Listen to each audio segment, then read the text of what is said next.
A girl gave birth to 5 golden dragons on her first pregnancy. But her harmless mate brutally tore her limbs apart. The 5 cubs showed up just in time to save her. She thought she'd survive and live a peaceful life. But the 5 cubs weren't just saving their mom. They wanted to torment her day and night until she wished she was dead. The girl used to be the prettiest fox beast in the tribe. But she was selfish, spoiled, and rude.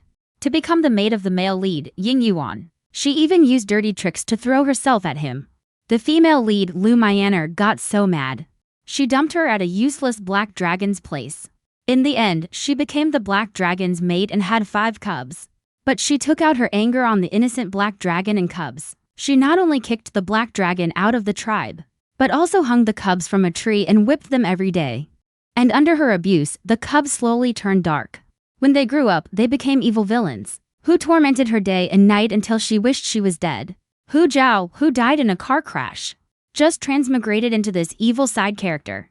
When she found out the original owner's fate, she was totally shocked. Luckily, the villains are still cubs right now.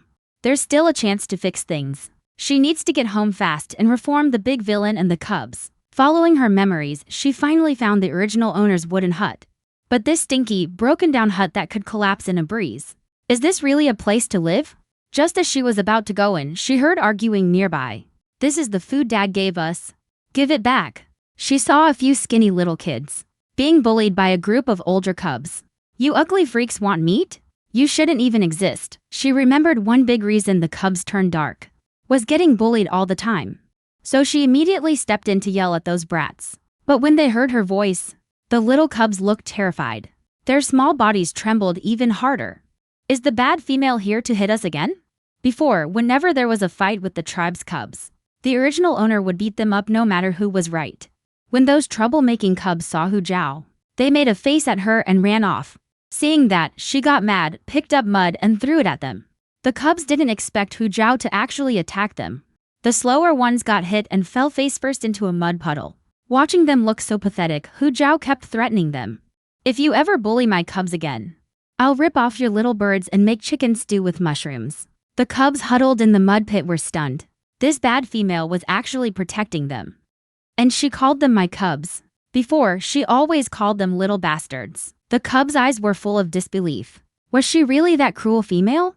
Watching the brats run off, Hu Zhao finally walked over to her own cubs. But when she looked, she only saw 4 little beast cubs. Then she looked closer. The only female cub, Longlinger, was holding a little black snake in her arms.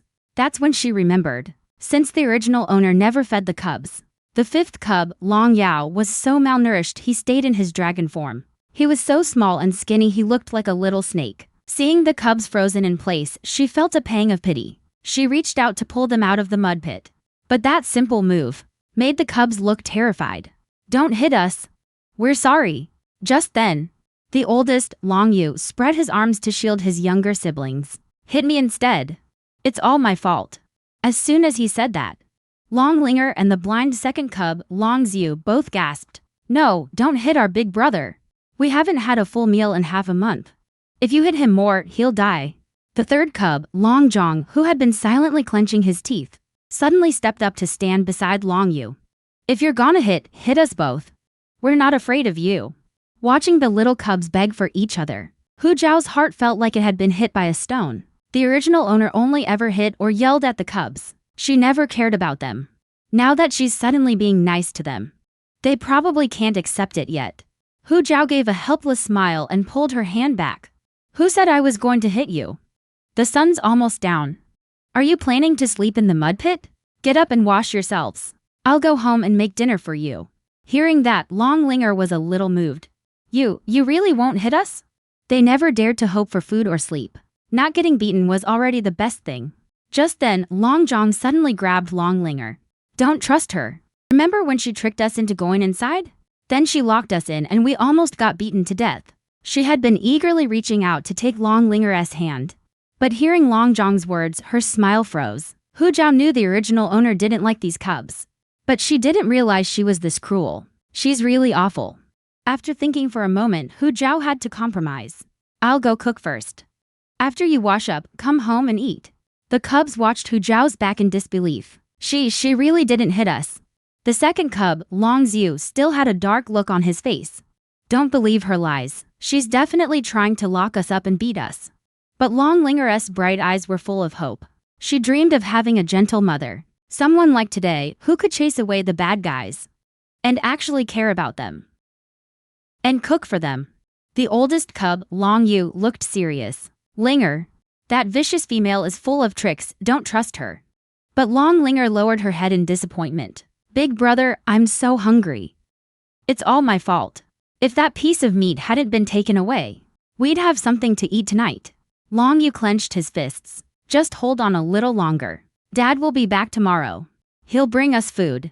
But his young voice was filled with helplessness. He wanted to grow up fast. Only then could he go out and hunt to protect his younger siblings, thinking that they'd have food tomorrow. The cubs dragged their tired bodies to the river to wash up.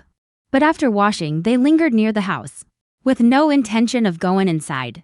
Maybe they felt they didn't have a home at all. Meanwhile, Hu Jiao arrived at the rundown yard. Looking at the piles of straw and wood, she felt even more sorry for the little kids. The original owner not only beat and scolded the cubs, refusing them food and drink, but also made them do heavy labor. If they didn't finish, they'd get a severe beating. Now she just hoped she could make up for the original owner's wrongs. Otherwise, her own miserable fate was sure to stay the same. But as soon as Hu Jiao entered the wooden house, she was totally shocked. Is this a place for people to live? The floor was completely covered in poop. The only thing in the room was a straw bed with a single animal hide. Hu Jiao's eye twitched. She cursed the original owner for being lazy and twisted. This place wasn't even fit for cooking. Even one more second in there might drive her crazy. After taking a deep breath outside, Hu Jiao quickly started airing out and cleaning that pigsty. Finally, after about half an hour, Hu Jiao had the room clean. She collapsed onto the animal hide and was about to feel happy, when she suddenly realized a serious problem. There was no food in the house at all. The original owner's main food source was handouts from the big villain and her own family. Now that the big villain had been banished to the forest by the original owner, who knew when he'd send food? And her family's handouts were already gone. Was she really going to go hungry with the cubs on her first day in the story? Other people get all kinds of cheat powers when they enter a story. But she not only had no abilities, she was also a hated scapegoat. Heaven, are you making me suffer on purpose? Just as Hu Jiao was cursing the mess the original owner left behind, everything suddenly went dark. The wooden house vanished out of nowhere, replaced by endless shelves as far as the eye could see. She froze on the spot. What's going on? Where is this? But when Hu Jiao saw the shelves stocked with chicken, duck, fish, meat, pots, pans, and bowls, isn't this the billion supply space from the novels? She was overjoyed. She blew a heart to the sky and started picking out food, thinking of the cubs who were skin and bones. Hu Jiao grabbed pork belly and rice first. Then came pots, pans, bowls, and seasonings. Satisfied, she blinked and was back in the wooden house. Then she set up a simple stove in the yard and started cooking. Half an hour later, the fragrant braised pork and rice were ready. But so much time had passed. Why hadn't the cubs come home yet? Had something happened to them? With that thought, Hu Jiao quickly covered the food and rushed out to find the cubs. Not far away, Hu Jiao spotted a few small figures huddled under a tree. The cubs' stomachs were growling. Long Linger couldn't take it anymore. Big brother, the mean female's cooking smells so good. The other cubs looked hopeful too, but they held back because they all knew that mean female wanted them dead. She'd never be nice to them. After a moment, the oldest, Long Yu, spoke up. Let's go farther away so we can't smell it. Just as they were about to leave, they suddenly heard Hu Jiao's voice. So you're hiding here? Come on over. Mom made dinner. The cubs' faces filled with fear. Why is she here? Is she going to hit them? Seeing them frozen, Hu Jiao reached out to lead them back. But the cubs acted like they'd seen a demon and ran away screaming. Even though Hu Jiao was smiling, the fear buried deep in the cubs' memories made them run on instinct. Just then, Long Linger, who was last, tripped and fell. Long Yu and the others saw their little sister fall and turned back. But Hu Jiao was already in front of Long Linger, reaching out her hand. The cubs thought, it's over. Little sister is going to get hit. Even Long Linger closed her eyes in terror, holding little Long Yao tightly in her arms. But the expected pain never came. Instead, warm hands lifted her off the ground. Hu Jiao gently brushed the dust off Long Linger. Did you get hurt? Let me see if you're hurt anywhere. Long Linger stared at Hu Zhao in shock. She couldn't figure out why the mean female was so gentle today. Even gentler than the mother in her dreams. Hu Zhao checked her over carefully and found no injuries. But the cub's clothes were soaking wet. So she took Long Yao and led Long Linger by the hand toward home. Your clothes are soaked through. Come home with me, change into dry clothes and eat. Hearing Hu Zhao's gentle voice, Long Linger's feet followed without thinking. Hu Zhao knew these cubs were very close. As long as Long Linger came home with her, the other cubs would follow too. Sure enough, seeing Long Linger being taken away, the other 3 cubs braced themselves and followed. But when she got home, she realized there were no clothes for the cubs at all. No wonder they'd rather stay in wet clothes than come back. Without hesitating, she went inside and cut the animal hide on the bed into 4 pieces. She brought the cut hides to the yard and saw the 4 cubs standing stiffly, staring at the food, drooling. They were starving. They didn't dare touch anything in the pot. Hu Zhao called them over to change out of their wet clothes. Make do with these for now. The 5 cubs backed away in fear. But besides fear, there was disbelief in their eyes. That hide was the original owner's most prized possession. She never even let them touch it.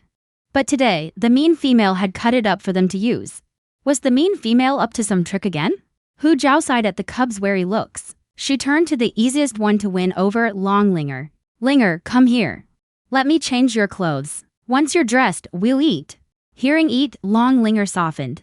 And seeing the mean female's gentle smile, she couldn't help but walk over. Hu Zhao gently put on a clean hide. After dressing her, she lovingly ruffled Long Linger's hair. There.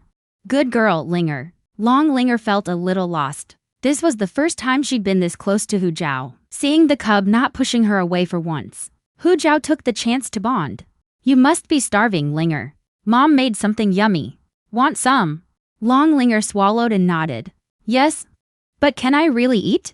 Hearing that, Hu Zhao's heart ached. But she looked at her seriously. Of course you can. Not just today. From now on, Mom will cook for you every day. Long Linger, who had never felt warmth, burst into tears. Mom, are you serious?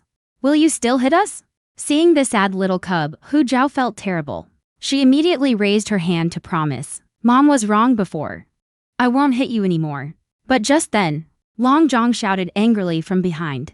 Linger, how can you call her mom? Don't you remember when you just touched her hide? And she beat you so bad you couldn't walk for half a month? Long Linger felt like cold water was dumped on her, snapping her back to reality. Fear crept into her eyes. Hu Zhao sighed. Winning over the villain cubs really wasn't easy. Then she brought the remaining 3 hides over to them. After you change, you can eat. If you don't change, you don't eat. Just being nice to them won't work right now. Sometimes you have to be strict. The 3 cubs stood still, not moving. Hu Zhao ignored them. She hung up the wet clothes and served 6 big bowls. Meat and white rice were set on the ground. The rich smell of meat instantly made the cubs drool. Long Linger was too scared to come close. Only little Xiao Wu, innocent and clueless, curled his dragon body around the food. Seeing this, Hu Zhao picked up a piece of braised pork and brought it to Long Yao's mouth. Yaoer, do you want to eat? Long Yao blinked his big, clear eyes, as if trying to figure out if the meat was safe. In the end, hunger won over caution. He opened his mouth and bit into the braised pork. He swallowed it after barely chewing. Then he immediately opened his mouth, waiting for Hu Zhao to feed him more. She never expected that the most ruthless cub in the book would actually be the easiest to win over. So she cheerfully picked up another piece and fed it to him, and told him to eat slowly. There was plenty of meat. But Long Yao didn't listen. He kept eating one piece after another. Hu Zhao's mouth twitched. She realized he only came over because of his instinct to eat, not because he trusted her. Oh well, as long as he's willing to eat, she could win him over slowly later. Long Linger watched Hu Zhao gently feed Xiao Wu, and saw that she wasn't hitting anyone. So she timidly came closer. But she looked confused at the chopsticks in Hu Zhao's hand. How do you use those? Just then, Hu Zhao handed her a spoon, and showed her how to use it. She even scooped up a piece of meat and brought it to Long Linger's mouth. Long Linger opened her mouth without thinking. The tender, juicy pork belly instantly won over her taste buds. Her eyes lit up with amazement. She immediately grabbed the bowl and started eating with the spoon. The 3 cubs nearby were already licking their lips. Hu Zhao pretended not to notice. She gave Long Linger another big bowl of rice. By now, she had forgotten her fear. She scooped up some rice and put it in her mouth. Her eyes widened. So good. Mom, your cooking is amazing. Long Linger couldn't stop praising it. She wolfed it down. Just then, Long Zhu muttered from a distance, maybe the mean female really has changed. Even though he couldn't see, he could tell Long Linger and Hu Zhao were getting along well. Long Zhong still looked upset. It's definitely one of her tricks. I don't believe she's changed. But as soon as he said that, his stomach growled. Long Yu looked serious and quickly made a decision. Let's change clothes first. See what she's really up to. Right now, getting hit didn't matter anymore. A full meal was worth dying for. Soon, the three cubs changed into dry clothes. Then each picked up a bowl of braised pork and squatted next to Long Linger, scarfing it down. Seeing this, Hu Zhao finally relaxed. They ate every last bite. The five cubs even licked the bowls clean of any oil. After the meal, Hu Zhao gave them each a bowl of rice soup. When it was Long Shu's turn, he couldn't see and didn't hold the bowl tightly. He accidentally spilled the rice soup everywhere. The bowl shattered into pieces. Long Zhu immediately apologized in panic. Just hit me. Don't hit them. Before, her old self really hated the kids. If one of them made a mistake, all the other kids would get beaten. Now the other four kids watched Hu Zhao nervously. They didn't want their second brother to get beaten to death. But they never expected that Hu Zhao didn't look angry at all. Instead, she hurried over, grabbed Long Shu's burned hand and put it in water. You little one. Why didn't you say it hurt when you burned your hand? Long Zhu froze at the cool feeling on his hand. The mean female hadn't yelled at him or hit him. She was actually worried if he was burned. Was this a dream? He was in a daze the whole time. Until Hu Zhao took his hand out of the water. He quickly apologized again. I'm sorry. I shouldn't have spilled the food. Hu Zhao smiled gently. It's just a bowl of rice soup. Nothing is more important than my kid's health. Long Zhu was stunned. Was this really the mean female who never cared about them? Hu Zhao saw his dazed look and gently ruffled his hair. Then she filled another bowl of rice soup, blew on it to cool it down and handed it to him. The other kids couldn't believe it. The mean female must be possessed today. Not only did she cut up her most precious animal skins for them, but she also made them all this good food. Even when Long Zhu spilled the food, she was still gentle. Was this really the mean female who hated them so much? While they were full of questions, Hu Zhao told them to go inside and rest. She went to wash the dishes by the river. But when she came back, the room was completely empty. The kids were actually gone. She anxiously searched around, finally found the kids huddled under a tree for warmth. Hu Zhao's heart ached. Why did you come out here? Come on, go back inside with mommy and sleep. The kids jolted awake at the sound. They looked at her with fear and caution. Seeing their scared looks, she remembered. The old her never let them sleep inside. Even getting close would get them beaten. The kids lived like orphans. Even worse than orphans, Hu Zhao suddenly felt sorry for them. She put on a warm smile and spoke softly. Mommy just wants you to come inside and sleep. It's cold out here, you'll get sick. Long Yu stood guard in front of his siblings, looking like he was facing a big threat. We'll sleep here. She felt helpless facing their hostility, so she turned her gaze to behind Long Yu. Linger, come back inside with mommy. Tomorrow morning, mommy will make you something tasty. Really? Thinking of the delicious meat from dinner, Long Linger couldn't help but swallow. Of course, mommy keeps her word. As long as you listen to mommy, mommy will make you tasty food every day. Long Linger's dark little eyes lit up with hope. We can eat every day? Then they'd never go hungry again. Will you still hit us?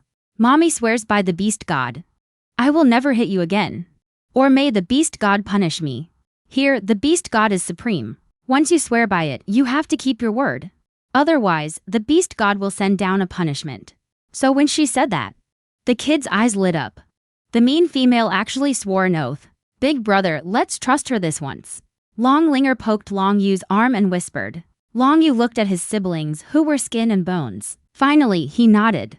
He turned to Hu Zhao. Fine, we'll go back. Hearing the kids agree, Hu Zhao was overjoyed. It seemed they were willing to trust her. She started walking over. As Hu Zhao got closer, the kids instinctively tensed up.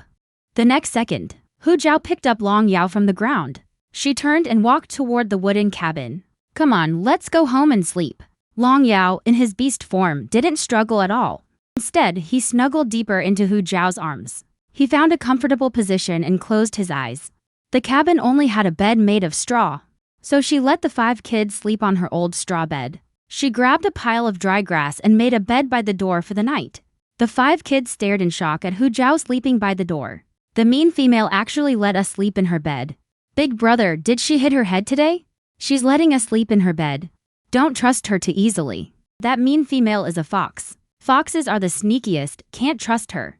Third brother, but you're a fox too. She's just bad anyway. She deserves to die.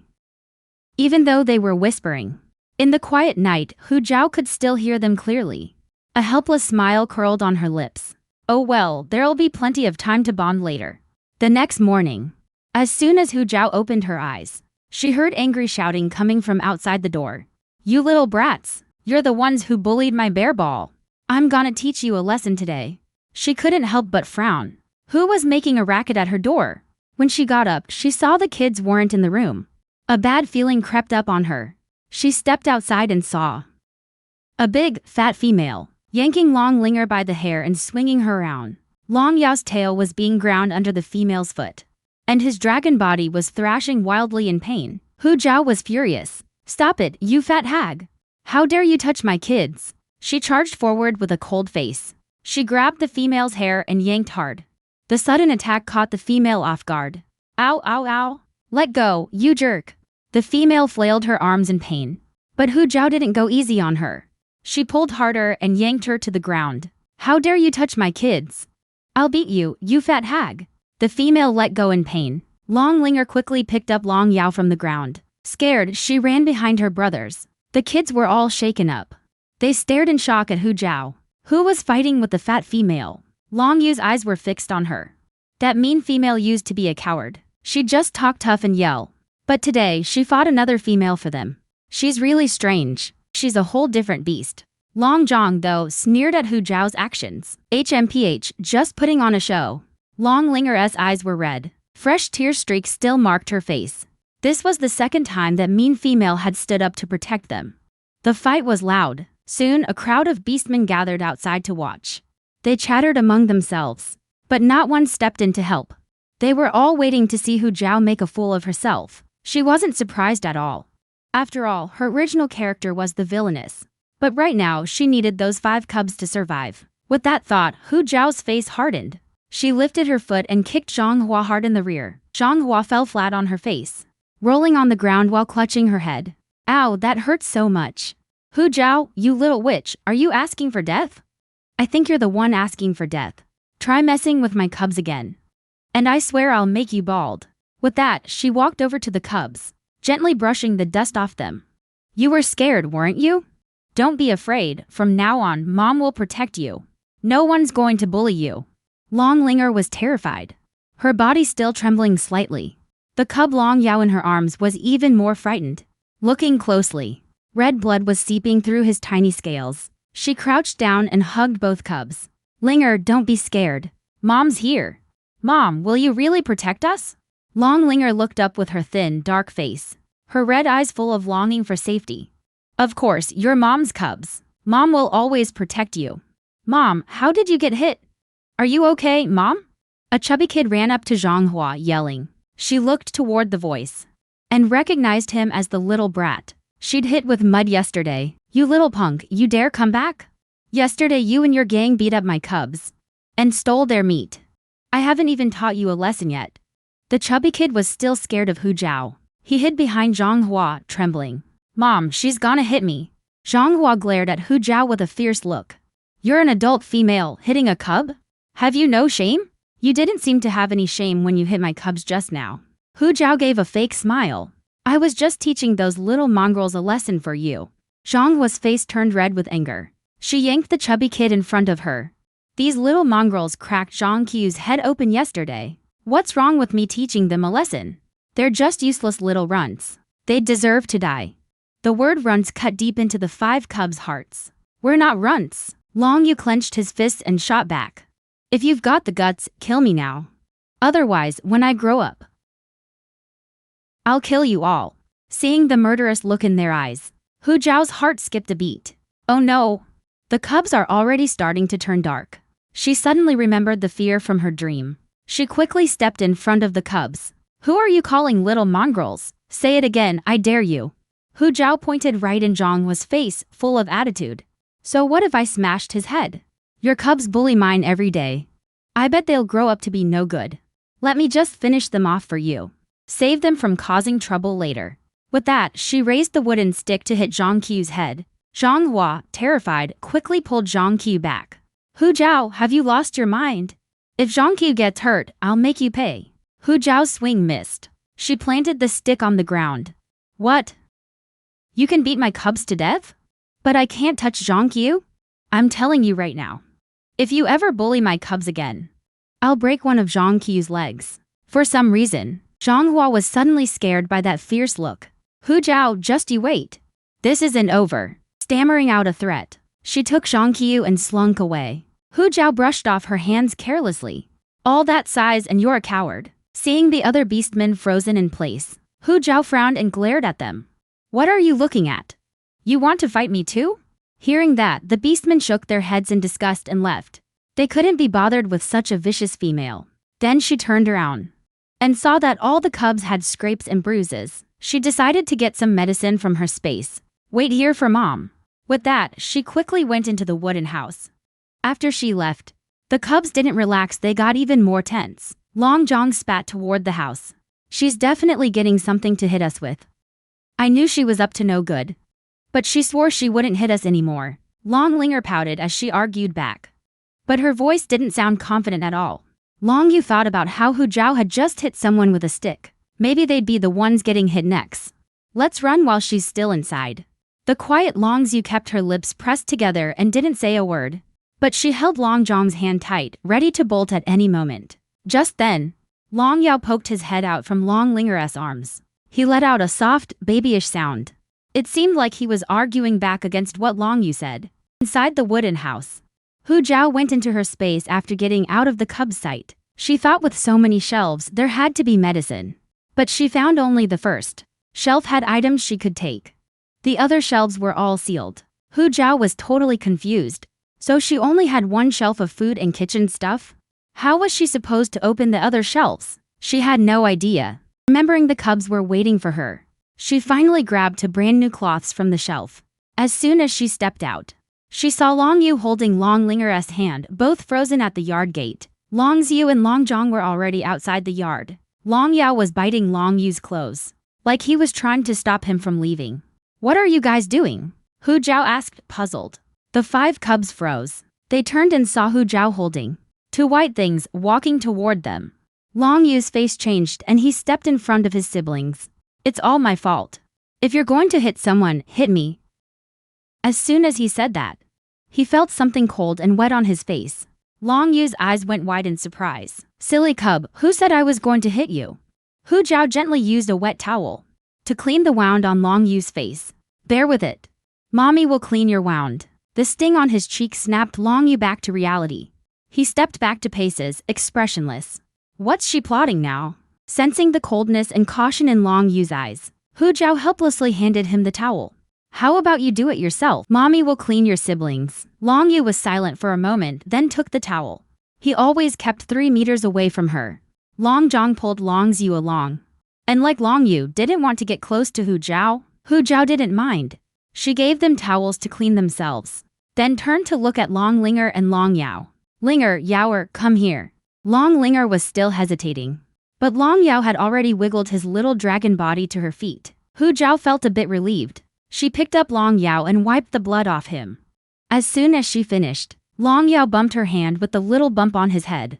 He opened and closed his mouth, sticking out his pink tongue and licking his lips. Hu Zhao instantly understood what he meant. Yaoer is hungry. Mommy will cook after cleaning Linger's wound. Hearing there was food, Long Linger also behaved well.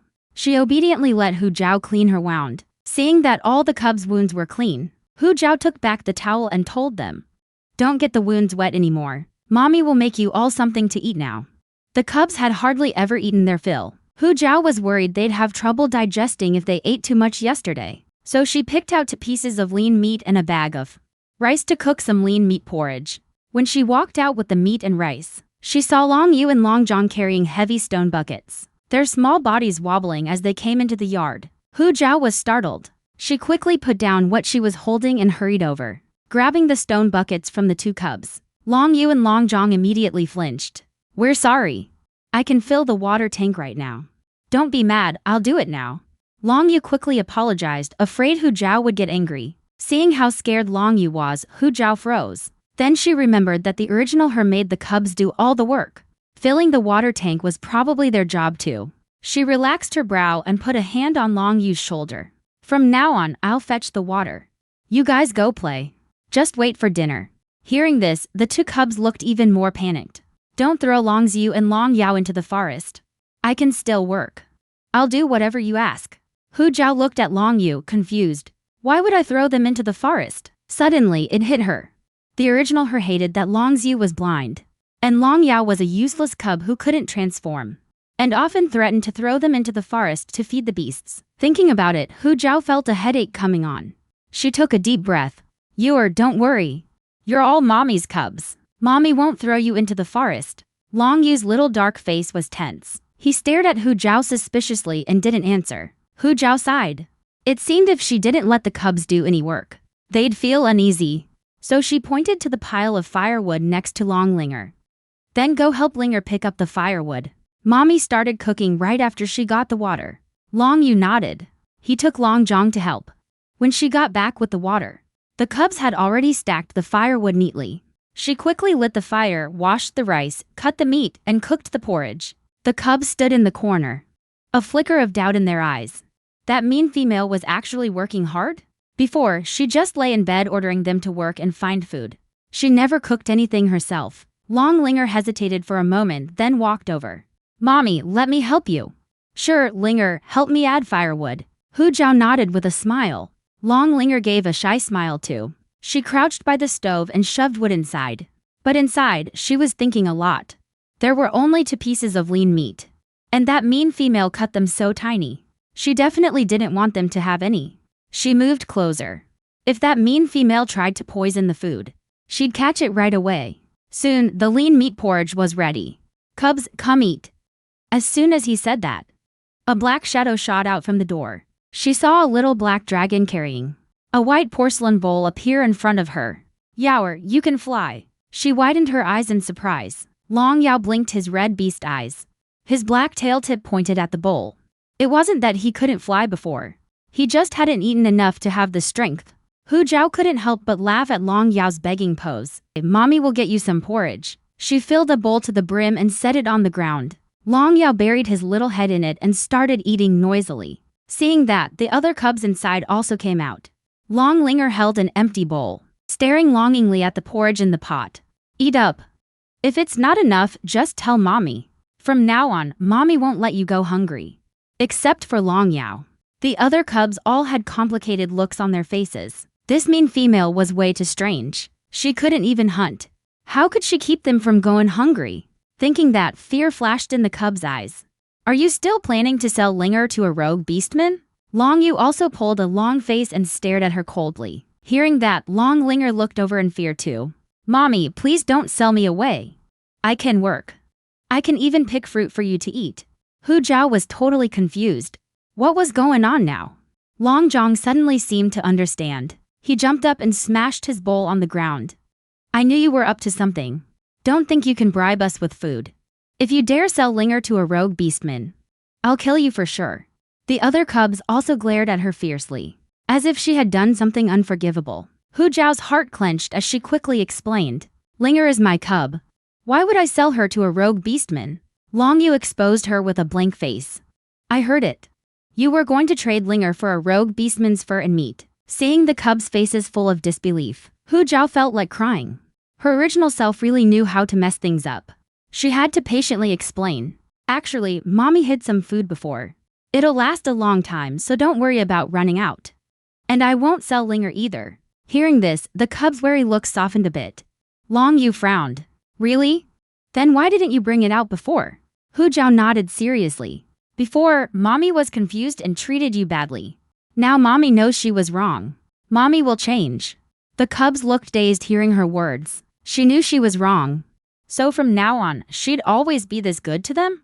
Seeing the cubs finally calm down, Hu Zhao breathed a sigh of relief. Eat up.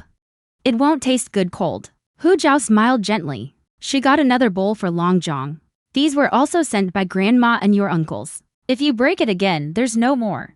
With that, she ignored the cubs' expressions. She bent down to clean up the porridge on the floor. The younger ones looked at Long Yu. Long Yu gave a slight nod. Then they quietly went back to eating their porridge. Only Long Yu held the white porcelain bowl, feeling the unfamiliar texture against her fingertips. Her expression was complicated and thoughtful. After the meal, Hu Zhao washed the pots and bowls and told the cubs to go play. She took a machete from her space. She went to the small woods behind and cut some long sticks to fix the fence. Just as she got back to the wooden house, she saw Long Yu standing at the door watching her. Why didn't you go play with Linger and the others? Long Shu's pale face showed no emotion. I can't see. Hu Zhao just then remembered. The second child, Long Yu, was withdrawn because of his blindness. He had no real bond with his siblings. He was also the least noticeable of the cubs. She felt like she might have been neglecting Long Yu. So she ruffled his hair. Then mommy will stay with you. From now on, wherever you want to go, I'll take you. Feeling the warmth on his head, Long Shu's thin little body stiffened. He bit his almost pale lips and spoke with certainty. You're not her. Hu Zhao's smile froze. Zhu, what are you talking about? Mommy is mommy. You're not going to stop recognizing me just because I wasn't good to you before, are you?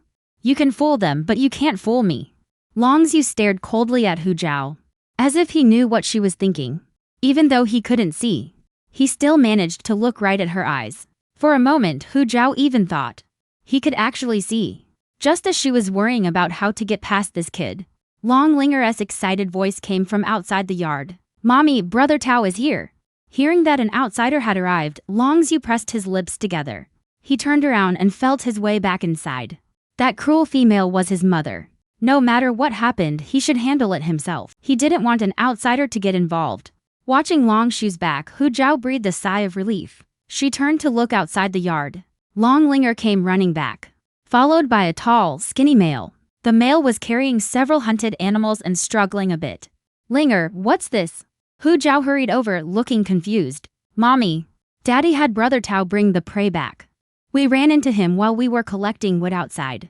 So she came back with him. Hearing this, Hu Zhao suddenly understood.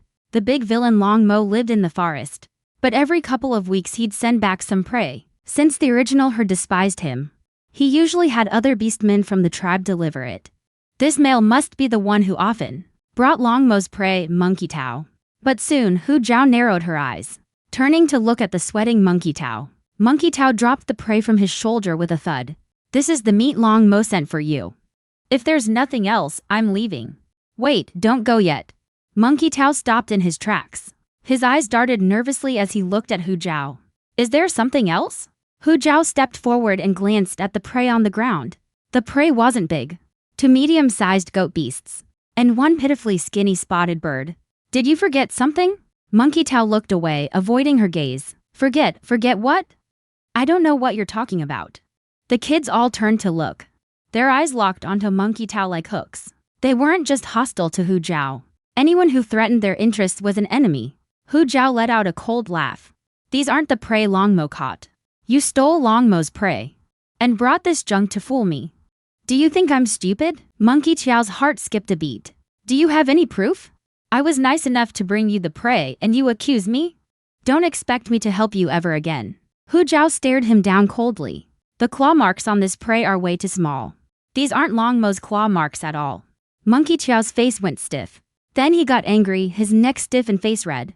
Fine, I swapped the prey. What are you gonna do about it? A female like you deserves to starve. All you do is beat those kids every day. Feeding you the prey is a waste, better to give it to the dogs. Hu Zhao frowned. She knew the original owner was bad to the kids. But that didn't justify stealing. Long Mo is my mate. I gave him 5 kids. His prey should be for me, not your mate, right? Or did your mate have his kids too? Monkey Tao was speechless for a moment. Hand over Long Mo's prey now. Hu Zhao put her hands on her hips and pushed him. Monkey Tao turned away, acting like a jerk. I already took the prey home. I'm not giving it back. Fine, don't give it back. Then when Long Mo returns, I'll have him move in with you. He'll sleep with your mate and beat your kids. Since his prey is feeding your whole family, let Long Mo live with you. Monkey Tao's eyes went wide with anger. No way. That can't happen. Why should my mate be with Long Mo? Why not? You can't hunt. Let Long Mo help you take care of your maid and kids. Sounds good, right? Hu Zhao raised an eyebrow and clapped her hands. It's settled. I'll go find Long Mo now and tell him to come back to the tribe. He'll stay at your place. No.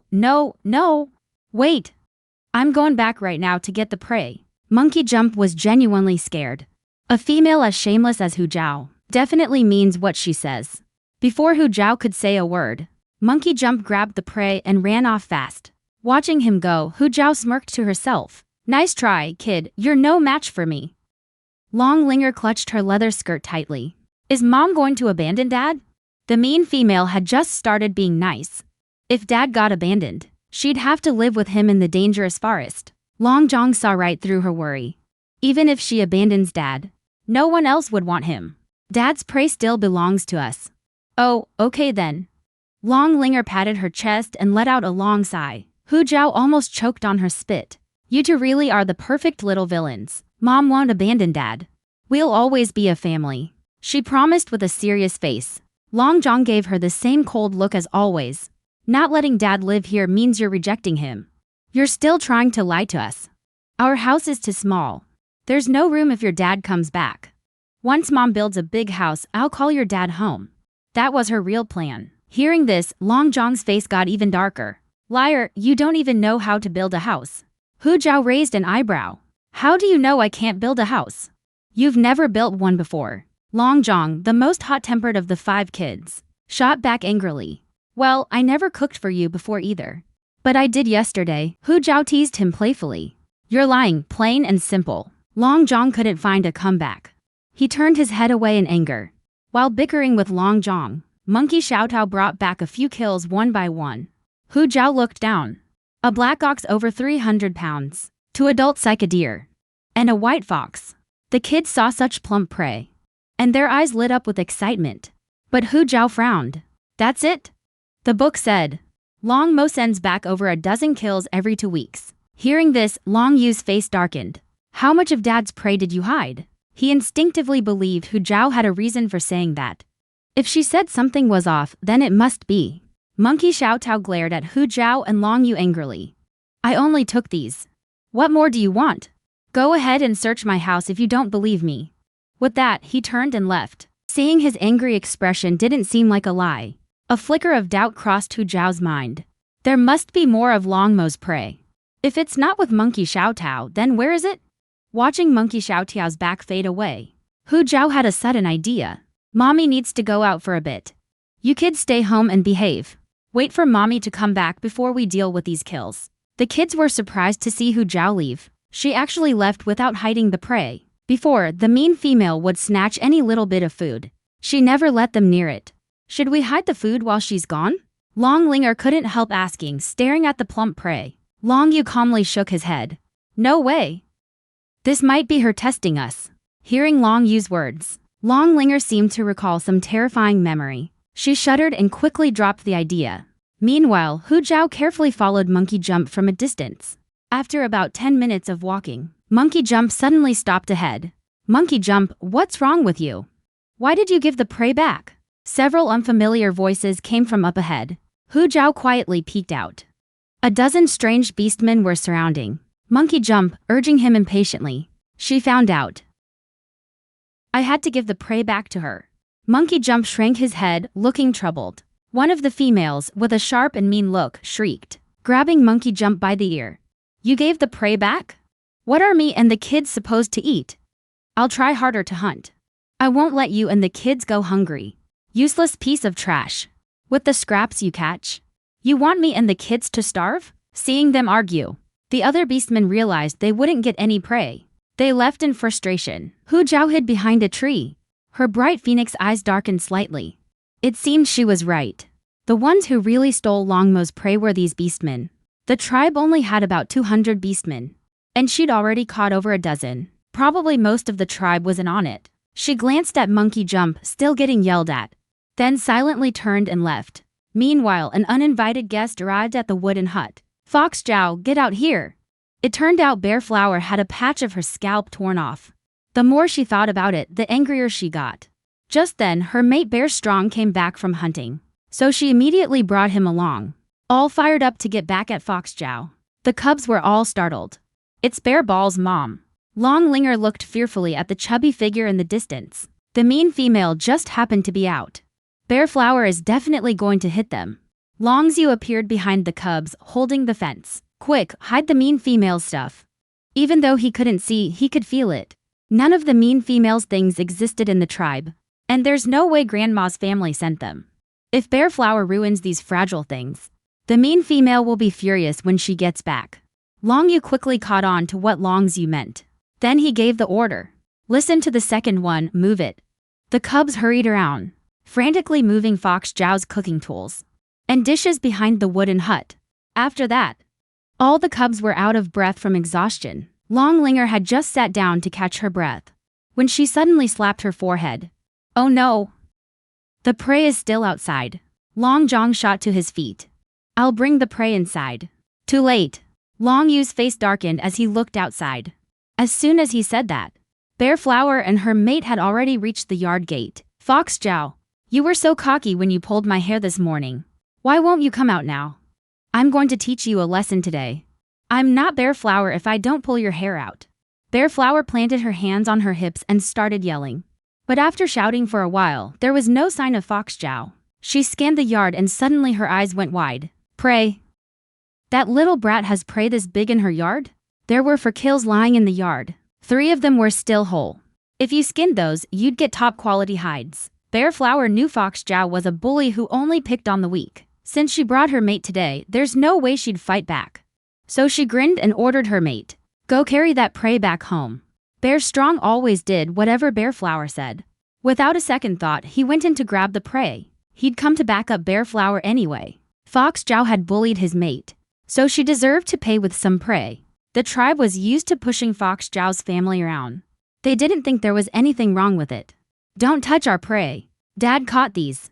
They're for us, you can't take them. The moment Bear Strong stepped into the yard, the cubs rushed out and blocked the prey. Get lost. Bear Strong scowled. With one slap, he sent the scrawny little cubs tumbling to the side. The cubs were no match for Bear Strong. They hit the ground hard. Long Yu's face darkened. Ignoring the pain, he scrambled up again and grabbed Bear Strong's arm. You get lost. Put that prey down. Long Zhong and Long Linger each grabbed a leg. You fat hag. I won't let you take our prey. Hearing fat hag, Bear Flower's face twisted with anger. What a waste. Let me. Bear Flower snapped. She grabbed each kid by the hair, trying to pull Long Linger and Long Zhong off the ground. The kids trembled in pain, but they still held on tight to the leg. Bear Flower got furious. She let go and picked up a big rock to smash the little cabin. You little brats. Won't let go, huh? I'll smash this shack down. See what you do then. The cabin was already shaky. Soon it had several holes. Long Linger's eyes went wide. Stop it, you fat hag. Don't wreck our house. She got up to block the rock. Luckily Long Zhong tackled her fast. A heavy rock flew right over her head, almost crushed Long Linger's skull. Linger, are you crazy? But our house? We won't have a place to live. Long Linger's tears suddenly poured down. Long Zhong gritted his teeth, disgusted. Stop crying. That mean female never let us sleep inside anyway. So who cares if the house is gone? He said that. But his other hand was clenched tight. Long Yu was also thrown hard to the ground by Bear Strong. Big brother. Long Yu felt his way over to help him up. No matter how much the kids hated it, they could only watch the 2 huge beastmen tear down their house. Fox Zhao was heading back. From far away, she could hear Bear Flower yelling from the little cabin. She was shocked and sprinted back. When she got back to the cabin, she saw Bear Flower and a strange male carrying the prey on the ground. Half the cabin had already collapsed, and the kids were pushed to the ground, covered in dust. Seeing this, she was furious. Stop! Fox Zhao rushed to the kids first. Are you hurt anywhere? Long Linger's eyes were red. Mom, we're okay. But they're trying to take Dad's prey. And they wrecked the house. It's okay, Mom's here. If the house is gone, Mom can rebuild it. Fox Zhao was boiling with anger inside.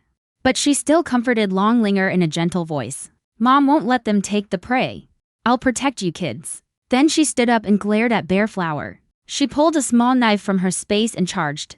After the kids were hurt. As their mother, she completely lost it. She conjured a cleaver from her space, grabbed Bear Flower by the hair, and said, "If you want to take the prey, you'll have to leave your life behind first." Bear Flower didn't realize the danger at her neck. She screamed and tried to push Fox Zhao away. Bear Strong dropped the prey and moved to help. But Fox Zhao's face turned cold. She pressed the cleaver harder against the fat hag's neck. "If you move again, I'll cut her head off." The sharp blade instantly made a cut, as if one more push would separate her head from her body. The sting at her neck scared Bear Flower senseless. "I'm a female. If you kill me, you're dead too." Bear Strong also threatened her. "Let Bear Flower go. Or don't blame me for fighting back. So I'm just supposed to let you steal our prey? And let me and my kids starve? Either way, I'm dead. Might as well take Bear Flower down with me." Then she turned to look at Dragon Yu. "Yuer, go start a fire. Bring a torch." Dragon Yu's heart skipped a beat. Had she caught him sneaking a peek at how to make fire? No one in the tribe knew how to make fire except the chief. That's why he secretly learned when he saw Fox Zhao do it. Dragon Yu glanced at Fox Zhao, then got up and ran inside. Soon he came back with a blazing torch. Fox Zhao felt even more confident. "If you want the prey, we'll all go down together. You're light it up." Dragon Yu hesitated for 2 seconds. But in the end, he stepped forward with the torch. Bear Flower was losing her mind. "I'm not dying with you. Let me go." "Fine, I don't want your stupid prey anymore." Bear Strong quickly nodded too. "We won't take your prey. Let's talk this out." Fox Zhao gave Dragon Yu a look. Dragon Yu stopped. The torch was right next to Bear Flower's face. Her face was practically roasting. The hair in front was all singed. "You guys tore down my house. I don't even have a place to live anymore. I might as well just die with you," Fox Zhao said, looking at Dragon Yu. Bear Strong quickly raised his hands. No, I'll help fix your house. Don't hurt Bear Flower." But Fox Zhao wasn't satisfied. "How do I know you won't mess with us later? It's faster if we all just die together. Then I'll give you whatever you want. I'll agree to anything, just don't hurt Bear Flower." Hearing that, Fox Zhao got what she wanted. "Bring me to Pieces of Prey and I'll let her go." Bear Strong didn't refuse. He went home right away and carried back to Pieces of Prey. Beastmen are all whipped for their mates. Fox Zhao knew exactly how to use that. "Here's the prey. Now let Bear Flower go." Only then did Fox Zhao put the cleaver away. She leaned in close to Bear Flower's ear. "I'll let it slide this time. But if you ever bully my kid again, I'll throw your fat butt into the forest for the beasts." Bear Flower's face went pale with fear. Feeling the blood on her neck, she waved her hands frantically. I won't. I'll never bully them again." Fox Zhao waved her cleaver. "Then get lost." The two didn't dare stick around. They turned and slunk away. Seeing that, Dragon Linger jumped up excitedly. "They're gone, awesome. Mom, you're so amazing. And now we have to extra Pieces of Prey." Dragon Yao saw there was more prey at home. He flew over to Fox Zhao and rubbed his little head against her hand. Dragon Yu and Dragon Shu's faces also relaxed. Only Dragon Zhong still had a dark look. "What's the point of prey? We don't even have a house anymore. At least Mom kept the prey from being stolen. If it weren't for Mom, we'd be starving. Hasn't she made us go hungry plenty of times before? I don't need her playing the good guy." Fox Zhao glanced at Dragon Zhong but said nothing. Instead, she walked over to the prey to start cleaning it. Dragon Yu put out the torch. Then he suddenly noticed a streak of red on Fox Zhao's head. "Hey!" Fox Zhao turned around, looking confused. "What's wrong, Yuer? Your head is bleeding again." He frowned and pointed at the back of Fox Zhao's head. Fox Zhao touched her head. It really was bleeding. Probably from when the original body was hit for drugging Eagle Yuan. "I'm fine." Must have just pulled at the wound. Fox Zhao forced a light smile. But Dragon Yu's brow stayed furrowed. "We have extra prey at home. Take some meat and go see the vet. Don't die on us here." Dragon Zhong immediately objected without thinking. "No, she can't take any meat. What if she runs off with it? Brother, have you forgotten? Every time she gets meat, she gives it to Eagle Yuan. I won't let her take meat to the vet." "Don't worry, I won't take any meat. I'm not that easy to kill. The tribe's vet is a blind old man with one foot in the grave. There's no way she'd let someone like that treat her. You'd better not even think about it."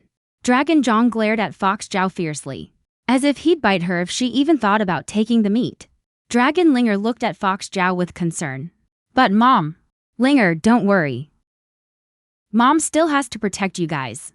I'll be fine. Suddenly, she realized all the cooking tools were gone. Where are the things from home? Did Bear Flower and the others take them? Second brother was afraid they'd break everything, so he told us to hide it all. Fox Zhao was a little surprised. She looked at Dragon Zhu, who was curled up in the corner and quiet. Dragon Zhu probably already knew those things weren't from around here. He hid them because he was scared Bear Flower would find them and cause trouble. Thinking about it, Fox Zhao felt a warm feeling inside. Good job, Zhu. Thanks to you guys hiding everything. Otherwise, Mom's stuff would have been ruined. Fox Zhao walked over and ruffled Dragon Zhu's little head. Hearing Fox Zhao's words, the kid's ears all turned red at the same time. Dragon Zhu pursed his lips and acted tough. I didn't do it for your stuff. I just didn't want you to have an excuse to hit us. Dragon Linger's little eyes curved into crescent moons. Mom actually praised them. It was the first time she ever praised them.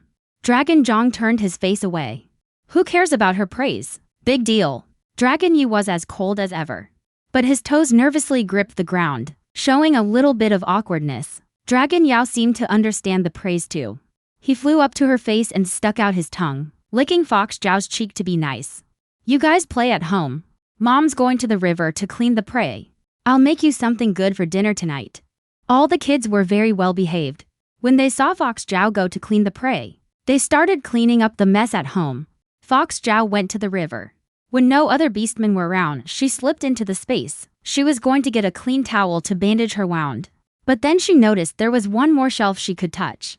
This shelf has a bit of everything. She rummaged through it and found a first aid kit. Fox Zhao quickly treated her wound and bandaged it with gauze. Then she wrapped her head in animal hide like a scarf, so no one could see the bandage. After treating the wound, Fox Zhao left the space right away. She was also thinking about why there was an extra shelf today. Did something unlock more access to the space? Was it because of the kids? Thinking about how the kids had changed toward her. Maybe if she won them over, she could unlock new parts of the space. Back in the yard, Long Linger watched Fox Zhao go to the river. Her little face was full of worry. Is that mean female going to die? She had seen beastmen in the tribe die from injuries before. Thinking about how nice Fox Zhao had been lately, she felt conflicted. That mean female used to be so awful. If she's going to die, it should be by our hands. She glanced at her brothers, and while they weren't looking, she snuck out of the yard. Fox Zhao quickly butchered the deer, then carried the meat back to the yard. As soon as she set the venison down, she heard a worried voice behind her. My baby, where are you hurt? Let Mom see. Who dared to hurt my child? I'll break their legs. She turned and saw a slim middle-aged female, with two males behind her. Before she could react, the female was already in front of her, holding her hands. Baby, let Mom see where you're hurt. Come with me to the vet. Mom won't let anything happen to you. Hearing the female's words, Fox Zhao snapped out of it. She quickly grabbed the female. Mom, I'm fine. No need to see the vet. Foxman felt even more heartbroken. Mom let you suffer. From now on, come live with me. No more of this broken house. Long Linger followed the three of them back. When she heard Foxman's words, her little face scrunched up. Grandma's family never liked them. If the evil female went back, they'd be abandoned. Mom, I'm really fine. See, I'm perfectly okay. Besides, can the house fit me and all 5 kids? Foxman frowned as soon as she heard Fox Zhao's words. You want to bring those dead weights along? Mom, they're not dead weights. They're my kids. You took such good care of me. I need to take good care of my kids too. Please let me stay here. Foxman always did whatever she said. Okay. Mom will listen to you. Fox Zhao hadn't even used her prepared arguments. She didn't expect Foxman to agree so quickly. She was stunned and felt a little jealous of the original her, having a mom who loved her so much. Just then, the middle-aged male behind them suddenly spoke up angrily. Kid, who wrecked your house? Dad will get revenge for you. Fox Kang's strong, square face was full of anger. Fox Zhao gave a small smile and shook her head. Dad, it's okay. I have a way to teach them a lesson. Little sis, don't be scared. Did they threaten you? Big brother's here. Big brother will go teach them a lesson. Fox Zhao turned to look. It was the male following behind her parents who spoke. It must be her older brother, Fox Kingshan. Thanks, big brother. I really do have a way to teach them a lesson. Don't worry about it. Alright. If you need anything, just come find me. I promise I'll beat up any beastman who messes with you. Fox Kingshan patted his chest, promising. Fox Zhao naturally believed him. Her original selves for older brothers were all overprotective. But because of her original self's reckless actions, she had shattered their perfect family. And none of her family members had a good ending. Kid, you can't stay in this house anymore. Where are you planning to stay? Fox Min still wanted her to come back and live with her. Fox Kingshan immediately stepped forward. Mom, Dad, and I are here. We'll fix little sis's house. As soon as he said that, Fox Min shot him a glare. How did she give birth to such a clueless kid? Fox Zhao thought it over and didn't refuse. Sure. Then I'll leave it to Big Brother and Dad. Then, seeing the kids huddled in the half-destroyed cabin, looking scared of her original self's parents, she told them to go play outside. In just one afternoon, Fox King and Fox Kingshan actually managed to fix the cabin. Before leaving, Fox Min held Fox Zhao's hand, looking worried. From now on, come to me if anything happens. If your fourth kid hadn't told me today, I wouldn't have known you were being bullied. Fox Zhao was stunned. Did Linger go find you today? Yeah. We owe it all to your fourth kid today. Didn't expect her to be so sharp. Fox Zhao felt a surge of emotion. So Linger was worried and went to get Fox Min. Mom. Fox Zhao suddenly cut off Fox Min's rambling. She remembered that ever since the original body got hit on the head, her family had been having one problem after another. You, Dad, and my brothers, stay safe lately. Take care of yourselves. Fox Zhao held Fox Min's arm and warned her seriously. Okay, Mom listens to you. You're really growing up. Now you care about your mom. Fox Min agreed with a doting look. Soon the 5 kids came home right on time. As soon as Long Linger got back, she looked for Fox Zhao. The rich smell of meat wafted from the pot in the yard. But Fox Zhao was nowhere to be seen. Realizing Fox Zhao was missing, the kids' faces darkened. Just then, a gentle voice came from behind. What are you kids standing there for? Go wash your hands and get ready to eat. The kids all froze. They turned around and saw Fox Zhao holding some wet animal hides, smiling at them. Long Yu's eyes lit up with surprise. You didn't leave. Long Yu pressed his lips tight, holding a long, thin stick. He only relaxed when he heard Fox Zhao's voice. Hu Zhao frowned. What's going on with you guys? Did someone bully you again today? Long Linger's little mouth pouted without thinking. Mommy. We thought you didn't want us anymore. Hearing Long Linger's words, Fox Zhao finally understood what was going on. Silly little ones. How could I not want you? She smiled gently, walked over, took Long Linger's hand and headed into the yard. Long Linger's body stiffened. This was the second time that mean female had held her hand. So these hands could be this soft when they weren't hitting. Fox Zhao led her to the water vat, scooped a ladle of water into the stone basin, and carefully washed her hands. Mom made something yummy. Just waiting for you all to come back. Come wash up and eat. I can do it myself. Looking at her dirty hands, Long Linger suddenly pulled them back behind her. Her hands were so dirty that mean female must be disgusted. But Fox Zhao took her little hands out again, gently drying them with a towel. There, why be shy with Mom? Long Linger's cheeks instantly turned red. I'm not shy. What are you talking about? All 3 kids lowered their heads at the same time, glanced at their own grubby paws and felt their cheeks heat up. That mean female must be doing this on purpose. She was making fun of them. Next time, he'd wash his hands clean before coming back. I can't see. Fox Zhao knew that the second one, Long Yu, couldn't see. So she went over, took his hand and helped him wash. I can do it myself. A look of awkwardness crossed Long Shu's face as he wanted to refuse. But Fox Zhao held his hand tight. Let Mom wash it for you. Fox Zhao treated them all the same, her movements gentle. Long Yu looked up toward Fox Zhao's face. She's so much better than that mean female. If she stays this nice, maybe I don't have to call her out. Soon Fox Zhao finished drying his hands. She looked at the last 2 kids. Both kids refused at the same time. Then they ran to scoop water from the tank to wash their hands. The 6-year-old kids, because of poor nutrition, were only half a head taller than the water tank. Scooping water was really hard. Fox Zhao smiled and didn't stop them. Make sure you wash clean. Or no dinner tonight. Both little figures scooping water froze. Long Yu regretted it. He should have let that mean female wash his hands too. Long Zhang gritted his teeth. That mean female tricked him again. So annoying. After washing, the 5 kids sat in a row, Fox Zhao made steak tonight. The fresh beef was fragrant and tender when fried. The kids couldn't help swallowing at the smell of meat. Once they got their bowls, they dug in. Long Yao's little paws couldn't hold the fork. He just buried his face in the bowl and ate. After dinner, Fox Zhao went to wash the dishes by the river as usual. Then she hung the cleaned animal hides to dry. When she came inside, the kids were laying hay in the wooden house. Long Yao was happily rolling on the hay, not bothered at all by the worried looks of his four siblings. Long Linger looked concerned. Big brother, we took Bear Flower's prey. She'll definitely get back at us. What if she comes to steal our prey again? Long Zhong quickly came up with an idea. Let's eat fast. Once the prey is gone, she can't steal it. Long Xiu cut him off coldly. With that much prey, are you trying to eat yourself to death? Long Zhong stood up, a bit annoyed. Then what do you suggest? Long Yu reached out and patted Long Zhong on the shoulder.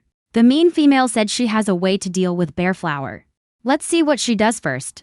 Long Zhong snorted, clearly unhappy. What good plan could she have?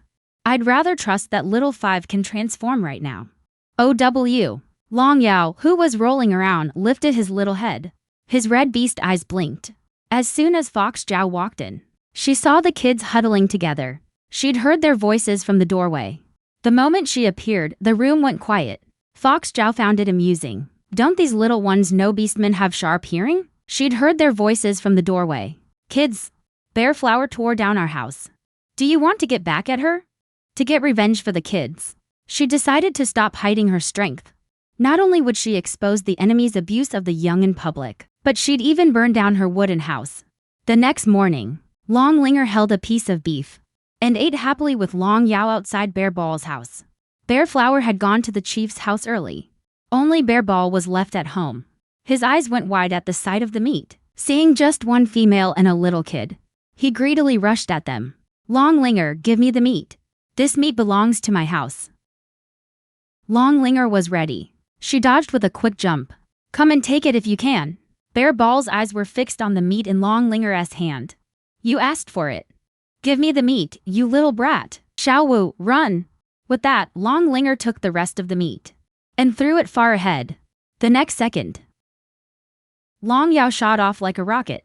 He grabbed the meat with a snap of his jaws. The two little kids ran into the woods one after the other. Bear Ball chased after them. Stop right there. Don't run, you little brats. Soon he saw them slowing down. Like they were out of breath. His face lit up. He panted and picked up the pace. Where do you think you're going, you little brats? Once he caught them, he'd beat them black and blue. Just as he was about to grab Long Linger, the ground gave way under his feet and he fell into a deep pit. Big brother, third brother. He actually fell in.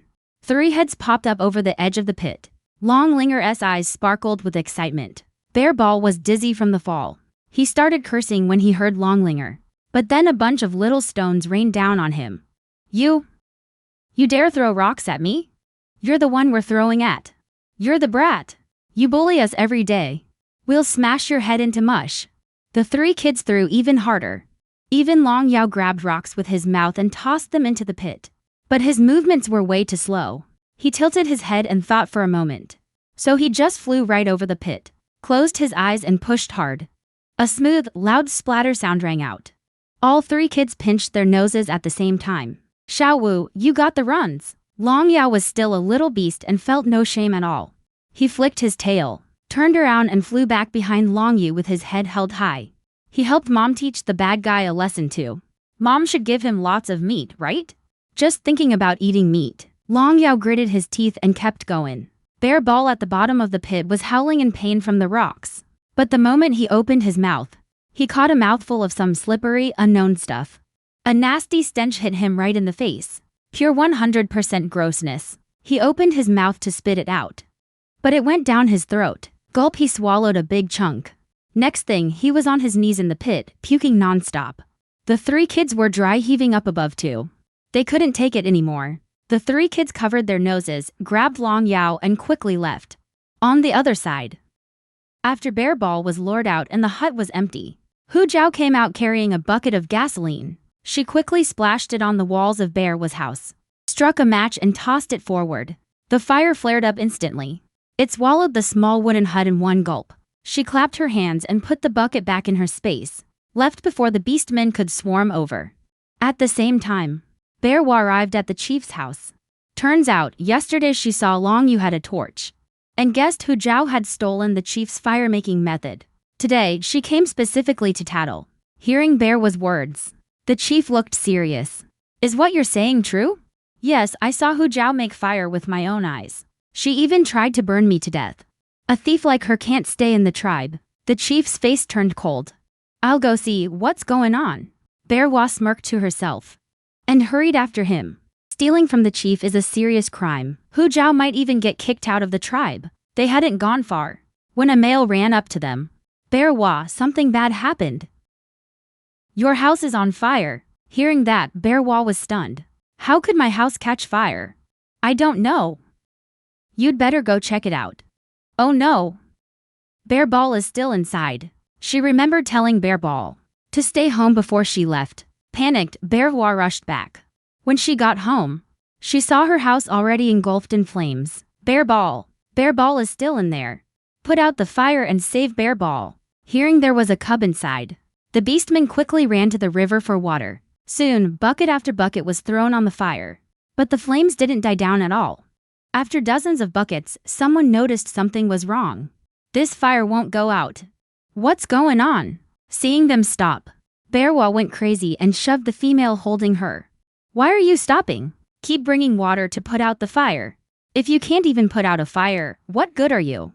If anything happens to my Bear Ball, you'll all pay with your lives. The tribe was a mixed one, with beastmen from all kinds of species. Usually, beastmen were happy to help when someone was in trouble. But hearing Bear Wa's words, the beastmen helping with the fire all scowled, dropped their stone buckets in anger and walked away. Bear Wa was shoved and fell on her butt, so she just lay there wailing. My Bear Ball, you heartless beastmen will all die horribly. If my Bear Ball dies, I'm not done with you. Hu Zhao went to the woods to pick up the 4 cubs. Passing by, she happened to see this through the crowd of beastmen. Long Linger held Hu Zhao's hand, her eyes full of wonder. Mommy, how did you make the fire not go out?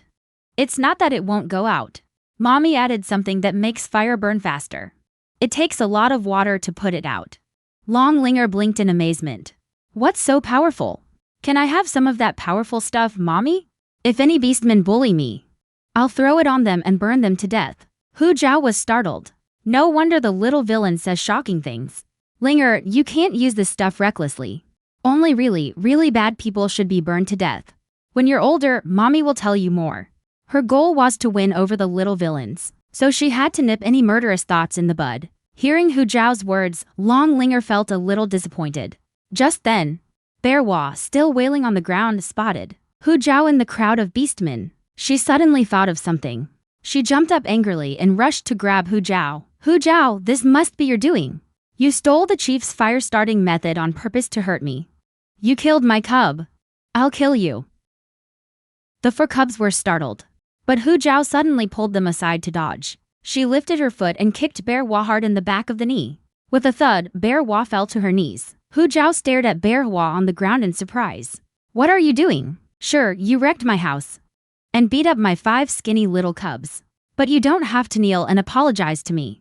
Hearing Hu Zhao's words, the crowd of beastmen all ignored that kick she threw. Bear Wa actually did something like that? Even though they all hated Hu Zhao, that didn't stop them from hating Bear Wa too. Feeling the disgusted looks around her, Bear Wa was both embarrassed and furious. You bitch! You must have gotten back at me by burning down my house. I'm avenging Bear Ball. With that, she lunged at Hu Zhao to fight. Hu Zhao put a hand on Long Yu's shoulder. Take your siblings home first. Mommy will be back soon. After all, if it came to a real fight, she was no match for Bear Wa. Even though she wasn't afraid to get hurt for her cubs, she didn't want them to see her getting beaten. Long Yu led his siblings out of the crowd of beastmen. He looked back at Hu Zhao with a complicated expression, hesitating. That vicious female is actually facing danger alone? Before, he would have walked away without a second thought. Long Zhang saw Long Yu wasn't moving and tugged his hand. Big brother, what are you waiting for? Let's go. Long Yu frowned. He turned and pulled Long Zhang's hand away. Take Linger and Xiao Wu back first. Long Zhang's eyes went wide. Big brother, you're not actually going to help that vicious female, are you? I said you go first. Long Yu's face was stern as he gave the order. Among the cubs, Long Yu had the most authority when he spoke. Long Zhang glanced at him, then gritted his teeth and led Long Linger and Long Yao away. Seeing the three cubs leave, Long Yu turned around. Suddenly, he felt a weight on his shoulder. He turned to look. A little black dragon was twisting its tail and wagging it happily. Fine, you can stay. Long Yu suddenly thought of something and cleared his throat. Xiao Wu. Can you still do it? Long Yao's eyes darted around. He focused on the churning in his stomach. Then he nodded very seriously. After Hu Zhao pushed the cubs away, Bear Hua had already lunged at her. His hands turned into brown bear paws, swinging at Hu Zhao's head. Come on, no fair play. She expected Bear Hua to fight her, but forgot that beastmen can shift into animal forms to battle. Hu Zhao was about to dodge, when suddenly a long, strong hand grabbed Bear Hua's paw. Try hurting my little sister and see what happens. Second brother? Hu Zhao was a little stunned. Then she called out hesitantly. Hu Qinggao turned around, his gaze landing on Hu Zhao with concern. Little sister, are you okay? Did she hurt you? I'll get revenge for you. Hearing his words, Hu Zhao was sure this was her original body's second brother, Hu Qinggao. She smiled and shook her head. Second brother, I'm fine. She didn't even touch me. Hearing this, Hu Qinggao's furrowed brow finally relaxed a bit. He coldly shoved Zhang Hua away. Get lost. Which hand of yours dared to touch my little sister? I'll cut that hand off. Suddenly, someone shouted that the chief was coming. The beastmen cleared a path.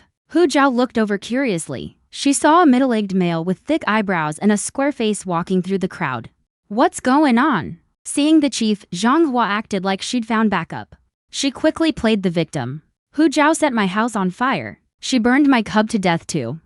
And Hu Qinggao is covering for her. Chief, you have to get justice for me.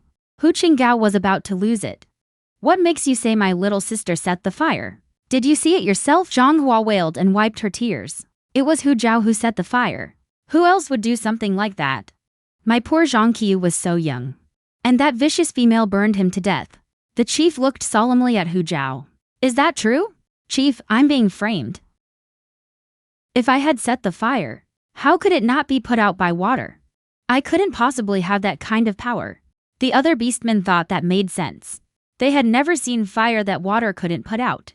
How could Hu Zhao have that ability? Zhang Hua immediately got upset. She pointed at Hu Zhao and started cursing. Bullshit. It must be your doing.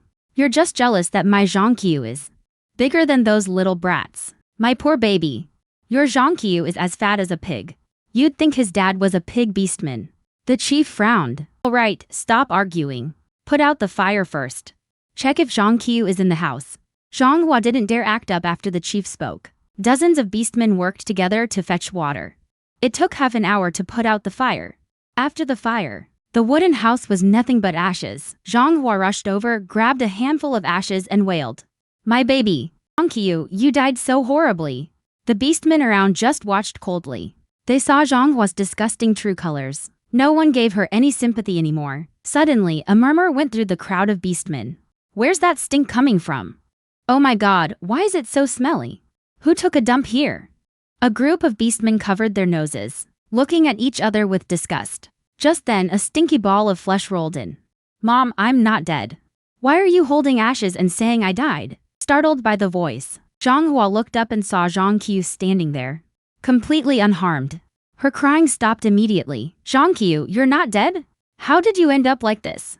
At that, Zhang Qiu started gagging again. Mom, boo-hoo. Those little brats bullied me. They made me eat poop. You have to help me get revenge and beat those little brats to death. He kept gagging and crying as he spoke. With that, he tried to run over and hug Zhang Hua while sobbing.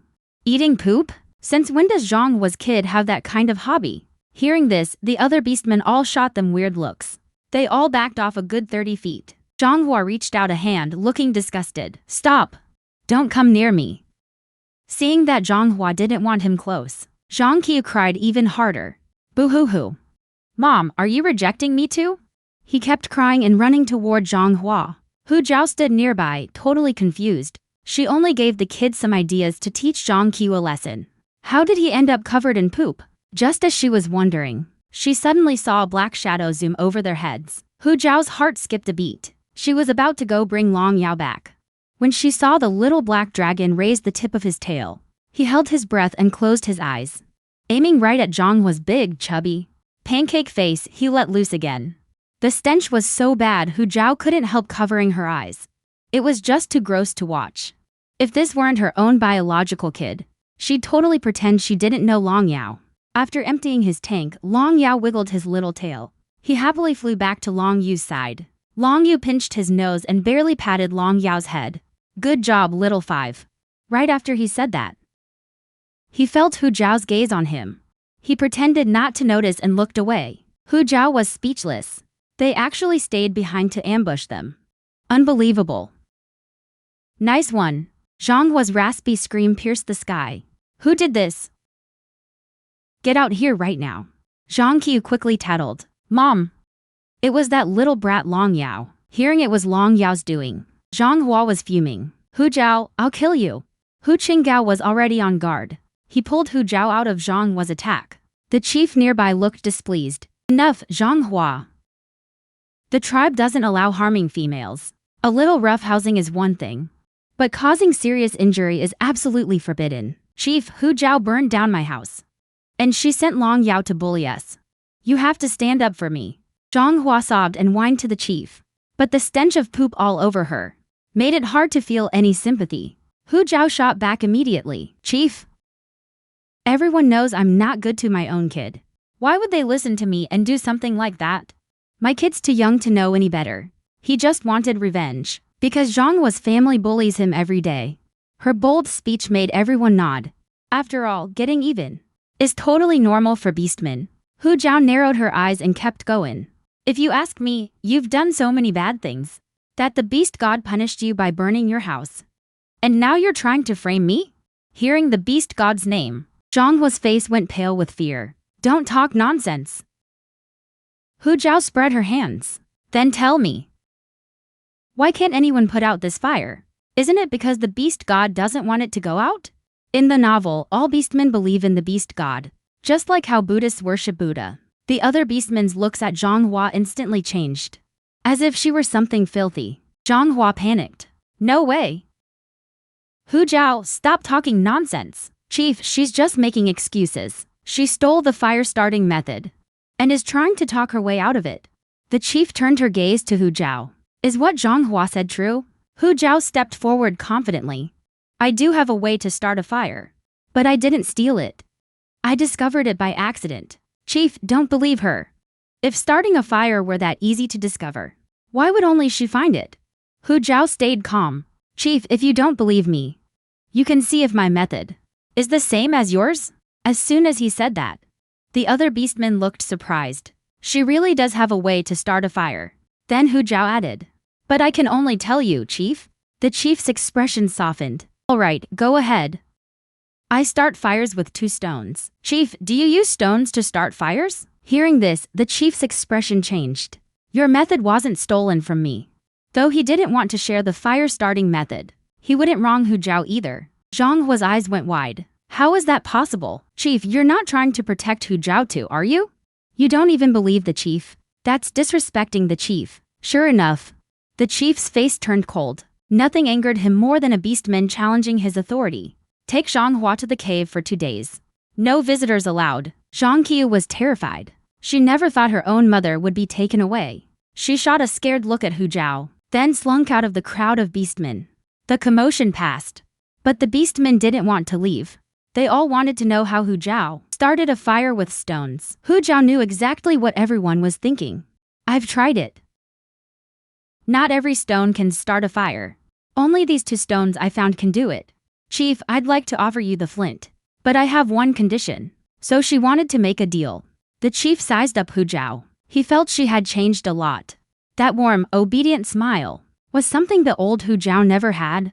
Go ahead. What's your condition? I want to join the foraging team. It wasn't that Hu Zhao needed the food, but she couldn't just keep pulling things out of her space without a good excuse, like saying she found something outside. The chief was surprised. You want to join the foraging team? Hu Zhao used to cry and refused to go. Now she was volunteering. Hu Zhao nodded. Yes, chief. I hope you'll agree. All right. Next time the foraging team goes out, I'll have a beastman call you." Even though she knew the chief would agree, Hu Zhao still smiled happily. Then she pulled out 2 flint stones from her pocket and took out some prepared tinder to teach the chief. Soon, white smoke appeared, and a flame quickly sparked up. The chief accepted the flint stones. His look toward Hu Zhao shifted subtly. He glanced at Hu Min and Long Yao, who were still nearby. A relieved smile spread across his face. "Take good care of your 5 cubs from now on. If you run into any trouble, come to me." "Thank you for your kindness, Chief.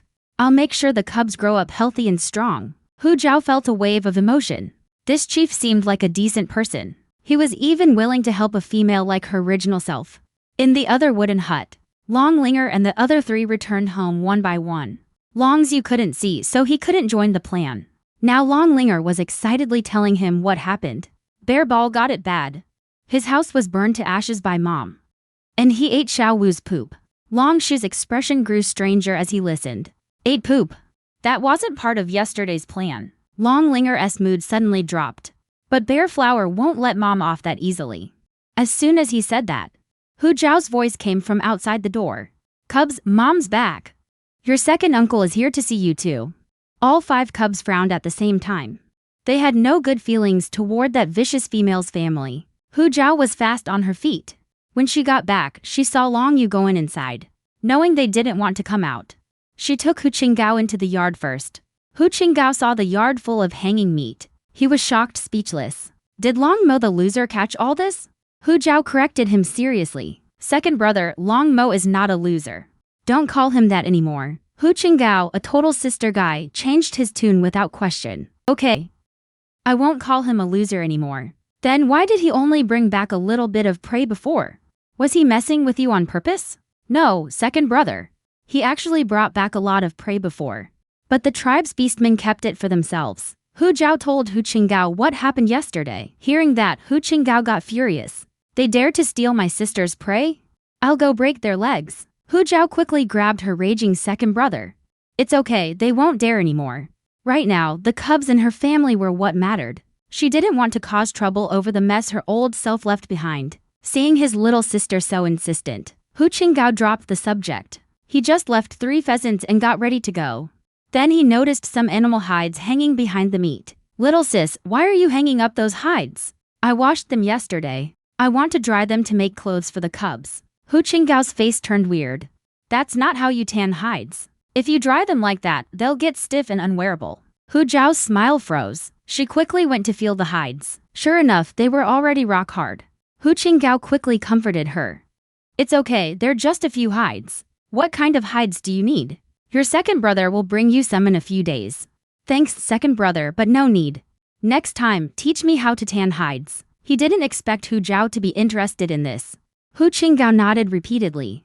After seeing Hu Qinggao off, Hu Zhao touched the stiff hides, still feeling a bit sorry. But these hides could make a few pairs of shoes. The beastmen here don't seem to wear shoes. She and the cubs were all barefoot. So she got to work. While the cubs were out playing, Hu Zhao went into her space and found a needle and thread. Using childhood memories, she started making things from the hides. Soon she finished 4 pairs of little shoes. Since Long Yao hadn't taken human form yet, she didn't make any for him. Only after finishing the cub's shoes did she start on her own. Staring at the needle and thread for so long made her tired. Before she could finish her own shoes, she leaned against a stone in the yard and fell asleep. When she opened her eyes again, Hu Zhao broke out in a cold sweat. She patted her cheeks with her hands. The cold touch finally cleared her mind a bit. She had a nightmare. She dreamed Long Yao was in a patch of wild grass, being bitten and torn apart by a pack of wolves. Half of his dragon body was nothing but bones. For some reason, she felt very uneasy. She got up to call the cubs back. Only that would make her feel a little better. But she searched around and couldn't find the cubs anywhere.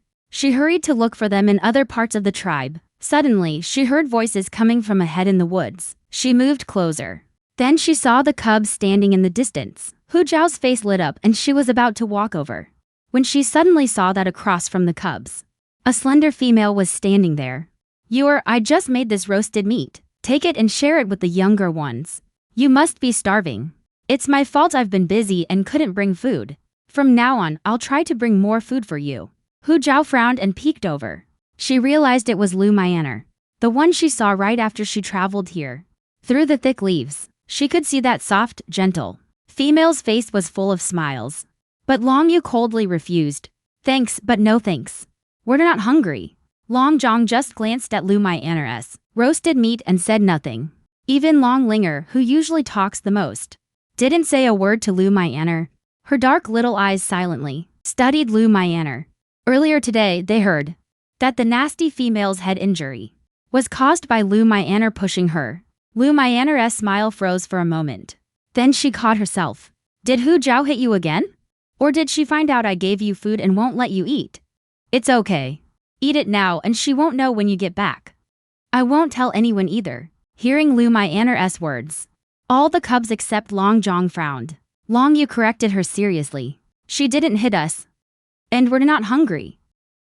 Take your food back. Long Linger quickly nodded too. Big brother's right. Mom didn't hit us.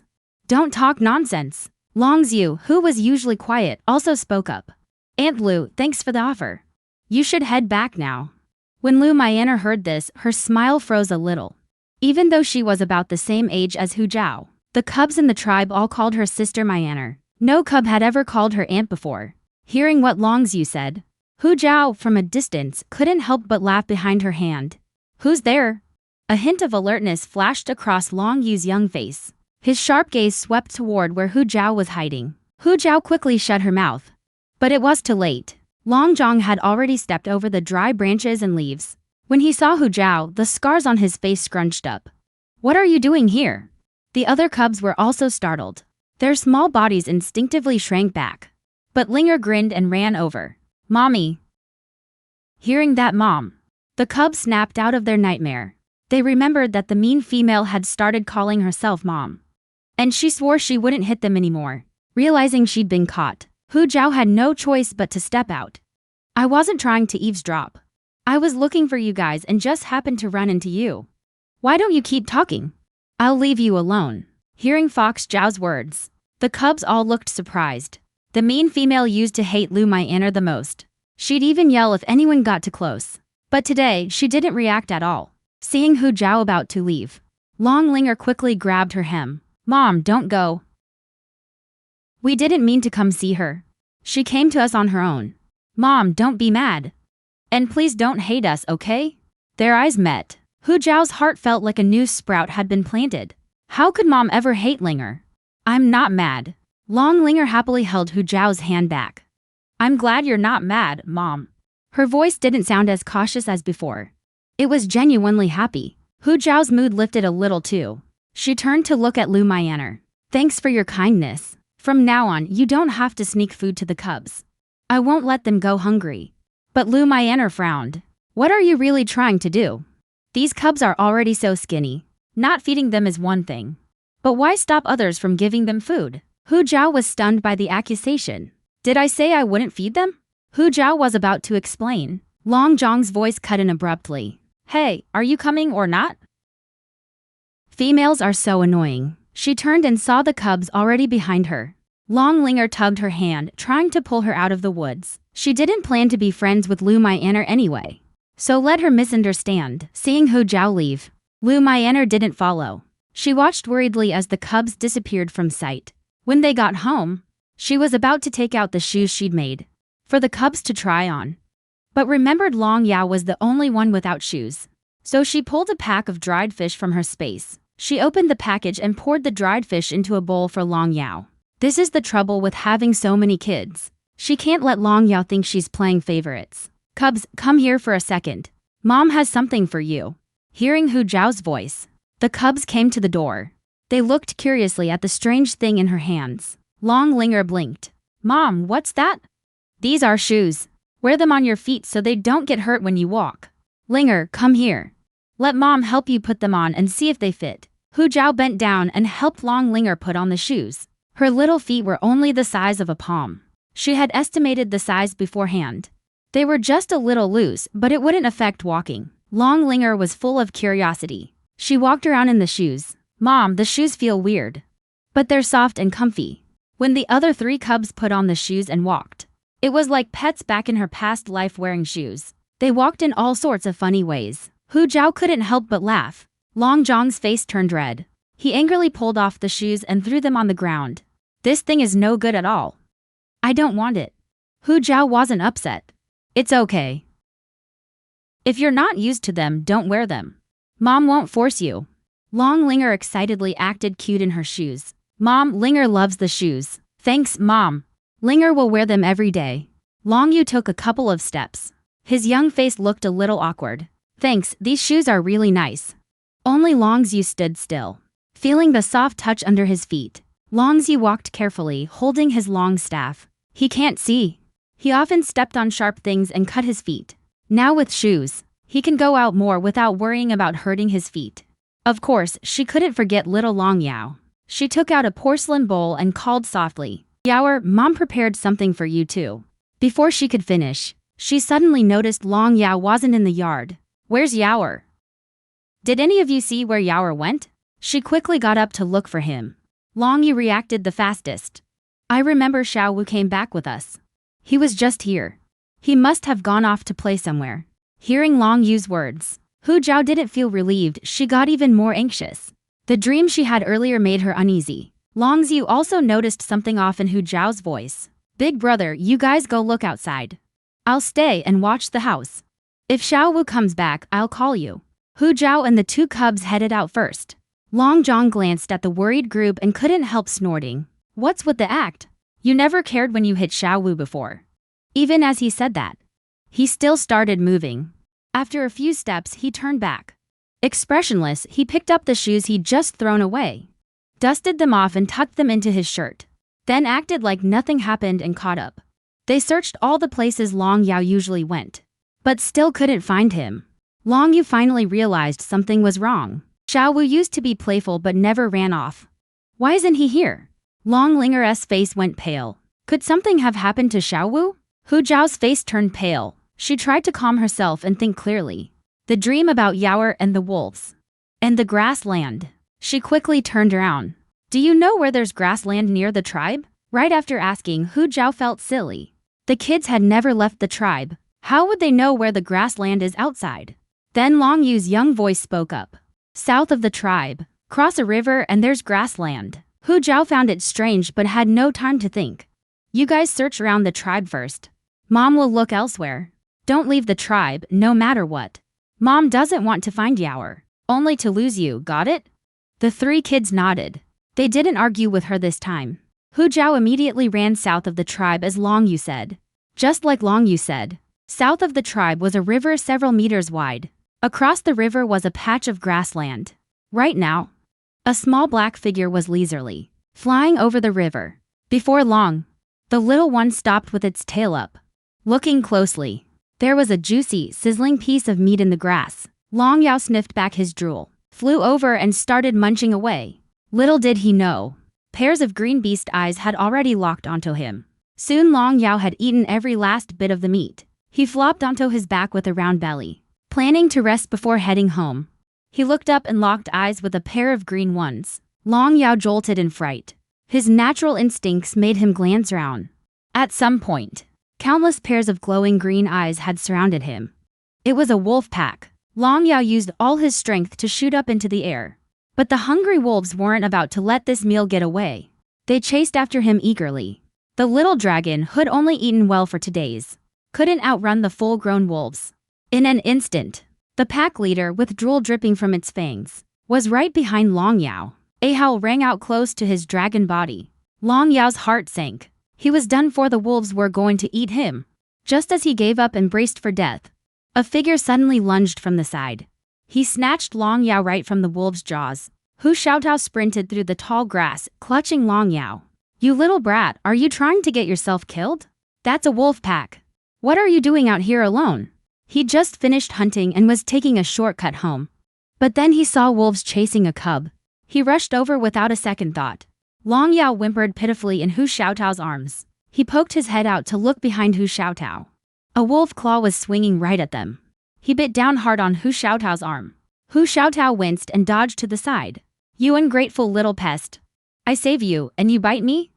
As soon as he said that, he saw the wolf beast stumbling after missing its swipe. He immediately shut up. Before he could catch his breath, Long Yao in his arms started yelling again. Hu Xiaotao looked back and nearly jumped out of his skin. Dozens of starving wolves were chasing them, staring right at his butt. If he hadn't dodged fast, half of it would be gone. Hu Xiaotao just closed his eyes and ran for it. Kid, you're gonna be the death of me. When we get to the river, you head straight home. Don't look back, got it? Just then, a gray wolf quietly circled around and blocked their path. Hu Xiaotao couldn't stop in time. The gray wolf lunged at him with a howl. He quickly dove to the side. He looked back and saw the pack closing in. With his last bit of strength, he hurled Long Yao away. Run, kid! Long Yao was still small. He tumbled through the air a few times before stopping. He watched Hu Xiaotao wrestling with the gray wolf, pacing around anxiously. Go! What are you waiting for? Just then, another gray wolf leaped from the side, aiming for Long Yao. To save the little one, she decided to stop hiding her strength. Grabbing a cleaver covered in tomato juice, she chopped off the gray wolf's head in one swing. She was about to comfort the scared Long Yao. But the little guy whimpered and pointed in a direction. Hu Zhao finally saw Hu Xiaotao fighting the gray wolf. She charged again and swung at the wolf's head. Hu Xiaotao kicked the gray wolf away, wincing in pain. He was about to thank her, but saw it was Hu Zhao who he had a grudge against. When did she get so strong? No time to explain. Run! Hu Zhao grabbed them both and ran. Hu Xiaotao was bitten on the thigh and slowed down. I can't run anymore. You to cross the river first, don't worry about me. As he shouted, they reached the river. Luckily, she noticed the current was too strong when she arrived, so she had already set up ropes on both banks. She grabbed Hu Xiaotao's arm and made him hold on. Stop talking and grab the rope. Yaoer, fly across on your own. With that, she kicked Hu Xiaotao's butt. Then she grabbed the rope and jumped into the river. Soon, a few gray wolves charged out from the shore. Hu Xiaotao trembled in fear. Then he looked again. The gray wolf had no footing and plunged into the river. In a flash, it was swept away by the current. The wolf pack leader led a group of gray wolves. They stood on the shore, staring at them menacingly. Hu Xiaotao didn't dare waste any more time. He quickly swam across the river using the rope. After barely making it to shore, both of them collapsed on the ground, gasping for air. Seeing Hu Zhao lying still, Long Yao flew over anxiously and nudged her hand with his head. Don't be scared, Yaoer. Mommy's fine. Hu Xiaotao lay on the ground, breathing greedily. While he wasn't paying attention, Hu Zhao got up and cut the rope tied between two trees. She tossed the leftover rope into her space. Once Hu Xiaotao caught his breath, he quickly thanked Hu Zhao. Thanks for saving me back there. Good thing you showed up and killed those two gray wolves. Otherwise, I'd be dead. Remembering how he'd helped hide Hu Zhao's prey before, he now felt a wave of regret. Hu Zhao heard him and quickly waved her hand. I should be the one thanking you. If you hadn't stepped in to save him, Yaoer would have been wolf food by now. Hu Xiaotao scratched his head, embarrassed. For a moment, he didn't know how to argue. Hu Zhao smiled gratefully. Then she noticed the blood on his leg. You're hurt. Hu Xiaotao looked down. The wound on his thigh was deep enough to see bone. Only then did the pain hit him again. I'm fine. Just a wolf bite. I'm lucky to be alive. Hu Zhao's brow furrowed even more. Quietly, she pulled out some bandages and medicine from her space. Hu Xiaotao was a male with a mate. He shouldn't interact too much with other females. Hu Zhao knew that. She poured a thick layer of yellow powder onto the bandage. Holding it with both hands, she handed it to him. This is a blood-clotting medicine. Wrap it around the wound to stop the bleeding. Can you tie it yourself? Hu Xiaotao hesitated. Just then, Long Yao flew over.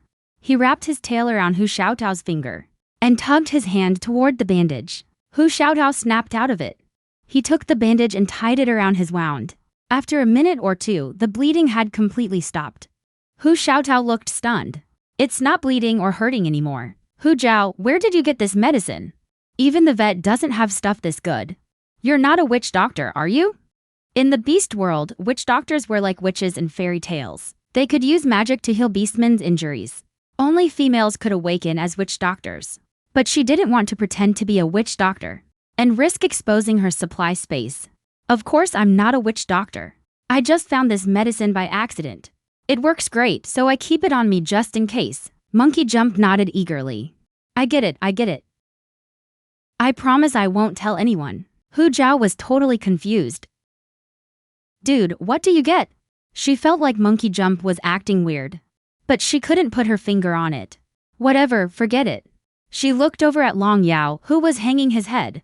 Yaoer, how did you get here? Who brought you here? Long Yao glanced nervously at Hu Zhao. His big, watery red beast eyes were full of innocence and confusion. She forgot. The little one hadn't shifted yet and couldn't talk. Long Yao immediately flew over to her head. He rubbed his forehead against hers. Mommy's fur is wet. Let me change into dry fur first, then I'll hold you, okay? Long Yao opened his tiny mouth, stuck out his pink tongue and let out an adorable little cry. But Hu Zhao's eyes narrowed. She reached out and wiped Long Yao's mouth. It was grease and bits of meat. Yaoer, did you eat meat? Who gave it to you? Seeing Hu Zhao's angry face, Long Yao shrank back, looking scared. Hu Zhao realized she was being too harsh.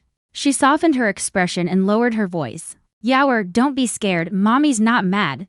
Can you tell mommy where you ate the meat? Long Yao bobbed his little head. Then he flew up into the air. He pointed one claw toward the other side of the river. Seeing that, Hu Zhao's eyes turned cold. Just as I thought. Who would leave cooked, greasy meat in the wild grass outside the tribe? That beastman must have known. Long Yao would smell it and go eat it. They deliberately tried to kill Long Yao. But most of the tribe were beastmen Hu Zhao had offended. Finding the real culprit was nearly impossible. Thinking about it, Hu Zhao sighed. From now on, don't eat food from outside. No matter how good it smells or how hungry you are, okay? Remembering how he almost died from eating that meat, Long Yao nodded like a pecking chick. On the way home, Long Yao stayed right by Hu Zhao's side, afraid she'd disappear if he blinked. Back at the wooden house, the three kids came back looking down. Long Xiu, who stayed home, heard them and felt her way to the door. Is Big Brother back? Did you find Little Five? No. Long Yu answered in a hoarse voice. Long Shu's face went pale. Little Five never goes where they can't find him. Still haven't found Little Five? He might be in trouble. Long Zhong hung his head, fists clenched. It's all my fault. If I'd watched him better, he wouldn't have gone missing. Long Linger said with red eyes, trying to comfort him. Third brother, it's not your fault. Don't be like this. Long Yu bit his lip hard, his face full of guilt.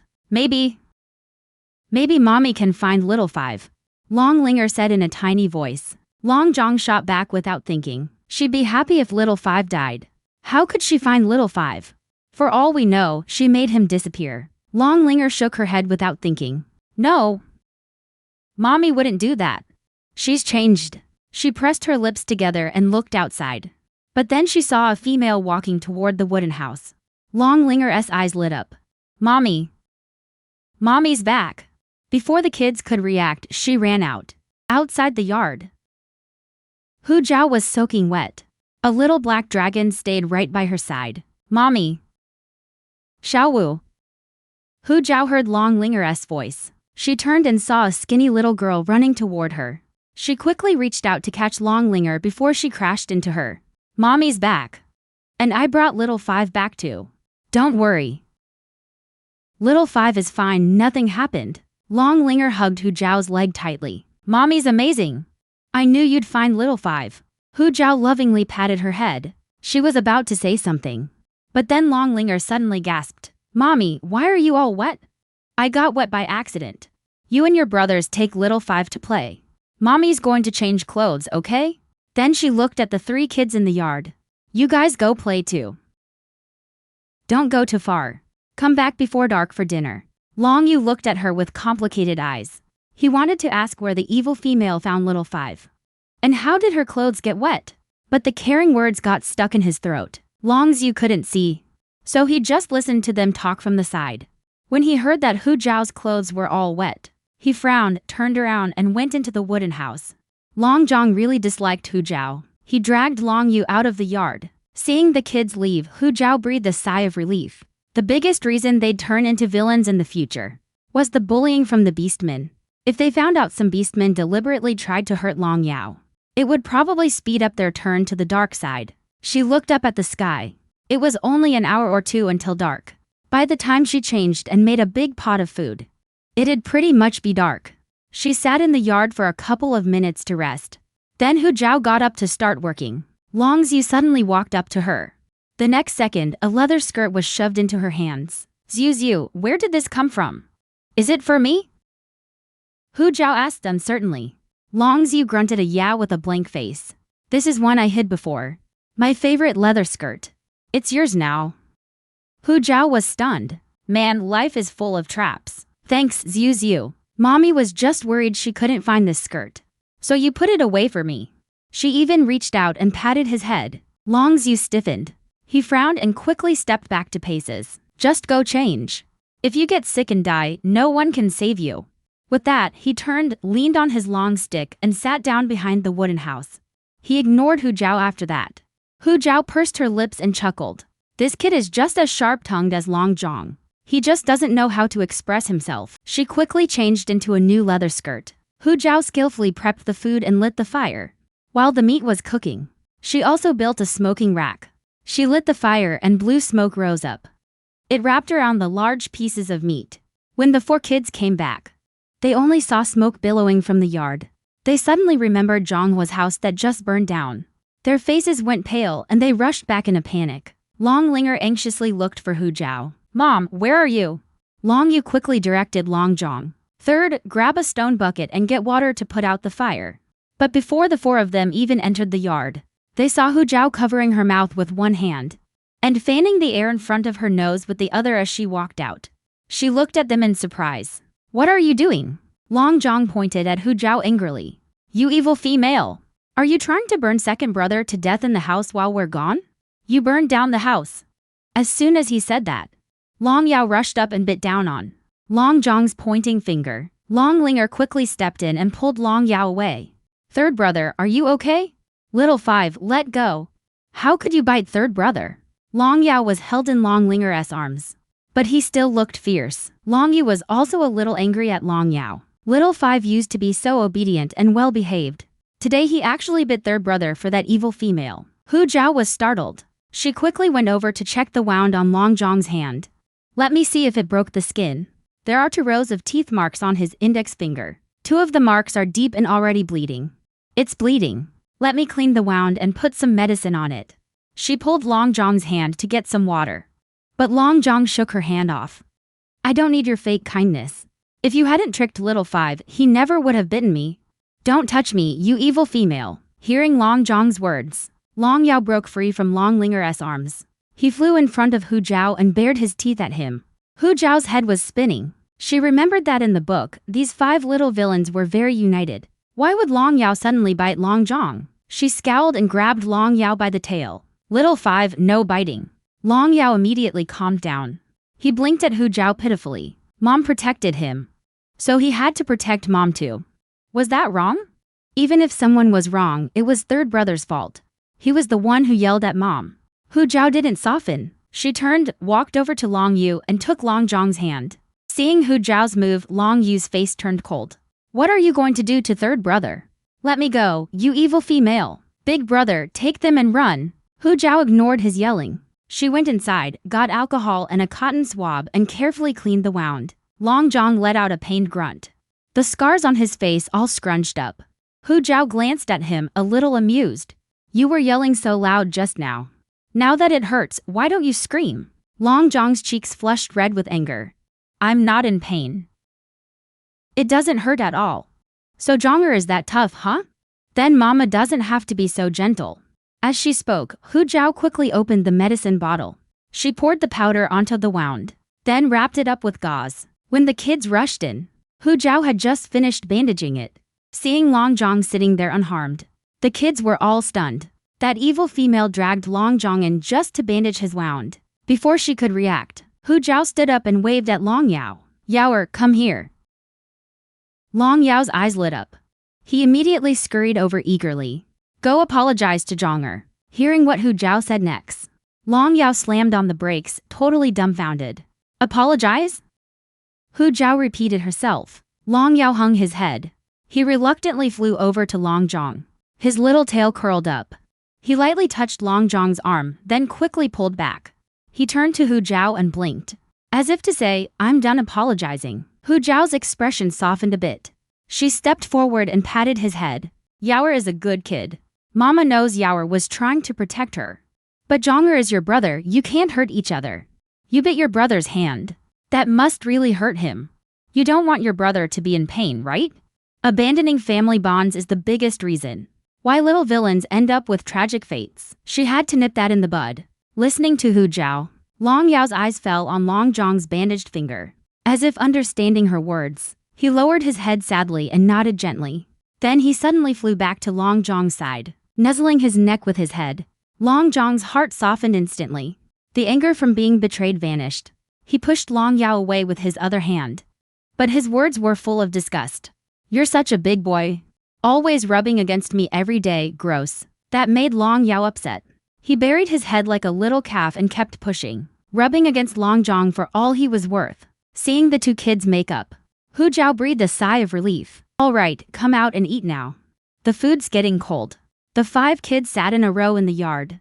Then they noticed smoke coming from under a wooden rack. "What's this thing? Why are you putting meat over smoke?" "Smoked meat can last a long time. I'm doing this so the meat keeps longer." Hearing Hu Zhao, Long Linger got curious. "Mom, how long is a long time? Can it last 10 days? Hu Zhao answered gently. "Of course more than 10 days. Smoked meat can last a few months." Long Linger's eyes went wide. "So it can last until winter? We'll have meat in winter too." Hu Zhao didn't let them keep asking. She set out a plate of food for each of them. The kids forgot their earlier doubts, staring intently at Hu Zhao's every move. She couldn't help but laugh. "What are you all waiting for? Can staring fill you up?" Long Linger couldn't help licking her lips. "Mom, you eat first." Hu Zhao knew they were afraid she'd get mad if they ate first. So she walked over and sat down facing them. "Mom and kids will eat together." Early the next morning, Hu Zhao got up and made breakfast. She took half a deer from the meat rack. She planned to trade the meat with Old Bull for some hides. Old Bull was the best in the tribe at tanning hides. Beastman often traded game for his hides. She told the kids to watch the house, then carried 2 slabs of venison on a homemade shoulder pole and left. The book said Old Bull lived on the north side of the tribe. Hu Zhao headed north. But before she could find Old Bull's place, a male blocked her path. A rich woman with billions in supplies. Yet she only liked an ugly jerk. She'd been rejected 99 times. Just when she gave up and tried to move on, the guy got full of himself. They just crossed paths on the road, and he yelled at her for being shameless. "I only love my Anner. Don't ever show up in front of me again." Hu Zhao was totally confused. Could this be Ying Yuan, the one the original her pined for? Seeing Hu Zhao frozen in place, Ying Yuan's disgust grew even stronger. "Take your meat and get lost. If I see you here again, I won't go easy on you." Hearing that, Hu Zhao snapped back to reality. She remembered that in the book, Ying Yuan hated the original her, but took the game she gave him, and gave it to Lu Myanmar to win her over. That made her lose all respect for him. "Get out of my way. You're blocking the road." Ying Yuan almost got hit by the swinging pole. He quickly stepped back a few paces. A look of shock appeared on his face, but it was quickly replaced by anger. "What trick are you trying to pull now? No matter what you do, I'll never like you." Hu Zhao was speechless. "Do you have a hearing problem? Which ear did you hear me say I'd give you the meat? Am I stupid or something? Why would I give it to a perfectly able guy who insults me every day?" Ying Yuan's face turned red and pale. "Don't think you can fool me with that. I know you haven't given up. Why else would you bring meat here? Let me tell you, my Anner is 1,000 times better than you. You're just making me more disgusted." Hu Zhao was so mad she could barely breathe. Does this guy not understand plain English? Yeah. Your Myanmar is 1,000,000 times better than me. So can you move now? I don't have time for your nonsense. Ying Yuan was furious and embarrassed. "Don't play dumb with me. What could you possibly have to do? Just take your meat and get lost." Hu Zhao couldn't take it anymore. She swung her pole and whacked him. "Is the tribe your house? Why can you walk here but I have to get lost? I was an idiot before, treating you like a king. But now I've woken up. In my eyes, you're not even as important as this meat. So get out of my way." With that, she pushed Ying Yuan aside with her pole. She walked off without looking back at him. Half an hour later, she finally found Old Niu's house. Old Niu lived in a stone house. Several trees outside the house were hung with animal hides of all colors. A slightly dark-skinned middle-aged male had just stepped out. His face darkened even more when he saw Hu Zhao. "What are you doing here? You're not welcome here, get out." "Uncle Niu, I'm here to trade for some hides. I don't mean any harm." Hearing Hu Zhao's words, Old Niu's expression softened a bit. "You really just came to trade for hides? Yes, Uncle Niu. I'll leave as soon as I trade. Can this meat get me a few hides? She pushed the meat closer to old Niu, afraid he might turn her away. Old Niu had a loud voice. His shout drew all the nearby beastmen over. They were shocked to see Hu Zhao had brought so much meat. Old Niu couldn't believe it either. This female was actually willing to trade meat for hides. He picked up the meat and weighed it. At least 70 or 80 pounds. This meat can get you 3 large hides. Pick whichever you want. Hu Zhao's face lit up. Thanks, Uncle Niu. Then she looked up to choose from the hides hanging on the branches. Nearby, the beastmen watching were buzzing with gossip. Hu Zhao actually came to trade meat for hides herself. Has she lost her mind? I heard Longmo's catches are never enough to eat. Where'd she get all this meat? Did she steal it or rob someone? As soon as he said that, all the beastmen showed looks of contempt. Old Niu's expression changed when he heard that. He grabbed Hu Zhao's arm and shoved her out. Get out of here. I'm not trading hides with you. Take your meat and get lost. Hu Zhao frowned. She opened her mouth to speak. Then a mocking voice came from behind. Old Niu already told you to get lost. You're shameless for still hanging around. Hu Zhao turned around. The female who had accused her was smirking at her, accusing her without any proof. That female must be looking for trouble on purpose. She glanced at the sneering beastmen around her. Hu Zhao memorized their faces. She picked up the meat and left. Just then, a male pushed through the crowd. No, don't say that. This meat was brought back by Longmo. I carried it myself. Hu Zhao didn't steal it. Fox Zhao was stunned. Monkey Jump, what are you doing here? Monkey Jump was holding a stack of hides. He hurried over to Hu Zhao. I heard you wanted to trade for hides. These are ones I tanned, take them. Consider it thanks for saving my life. Hu Zhao looked down. He was holding exactly 3 hides. She thought for a moment. Hu Zhao pushed the meat and pulled toward Monkey Jump. Then I'll trade you the meat. That way I don't have to carry it back. Monkey Jump looked flustered and waved his hands. I can't do that. I can't take your meat. Hu Zhao looked at him sincerely. Don't refuse. Otherwise, I won't know how to thank you for saving Yaoer. Monkey Jump scratched his head and shyly accepted it. Then another voice came from the crowd. Everyone knows what Hu Zhao is like. Monkey Jump, you're defending her so much. Could there be something going on between you? The beastmen chimed in agreement. Their words were full of malice. Hearing this, Hu Zhao's face turned cold. She turned and walked toward the watching beastmen, stopping in front of the small female who was bad-mouthing her. If she heard the name right, this female was Lu Quiqui, Lu Myanmar's cousin. A scheming girl who had a crush on Ying Yuan. Since she couldn't have him, she took it out on the original owner. Of course I'm not as good as you, Lu Quiqui. Acting like you care about Lu Myanmar, while throwing yourself at Ying Yuan behind her back.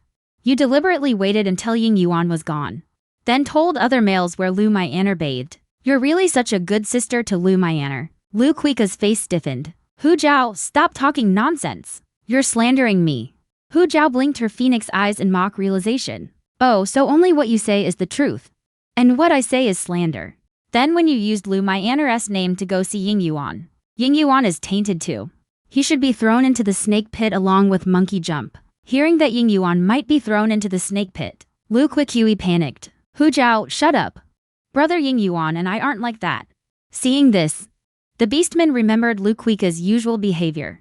They all shot her contemptuous looks. If they ever got tangled up with a female like that, and ended up in the snake pit, that would be way too unfair. In that moment, no one dared to bring up Hu Zhao and Monkey Jump anymore. Seeing her goal was achieved, a smile curled at the corner of Hu Zhao's lips. She said goodbye to Monkey Jump and headed home. She hadn't gone far. Then Monkey Jump's voice came from behind her again. Hu Zhao, wait a second. She turned around, looking confused. Is there something else? Is the meat not enough? Monkey Jump quickly shook his head. No, it's plenty. I was just saying when I go hunting today, I'll find Longmo. Tell him to bring the meat himself next time. If we send another beastman, it might get hidden again. Hu Zhao's expression froze. So that meant, in a few days, she'd be meeting the big villain. Thinking of that bloodthirsty black dragon from her dream, Hu Zhao felt a chill run down her spine. What's wrong? Monkey Jump asked, confused. Nothing, thanks. I'm heading back now. Hu Zhao forced a smile. She walked home, distracted. Back in the wooden hut, the 5 cubs were lying on the straw bed, whispering and discussing something. Long Zhang's face was dark. She took the meat. She's definitely giving it to Ying Yuan again. Long Linger rested her chin on her hands, frowning. Mom said she was going to trade it for furs with Old Bull. Not for Ying Yuan. Long Yu's expression was serious. Before, whenever she got meat, she'd give it to Ying Yuan first. At least now she's letting us eat some. Long Zhang snorted.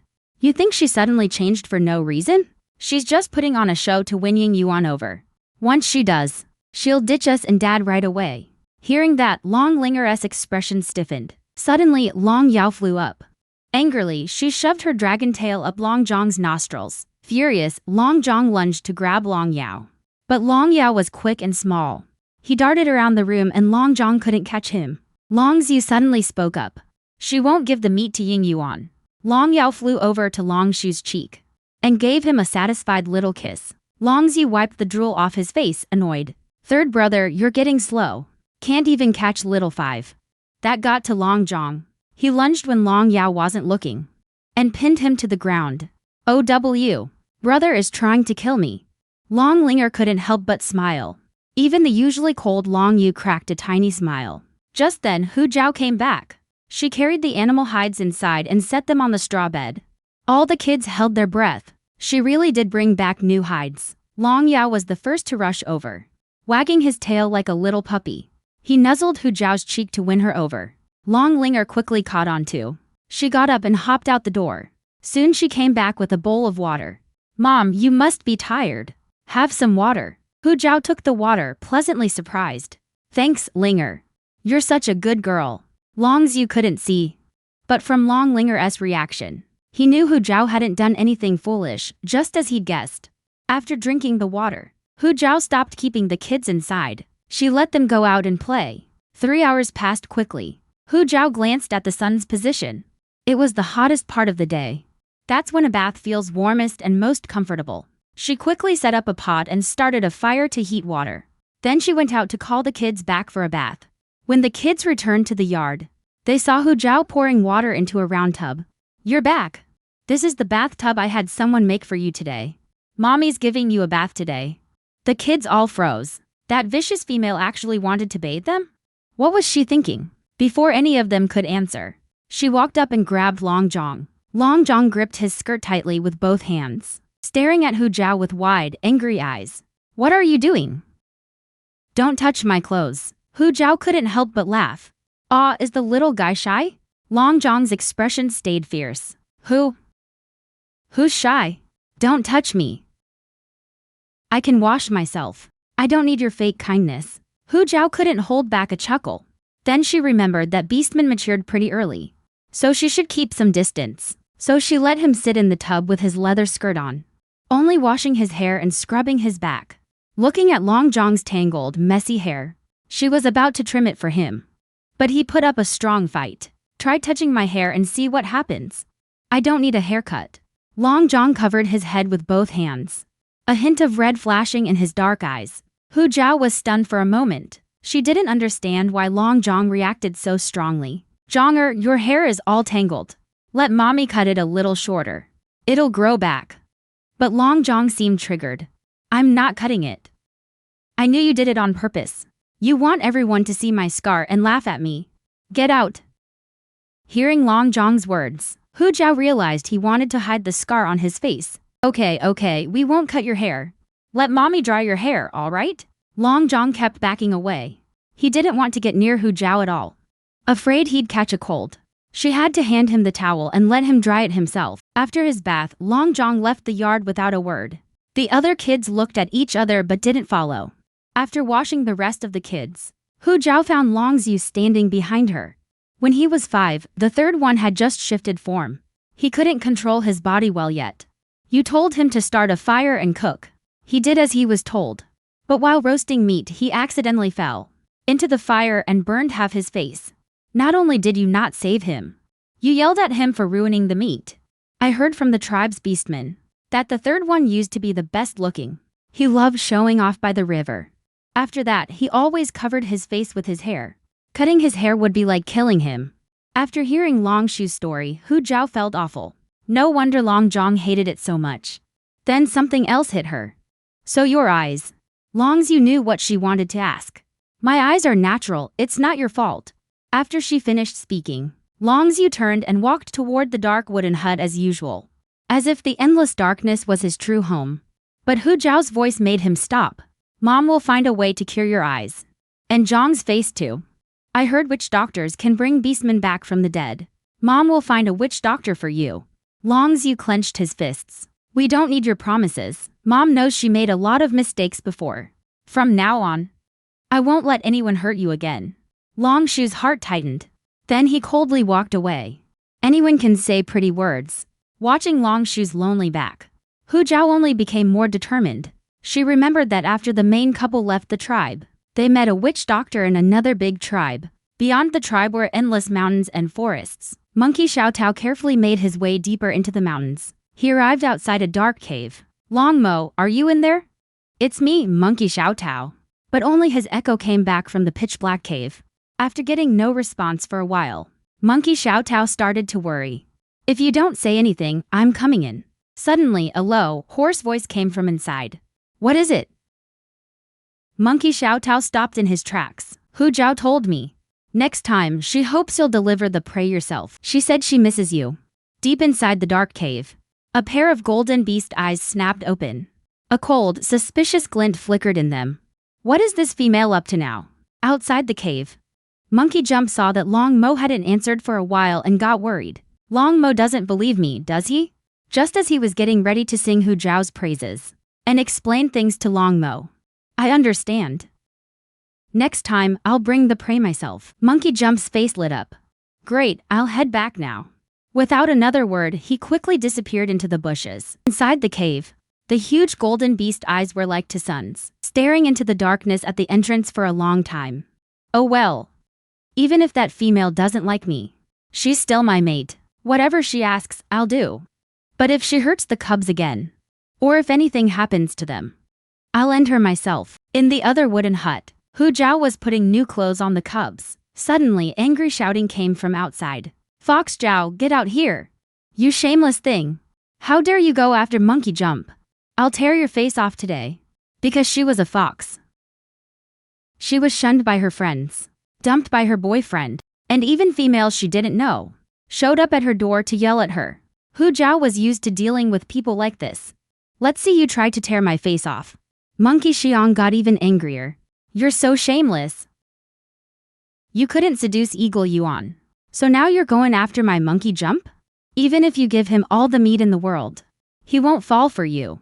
Hearing that, Hu Zhao finally understood. This female is Monkey Jump's mate, Monkey Xiang. She probably saw the meat Monkey Jump brought back and misunderstood that she was after him.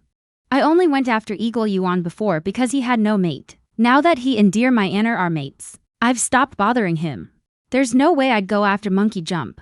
As for the meat you mentioned, I traded it for some animal hide. A lot of beastmen saw it. Hearing Hu Zhao's words, Monkey Zhang's expression froze. So Monkey Jump traded hides for that meat? How come I didn't know about this? If you don't believe me, go ask the beastmen who saw it. Otherwise, do you think I have extra meat just lying around to give away? Monkey Xiang thought it over carefully. It actually made sense. She could only force an awkward smile. I got that wrong. Sorry about that. Hu Zhao didn't expect Monkey Xiang to apologize. That was way better than someone like Bearflower. She waved her hand casually. It's fine as long as the misunderstanding is cleared up. But who told you I was giving meat to Monkey Jump? Hearing that, Monkey Xiang realized something was off. It was Dear Quickie. That jerk tricked me. Just as she expected, only someone as petty as Dear Quickie would deliberately mislead Monkey Xiang. After the misunderstanding was resolved, Hu Zhao saw her 3 cubs watching her from outside the yard. She waved and said gently, You're Linger, Zhonger. Come inside and eat. Long Xiu heard footsteps one after another, knowing it was the brothers coming back. He stood still, leaning on his long staff. Just then, a warm, soft hand took his. Xiu, come on. Mom will take you to eat. Long Yu and his siblings, just entering the yard, stared wide-eyed. When did that mean female get so caring? She used to just call Long Xiu a blind kid. Not only did she not help him, she wouldn't let them help him either. And now she's personally leading him to dinner? After the shock, Long Linger was the first to run over happily. Mom doesn't hate second brother for being blind anymore. I love the new mom. The cubs quickly lined up. Hu Jiao lifted the pot lid. A mouth-watering smell drifted out. She gave each of them a bowl of deer bone soup and 5 beef meatballs. Suddenly, a stomach growled. She looked up and saw Monkey Xiang still hadn't left. She was standing outside the yard staring at the soup in the pot. What did you make? Why does it smell so good? Beastmen could cook food with fire. But it was just cooked, not tasty. Hu Jiao wasn't stingy. This is soup I made from deer bones. Try some. Monkey Xiang's eyes lit up. She said she felt awkward. But the next second she brought it to her lips and took a sip. This is amazing, Hu Jiao. You're so talented. How did you make soup this good? Monkey Jump saved my Long Yao. I haven't properly thanked him yet. Take this meat and soup home for your cubs to try. Monkey Xiang couldn't believe it. These are really for me? The rumors about Hu Jiao being bad must all be lies. If anyone said a bad word about her, she'd get mad at them. Monkey Xiang acted like she'd found a treasure, holding the bowl with both hands as she took it. Hu Jiao, you're so kind. So good. This is the best meat I've ever had. Hu Jiao, you're amazing. Hu Jiao smiled. I'm glad you like it. Soon after all the cubs finished eating, Hu Jiao took the pots and bowls to the river. Seeing the yard was already empty, she focused and entered her space. The newly unlocked shelves in the space confirmed Hu Jiao's guess. Sure enough, as long as she earned the beastman's favor, she could unlock new shelves. It wasn't just the cubs. Other beastmen's favor counted too. She walked up to the newest shelf and saw it was stocked with crop seeds. Unlike before, each seed had a description, with planting times, care instructions, and so on. It was exactly what she needed. She'd been worried about how to find seeds while foraging in the forest tomorrow. This space could read her mind. In the book, the tribe's first attack by other beastmen happened when they went hunting during winter due to food shortages, and other beastmen discovered them, bringing danger. If she could teach the tribe's beastmen to grow potatoes, they wouldn't have to worry about food shortages. The next morning, Hu Jiao got up and headed to the foraging team. As soon as she arrived, she saw the familiar chief. Chief, I'm not late, am I? No. The females aren't all here yet. Right then, a few nearby females saw Hu Jiao approaching and moved aside, like she was something dirty they didn't want to touch. Hu Jiao was used to it. She stood there without changing her expression. After waiting about 10 minutes, 5 or 6 more females showed up late. Among them were Lu Myanmar, Hu Jing, and Lu Qiqi. Ying Yuan dropped off Lu Myanmar. When he saw Hu Jiao was there, his face turned cold. What are you doing here? Hu Jiao glanced at him and didn't bother to reply. Seeing Hu Jiao ignore him, Ying Yuan frowned. He stepped closer and lowered his voice. Don't try anything tricky. I told you, I'm not interested in you. If you dare mess with Myanmar, I'll kill you. Hu Jiao lifted her eyelids and looked at Ying Yuan like he was an idiot. This guy must have paranoid delusions. She just turned her back to him, out of sight, out of mind. I really don't get what the original me saw in him. Was it his narcissism, his sour face, or his nasty mouth? Just then, Lu Myanmar walked over. Yuan, what's wrong? Nothing. I'm going to the hunting team today, so I can't stay with you. Be careful with Hu Jing. If any beastman bullies you, tell me. Lu Myanmar nodded understandingly. Go ahead, I'll be fine. Soon, all the females had arrived. Hu Jiao's mother, Hu Min, also showed up. Seeing Hu Jiao there, Hu Min was very surprised. But then she thought her cub was finally acting mature. She affectionately held her hand as they walked at the back of the line. After leaving the tribe, they were surrounded by towering trees that blocked out the sky. The chief and 3 males personally guarded them. An hour later, they reached a relatively flat clearing. Hu Jiao scanned the area. This clearing was full of potatoes. Looked like today's goal was digging them up.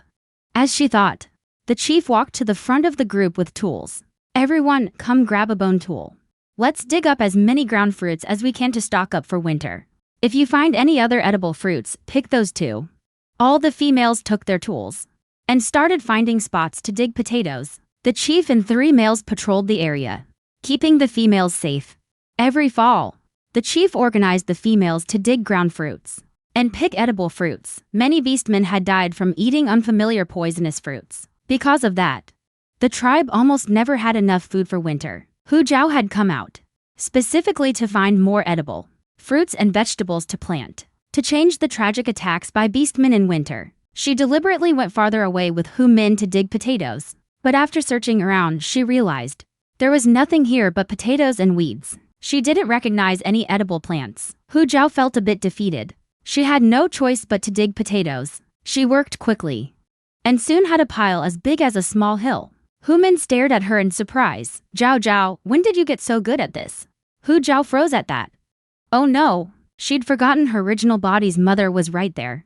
Just as she was thinking how to explain, Hu Min suddenly grabbed her hand. Jiao Jiao, you've been through so much. It must be because Long Mo isn't in the tribe, so you've done a lot of work. Now you're even this skilled at it. Hu Jiao gave an awkward smile. No, Mom. Actually, I didn't do that much work. Maybe I'm just naturally good at it.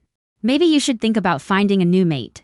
Besides Ying Yuan, there are plenty of great males in the tribe. Thinking about her 5 poor cubs at home, Hu Jiao refused without a second thought. Mom, I don't like Ying Yuan anymore. I just want to raise my 5 cubs well. Hu Min's mind went blank for a moment, before she suddenly realized what Hu Jiao had said. Jiao Jiao, you finally came around. Our Jiao Jiao is so wonderful.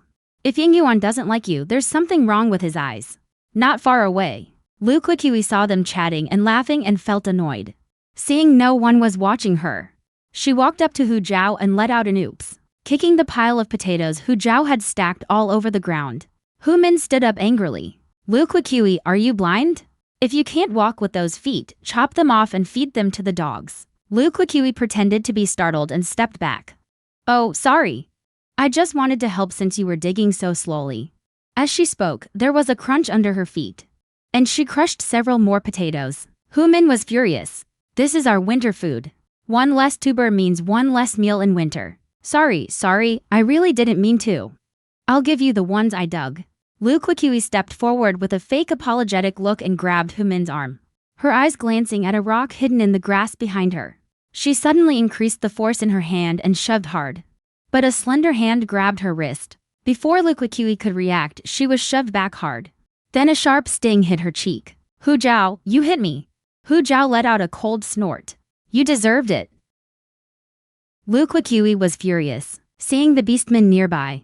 Drawn by the noise and looking over, she instantly switched to a pitiful expression. I was just trying to help. If you don't like me, just say so. Why did you hit me? As soon as he said that, the surrounding females gathered around, unhappy. They started blaming Hu Jiao without knowing the facts. Lu Myanmar stepped forward to support Lu Quiqui. Quiqui, are you okay? Hu Min had no idea what was going on, but her first instinct was to side with Hu Jiao. If you're too good for it, then starve this winter. Don't eat the ground fruits our Jiao Jiao dug up. Lu Quiqui, why are you pretending to be helpful? You crushed so many ground fruits and still have the nerve to say you're helping? I think you're deliberately ruining the food. Hearing Hu Min's words, the females also saw the crushed potatoes on the ground. Lu Quiqui looked wronged and refused to admit it. I didn't mean to. Hearing the commotion, the chief walked over with a serious expression. What's going on?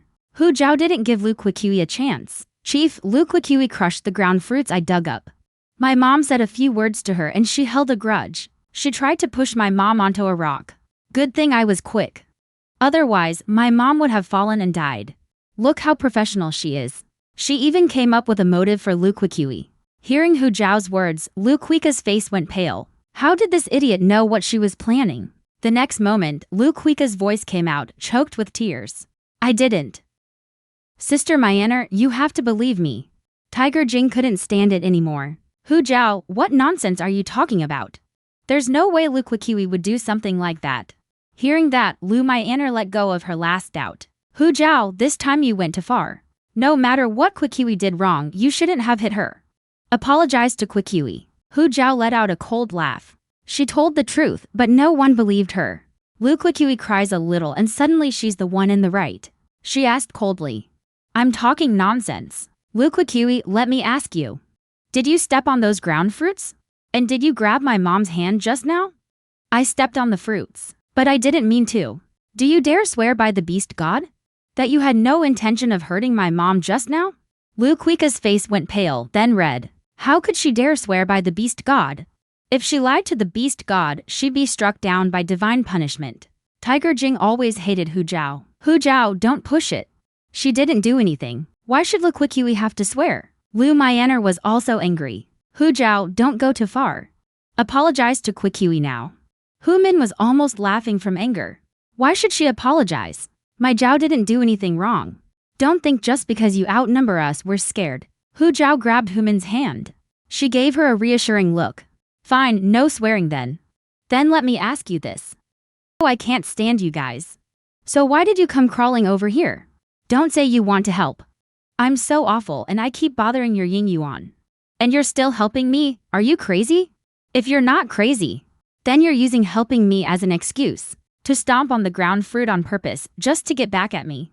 This is everyone's food for winter. Looks like you want everyone to go hungry this winter. Lu Quiqui was speechless. When did Hu Zhao get so sharp-tongued? Lu Myanmar scolded in a low voice. Hu Zhao, that's enough. Quiqui just did it by accident. The chief walked out with a grim face, cutting them off. His eyes fell on the crushed ground fruit. He rubbed his forehead, getting a headache. Lu Quiqui, you crushed the ground fruit. These will be deducted from your winter share. From now on, everyone digs their own ground fruit. No more helping each other in private. And definitely no more destroying food. Lu Quiqui was upset but didn't dare argue. Hu Jing, however, was hot-tempered. Chief, Lu Quiqui was wrong to crush the ground fruit. But Hu Zhao hit her. You haven't said how you'll punish Hu Zhao for that. Hu Zhao looked at Hu Jing.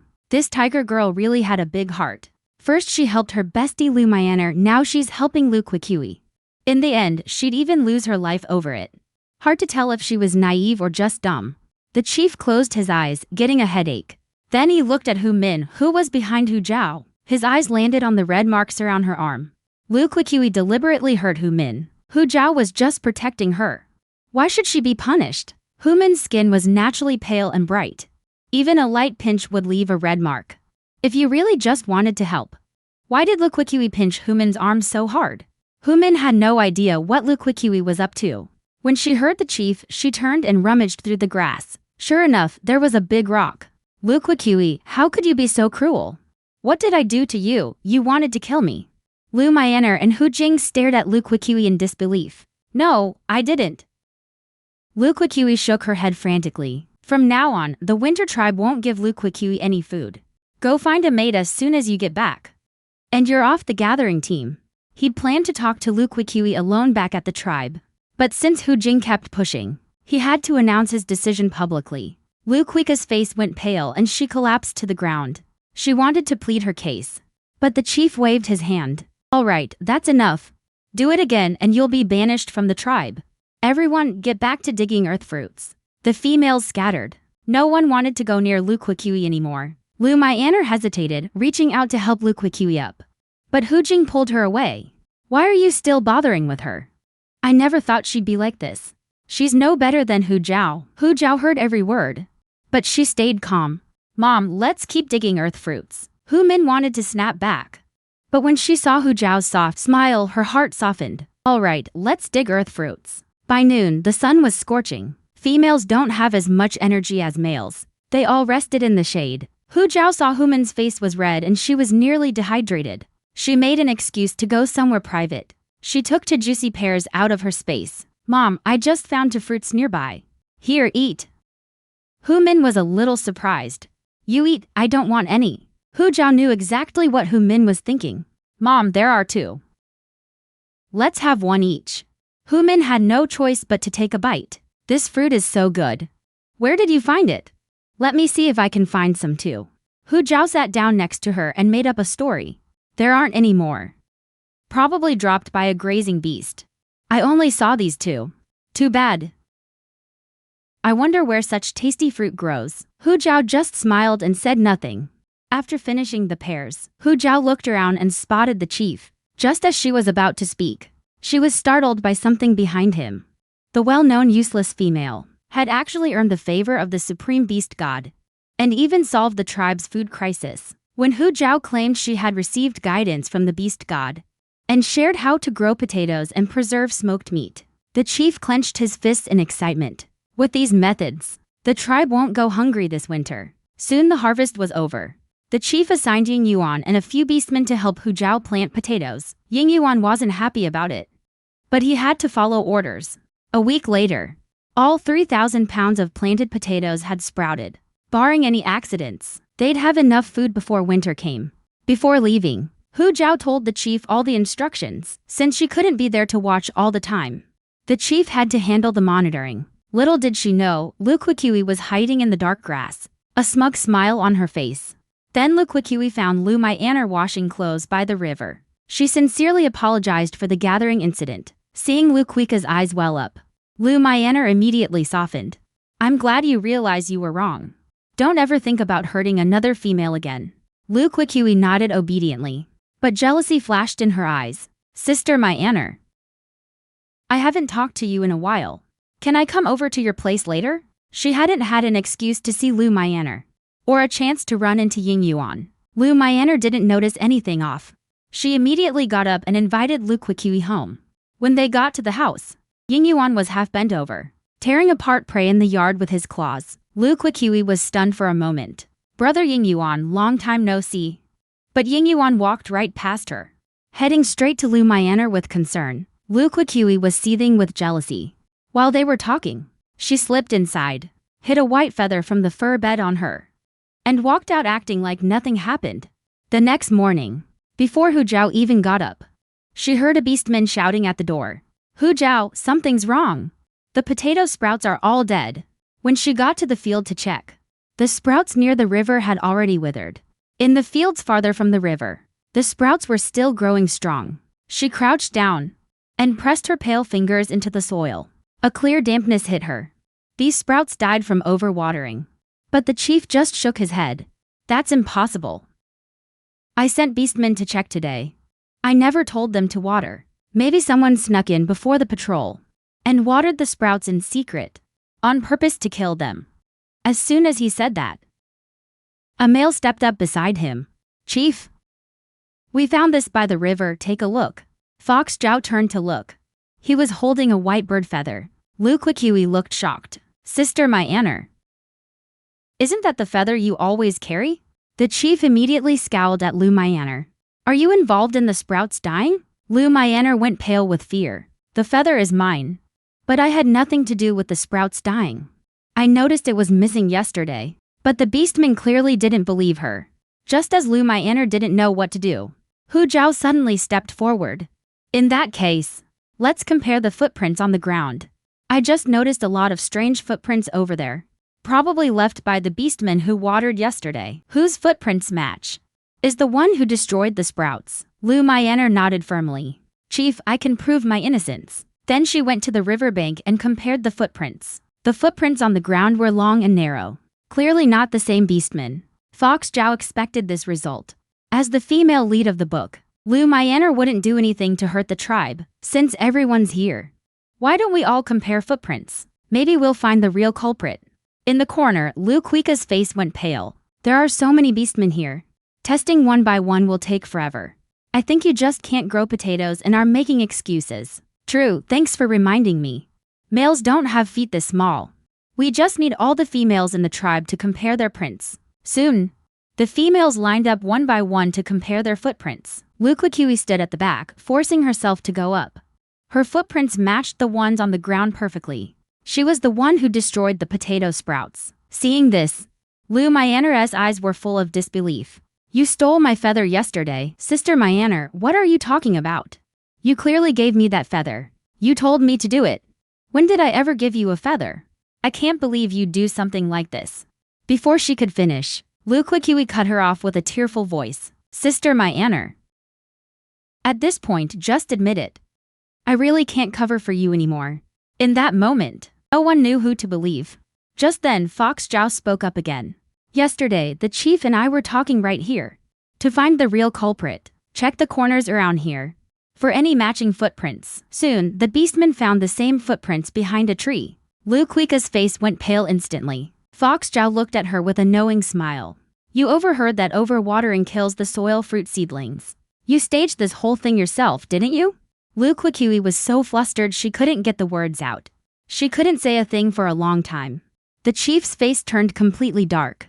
You've endangered the tribe multiple times. Move outside the tribe today.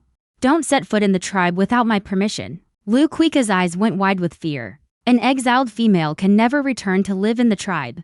It means losing the tribe's safe and comfortable environment. Lu Quikiwi wailed and begged for forgiveness. But no beastman felt sorry for her.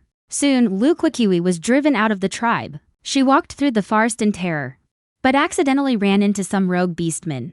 The rogue beastmen burst out laughing. Looks like this winter won't be boring after all. Lu Quika's legs went weak with fear. Please let me go. Our tribe has many females. They'll come out to gather tomorrow. I can help you get them. The rogue beastmen's faces lit up. They said they'd let her go if she told them. But after Lu Quikiwi gave them the location, she still couldn't escape the rogue beastmen's abuse. From then on, she could only live a life worse than death. On the other side, Fox Zhao woke up from a nightmare. She dreamed that while Lu Myanmar was picking soil fruit, she was captured and assaulted by rogue beastmen. Although Ying Yuan saved her in the end, she became so depressed that she eventually took her own life.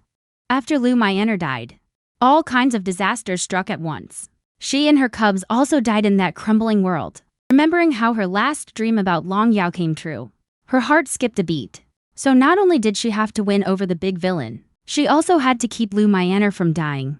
With that on her mind, she got up early the next morning to make a big breakfast for the cubs. She was afraid that if she couldn't stop Lu Myanmar this time, this would be her and the cubs' last meal. Long Linger rubbed her eyes and stumbled out. Mom, why are you up so early today? Let me help you. But when she opened her eyes, she was stunned by the feast on the table. So much food. Mom, why did you make so much? Can we even finish it? Hu Zhao turned around and smiled gently. No need to help. Linger, go wake them up and get ready to eat. Long Linger walked inside in a daze and called the other cubs out. The 6 of them sat around the table. Why isn't anyone eating? Is it not to your taste? Long Yu glanced at the yard. You used up all the food. What will we eat tomorrow? Long Zhang glared at Hu Zhao suspiciously. Are you trying to trick us into eating it all? So you have an excuse to get rid of us? Long Yao blinked his eyes. He put his little dragon claws on his belly, finally made up his mind and swallowed his saliva. Then, like heading into battle, he let out a little roar, as if to say he could eat a little less from now on. Hu Zhao looked at them with amusement. What are you talking about? Mom made so much today because your dad is coming back soon. He'll bring a lot of food with him. You won't go hungry from now on. Hearing this, Long Linger's eyes lit up. Dad is coming back. That's great. Hurry up and eat. After you're done, Mom has to go to the foraging team. Hu Zhao patted each cub on the head and changed the subject. The cubs looked away and focused on eating. A hint of worry crept into Hu Zhao's smile. By her count, Long Mo should be back soon. She still hadn't seen what the big villain looked like. What if he was really scary and hideous? As she was thinking, a beastman came to call her to the foraging team. Hu Zhao took a few bites and left. Long Zhang frowned. Don't you think she's acting weird today? Long Linger was also troubled. Mom definitely doesn't want Dad to come back. That's why she's upset. Long Yu nodded in agreement. She's never liked Dad. Long Yao didn't react. He just kept munching away. The 3 cubs snapped back to reality and saw their bowls had been completely cleaned out. Xiao Wu! 3 angry shouts rang out at once. Only Long Yao sat at the table, lips pressed together, a thoughtful look on his pale face. Hu Zhao and the females arrived at the foraging spot. This time they weren't picking ground fruit. They were picking other kinds of fruit. Hu Zhao looked around and spotted several fruits she recognized. But she wasn't in the mood to pick fruit. Her mind was completely on Lu Myanmar, carrying a leather pouch. She stayed right next to Lu Myanmar. She'd follow wherever Lu Myanmar went. Hu Jing, who was always glued to Lu Myanmar, couldn't take it anymore. Go somewhere else. Stop following us. I'm not following you. I just came over because these fruits look bigger. You're overthinking it. Hu Jing was furious. You totally are. Lu Myanmar grabbed her and shook her head. Forget it, Hu Jing. Let's pick somewhere else. Hu Jing was still angry. Myanmar, you're way too nice. That's why she walks all over you. But she still grabbed her leather pouch and moved with Lu Myanmar. Hu Zhao turned away and kept picking fruit like nothing happened, ignoring Hu Jing's angry glare. Once they moved, she picked up her pouch and followed them.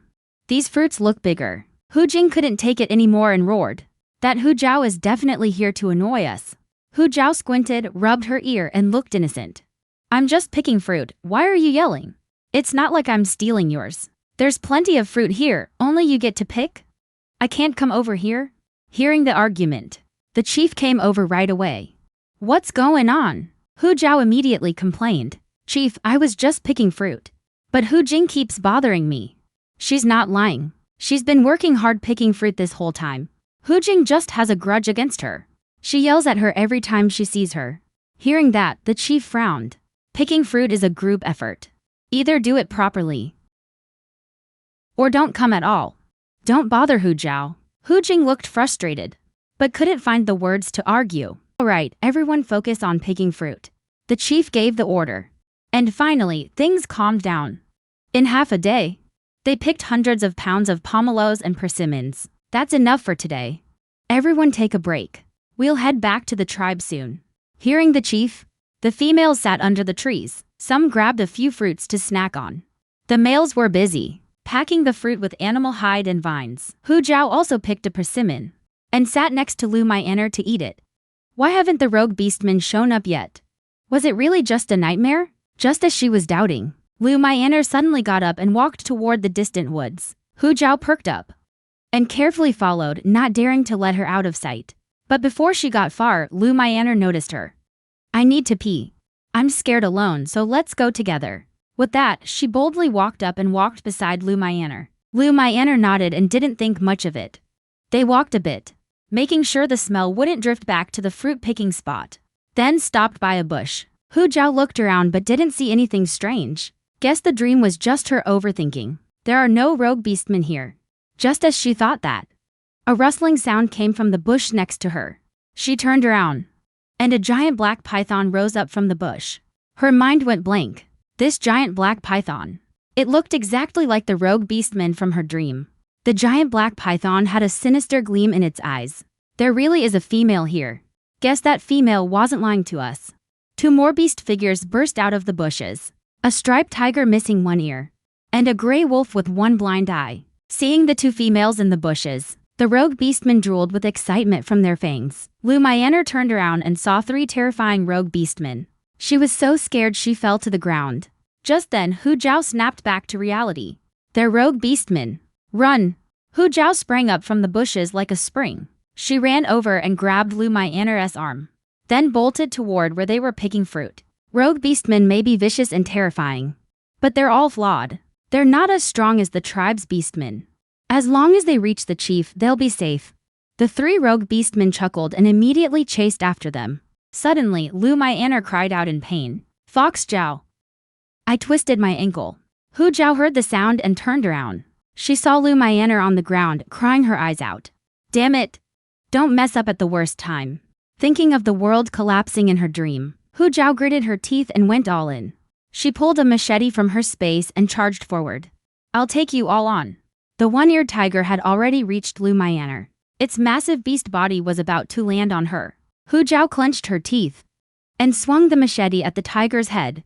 This little female's got some skill. Trying to ambush us? The giant black python whipped its tail and sent Hu Zhao flying. She rolled up the machete and held it close to examine it. What's this thing? Why is it so weird? Hu Zhao was dizzy from the fall. She struggled to lift her head and saw the black python had already taken her machete. Her heart sank. The gap between males and females really is huge. In her despair, the blind gray wolf had already leaped in front of Hu Zhao. He opened his jaws, ready to pick her up and leave. The next second, she focused her mind. She grabbed an arrow she pulled from her space and drove it hard into the wolf's other eye. Then came the wolf's agonizing scream. The other two rogue beastmen heard the noise and rushed over to check on the gray wolf. Hu Zhao didn't dare stay. She grabbed Lu Myan'er and helped her run. Hu Zhao, my foot hurts so much. I can't walk anymore. Lu Myan'er limped. Her voice was choked with tears. Normally, Hu Zhao would enjoy looking at a beauty. But right now, if you don't want to die, suck it up. Lu Myan'er's eyes were teary. So Hu Zhao was actually this kind of female. She was risking her own escape to save her. If they could make it out alive, she would definitely repay Hu Zhao and stop holding a grudge against her. On the other side, the two rogue beastmen saw the arrow in the gray wolf's eye and turned to chase the two females. Rogue beastmen only care about their desires, not their comrades. Seeing the rogue beastmen about to catch up, Lu Myan'er steeled herself and pushed Hu Zhao away. Run, don't worry about me. Hu Zhao stumbled from the push. Her mind was racing with 1,000 curses, watching the crazed gray wolf lunge at her, its massive jaws ready to tear into Lu Myanar's neck. Hu Zhao, usually so easygoing, couldn't hold back a swear. She rushed over to shield Lu Myanar. Just as Hu Zhao closed her eyes, ready to die, a loud bang suddenly rang out in front of her. Dust flew everywhere. Coughing, she covered her mouth and opened her eyes. There, a majestic black dragon soared in midair. Its hooked claws gripped the gray wolf. In an instant, it smashed a crater 2 or 3 meters deep into the ground. With a crack, the gray wolf lost its life in a single breath. Hu Zhao's eyes went wide. Even though the scene was bloody, she felt more relief than fear. If that black dragon hadn't killed the wolf, she'd be the one dead. But why did she feel like that black dragon looked so familiar? Wait, wasn't that her own villain husband? Her long-lost husband had finally shown up. But their first reunion had to be in a forest while being hunted by beasts. Luckily, as the king of all beasts, the dragon easily took care of the rogue beastmen. Seeing the rogue beastmen were gone, Hu Zhao quickly ran toward the black dragon. Longmo, is that you? But the dragon just breathed out a blast of dragon fire, leaped into the air and flew away. The thick blast knocked Hu Zhao flat on the ground. No way. That big a reaction to seeing me? Hu Zhao, are you okay? Lu Myanar got up from the ground, limping over to help her. Was that Longmo just now? He's way out of line. How could he treat you like that? Hu Zhao was a bit confused. Lu Myanar, what's going on? Why is she suddenly taking my side? But Lu Myanar didn't see anything wrong. She just worriedly checked if Hu Zhao was hurt. Hu Zhao remembered Lu Myanar killing herself in the dream. She still felt uneasy. What happened today was just an accident. Don't let it get to you. Don't go back and off yourself again because of some trauma. Hearing that, Lu Myanar was really touched. She's still worried about me even now. She's such a kind female. I'm fine, Hu Zhao. Just now. Before she could finish, Hu Jing's shout cut her off. She ran over worriedly to protect Lu Myanar. Myanar, you're hurt. Hu Zhao, did you bully Myanar again? And what's with this dead gray wolf? I knew something was off about you today. You must have teamed up with the rogue beastmen to hurt Myanar. Lu Myanar frowned at that. Don't talk about Hu Zhao like that. She just saved my life. If it weren't for her, I'd be dead right now. Hearing that, Hu Jing looked totally confused. Myanar, what are you talking about? Did she threaten you? The chief walked over with a serious look to ask what happened. His face got even grimmer when he saw the body on the ground. Lu Myanar quickly spoke up to explain. 3 rogue beastmen showed up out of nowhere. Hu Zhao and Longmo saved me. That gray wolf rogue was killed by Longmo. On the other side, Longmo returned to the tribe's home with his prey. The 5 cubs were just coming out of the house. Longlinger happily jumped into Longmo's arms. It's Dad. Mom didn't lie to us. She really did bring Dad back. Seeing the cubs, Longmo's cold face softened with a hint of warmth. The other 4 cubs followed behind, also very happy. Only Long Yao circled around Longmo once, then stretched his neck to look behind him, as if expecting something. Longmo was a bit puzzled. What's wrong, Yaoer? Long Yao used to love cuddling with him too. Why wasn't he clinging to him today? Longlinger looked up and explained. Little 5 is looking for Mom. Why didn't Mom come back with Dad? Longmo was taken aback. When did that female get so close with the cubs? Seeing Longlinger's hopeful eyes, Longmo instinctively hid what happened today. I didn't see her. She should be back soon. Longmo's deep eyes scanned the yard. On one side was a neat stack of wood. The whole yard seemed to have been fixed up. There was also an extra wooden house. At first glance, it actually felt cozy. He hadn't been home in a while and things had changed so much. And when he found out Hu Zhao wasn't back, Long Yao flew straight over and landed on Long Yu's head. The 3 male cubs turned and went back inside, looking bored. Long Mo was stunned for a moment. It felt like he was being ignored. Longlinger's eyes sparkled with a clever idea. She pushed Long Mo toward the door. Dad, go find Mom and bring her back. We're hungry. Go find Mom and bring her back to cook. Long Mo was full of questions. She actually does chores? Could it be that everything around here was done by that female? He turned to say he'd handle it himself, but Longlinger had already run off without looking back. Go on, Dad. We'll wait for you and Mom at home. Long Mo had no choice but to go find Hu Zhao. In the forest, hearing there were rogues nearby, the chief didn't dare waste any time. He immediately had the males set off for the tribe with the fruit. Hu Zhao, as usual, stayed at the back of the group. Then a soft voice came from beside her. Hu Zhao, can I walk with you? She looked up and saw Lu Myanar's hopeful face. Hu Zhao was a little stunned. She scooted over but didn't say no. Lu Myanar's face lit up. She hurried over and walked right beside Hu Zhao. The forest path wasn't easy to walk on. It was fine for one person. But with two, it felt cramped. After getting her arm scratched by a branch for the 19th time, Hu Zhao was pretty annoyed. What's up with Lu Myanar? Why does she have to squeeze in next to me? Suddenly, Lu Myanar spoke up. Thanks for saving me today. I was wrong about you before. If you're mad, yell at me or hit me. Whatever it takes to make you feel better, I'll do it. As the main female lead, she'd never been loved by her parents. She thought only Ying Yuan and Hu Jing truly cared about her. But she never expected that Hu Zhao, who she always hated, would risk her life to save her. Hu Zhao gave her a weird look. Did you get water in your brain? I'm not sick. Why would you hit her or yell at her? Did that rogue beastman mess with your head? Thinking that, Hu Zhao frowned and reached out to feel Lu Myanar's forehead. No fever, no cuts either. Lu Myanar's cheeks flushed a little. I'm not hurt. Does that mean you forgive me? Hu Zhao glanced at the group lagging behind, mumbled a quick I forgive you. With that, she helped Lu Myanar speed up to catch up with the group. Lu Myanar felt even more touched. Hu Zhao is so nice. She knew I was hurt and still helped me walk. As soon as the hunting party got back to the tribe, they saw a crowd of beastmen gathered at the entrance. The chief frowned and went over to ask what was going on. There was Ying Yuan, covered in blood, lying in the middle. His bare upper body was covered in scratches of all sizes. The chief's face instantly changed. What happened? How did Ying Yuan get so badly hurt? Turns out the hunting party ran into a mutated wolf beast. They fell into its trap and got this messed up. The chief immediately gave orders. Go get the healer now. A little while later, an old man with a white beard was carried over by a giant tiger. He was holding a bunch of unknown green plants. The old man was out of breath. His trembling hand reached for Ying Yuan's wound. This wound is too deep. I don't even know if I can treat it. I'll just do my best. With that, he put the green plants in his mouth and chewed. A few seconds later, he spat the chewed green paste into his palm. With a smack, he slapped it all onto Ying Yuan's wound. Ying Yuan's face twitched again from the pain. Lu Myanar looked really worried. Vet, can Ying Yuan's injury be healed? Normally, beastmen can heal on their own. They only come to a vet when they can't heal themselves. But if they can't heal, it means they don't have long to live.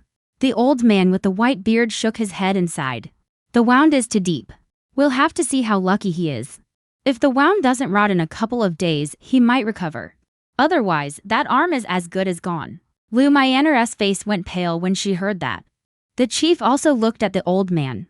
Please, think of something else to save Ying Yuan. The old man just shook his head again. He had no idea what to do. Hu Zhao watched everything but wasn't too worried. As the main character, he'd definitely get through this. She was actually more worried about Long Mo. After all, he got pretty banged up saving her earlier. If it got infected, he'd be in for a rough time. Thinking that, Hu Zhao turned and headed home. Monkey Xiao Tao, who was lurking in the crowd, suddenly spotted her. Hu Zhao, you're here too. You should help Ying Yuan out. Hu Zhao froze, feeling countless eyes on her. She turned and gave a fake smile. What are you talking about? Even the vet can't do anything. There's no way I can help Ying Yuan. Monkey Xiao Tao quickly pushed through the beastmen and ran over. Sorry, I didn't mean to. But that powder you gave me last time really helped with wounds. He held up his thumb and forefinger, pinched together. Even just a little bit. Hearing Monkey Xiao Tao, the chief's eyes lit up. Hu Zhao, do you have a way to heal Ying Yuan? Hu Zhao hadn't answered yet. Monkey Xiao Tao was nodding like crazy on the side. Seeing that, the chief swallowed his pride and looked at Hu Zhao pleadingly. The book didn't seem to mention Ying Yuan getting hurt. She started to wonder if this was a change in the story. What if it was like Lu Myanar? With that thought, Hu Zhao reluctantly nodded. I'll try, but I can't promise anything. Hearing that, Monkey Xiao Tao immediately pushed Hu Zhao over to Long Mo. Meanwhile, under an old tree nearby, Long Mo glared darkly at Hu Zhao being pushed toward Ying Yuan. That female really does want to get close to Ying Yuan. Foxes are naturally sly. She's probably just pretending to be nice to the cubs to win Ying Yuan over. Thinking about the 5 cubs waiting for Hu Zhao at home, Long Mo turned and walked away coldly. The The 5 cubs heard the noise outside, ran out and only saw Long Mo alone. Long Linger looked around, and her little pink lips pouted. Dad, why didn't you bring Mom back? The other cubs didn't say anything, but they all stared at Long Mo, waiting for his answer. Long Mo paused. I didn't find her. Hearing that, the cubs' faces changed slightly. Long Yao wagged his tail and flew in front of Long Mo, opening his mouth and tugging anxiously. Long Yu calmly looked at the sky. She's usually back by now. The gathering team never comes back this late. Long Zhong frowned. She's made so many enemies. She might have been left outside the tribe. Long Linger's face filled with worry. I hope nothing happened to Mom. Long Xiu didn't say anything, but he listened carefully to everything they said. He didn't miss a single detail. Listening to the kids' worried questions, Long Mo felt secretly annoyed. They never used to care about Hu Zhao. Now they were acting distant with him. He guessed it was because he'd been away too long. You must all be hungry. I'll grill some meat for you now. He remembered these kids loved meat. Every time he brought some back, they'd be eager to eat it. This time, they all shook their heads. Long Linger forced a smile. Dad, you should go find Mom first. We're not hungry, no rush to eat. She still remembered how Dad's grilled meat tasted. It had no flavor except bitter. Eating it raw would be better. Long Yu caught on. We're not hungry. Finding her is more important. Long Zhong pouted. You haven't eaten all day, and you're not hungry? He immediately got a threatening look from Long Linger. What a coincidence. I'm not hungry either. Long Xiu quietly nodded in agreement. Long Mo frowned. How could the kids not be hungry? He saw right through that weak lie. But then he thought, maybe they just didn't want him to work too hard. If you're not hungry, just tell me when you are. The kids all breathed a sigh of relief. At least they wouldn't have to eat his bitter grilled meat. Back in the tribe, Hu Zhao frowned as she examined Ying Yuan's wound. A wound this deep can't be healed with just hemostatic powder. Chief, I need an empty house. Carry Ying Yuan into the house for treatment. No beastmen are allowed inside. But Ying Yuan's face turned cold. I'd rather die than let you save me. Don't think I don't know what you're up to. You think you can get me alone like this? Dream on. Hu Zhao was really speechless. Fine, if you don't want to, forget it. I want to look at your grumpy face. Lu Mai'aner shot Ying Yuan an angry look. Ying Yuan, what are you saying? Zhao Zhao isn't that kind of female. She quickly got up and grabbed Hu Zhao, looking apologetic. Don't be mad. I'll apologize to you for Ying Yuan. Ying Yuan frowned, looking annoyed. Mai'aner, why are you apologizing to her? Lu Mai'aner bit her lip anxiously. If you keep this up, I'll get mad. Zhao Zhao was just trying to help out of kindness. If something happens to you, what will I do? Ying Yuan couldn't stand seeing Lu Mai'aner upset. All right, I'll do whatever you say. Don't worry, I'll be fine. Hu Zhao, stuck watching them, was left speechless. No wonder they're the main couple. Even injured like this, they're still being lovey. She glanced at Ying Yuan. I don't like forcing people. Ying Yuan was about to get angry. But Lu Mai'aner quickly grabbed his arm and gave it a squeeze. He had no choice but to lower his head. It's not forcing. Not forcing at all. Soon, the wooden house was ready. After the chief and the others left, Hu Zhao pretended to come in carrying a medical kit from outside. She disinfected the wound with antiseptic, then stitched and bandaged it. Thinking about how harsh Ying Yuan had been to her, Hu Zhao deliberately didn't give him anesthesia. By the time she was done, Ying Yuan was barely hanging on. When Hu Zhao came out, the chief and Lu Mai'aner quickly approached. How is Ying Yuan? The wound's been treated. We just have to wait for it to scab and heal. Monkey Xiao Yao stood behind them looking proud. I told you Hu Zhao could do it. She's a shaman. Mid-sentence, Monkey Xiao Yao quickly covered his mouth. The chief's stern face showed a hint of curiosity. What did you just say Hu Zhao is? Monkey Xiao Yao was sweating bullets, then a light bulb went off. He jumped up cleverly. I bit my tongue. Ow, ow. Hu Zhao was focused on Long Mo. She didn't pay attention to their conversation. After saying goodbye to the chief, she hurried home. But Lu Mai'aner watched Hu Zhao's back. She felt like Monkey Xiao Yao was about to say something about Zhao Zhao. What could it be? Under the setting sun, the 5 kids sat in a row in the yard. They all rested their chins on their hands, watching the horizon. As the red sun slowly set, not far away, a graceful figure appeared in the sunset. The 5 kids all widened their eyes and straightened their backs. Long Yu and Long Zhong scrambled to their feet. One ran to the firewood pile to reorganize the already neat logs. The other grabbed a bucket to top off the already full water tank. Long Linger excitedly rushed out first. Long Xiu sensed something was up. He closed his eyes and pretended to be asleep. Mom, you're finally back. Linger was worried something happened to you. Seeing such a sweet, adorable kid, Hu Zhao's exhaustion from the day seemed to melt away. How could anything happen to Mom? I just got home a little late today. Sorry for making you worry. Long Zhong slammed the empty stone bucket onto the ground with a thud. Who was worried about you? Don't flatter yourself. Hu Zhao pretended to be hurt as she opened the leather pouch. So no one was worried about me. That really breaks my heart. And here I brought back some fruit for certain kids today. She sighed and put on a sad face. Since nobody cares about me, I guess I'll just have to eat all this fruit myself. Long Zhong glanced at the plump, juicy fruit. He swallowed hard, then stubbornly turned his head away. Fine, I don't want any. Dad brought back meat.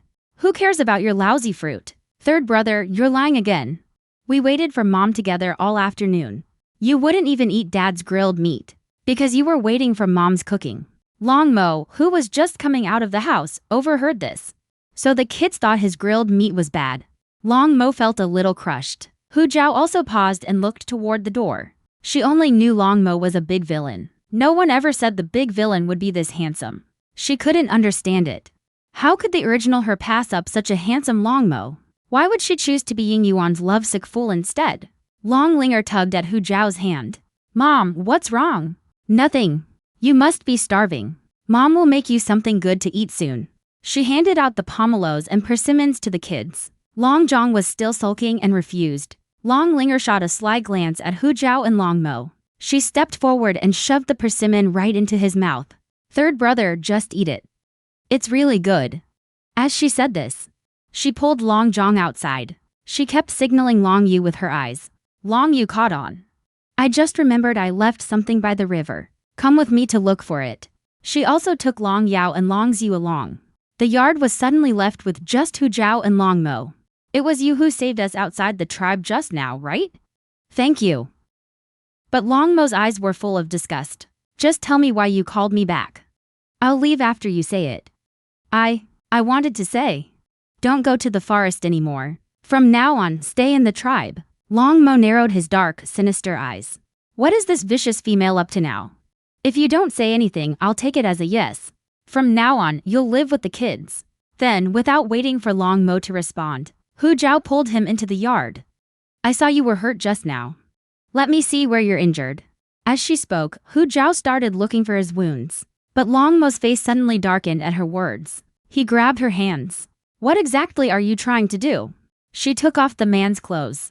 Then she got out the medical kit to treat him. But the man grabbed her arm like a madman. He shoved her away in disgust, sending her 5 meters back. Save your tricks for seducing Ying Yuan. You make me sick. Hu Zhao was speechless. What does looking at a wound have to do with this? But then Long Mo came closer again. You don't have to pretend to care about me. I'll still provide for you and the kids. Hu Zhao was furious when she heard that. The kids and I don't need you to provide for us. If she wasn't afraid of dying at his hands, who would want to suck up to this ice block? But Long Mo misunderstood her. Don't need me? Do you want Ying Yuan to provide for you instead? I'm telling you, don't even think about it. My kids are mine to provide for. With that, he turned to leave. Then Hu Zhao noticed something was wrong. Why do you look so pale? She looked closer and saw. The animal hide on him was stained red with blood. Hu Zhao stood on her tiptoes with a serious face. Sit down and don't move. Let me check your wound. Maybe because Hu Zhao rarely looked serious, Long Mo sat down with a scowl but obeyed. Hu Zhao untied the animal hide from his upper body.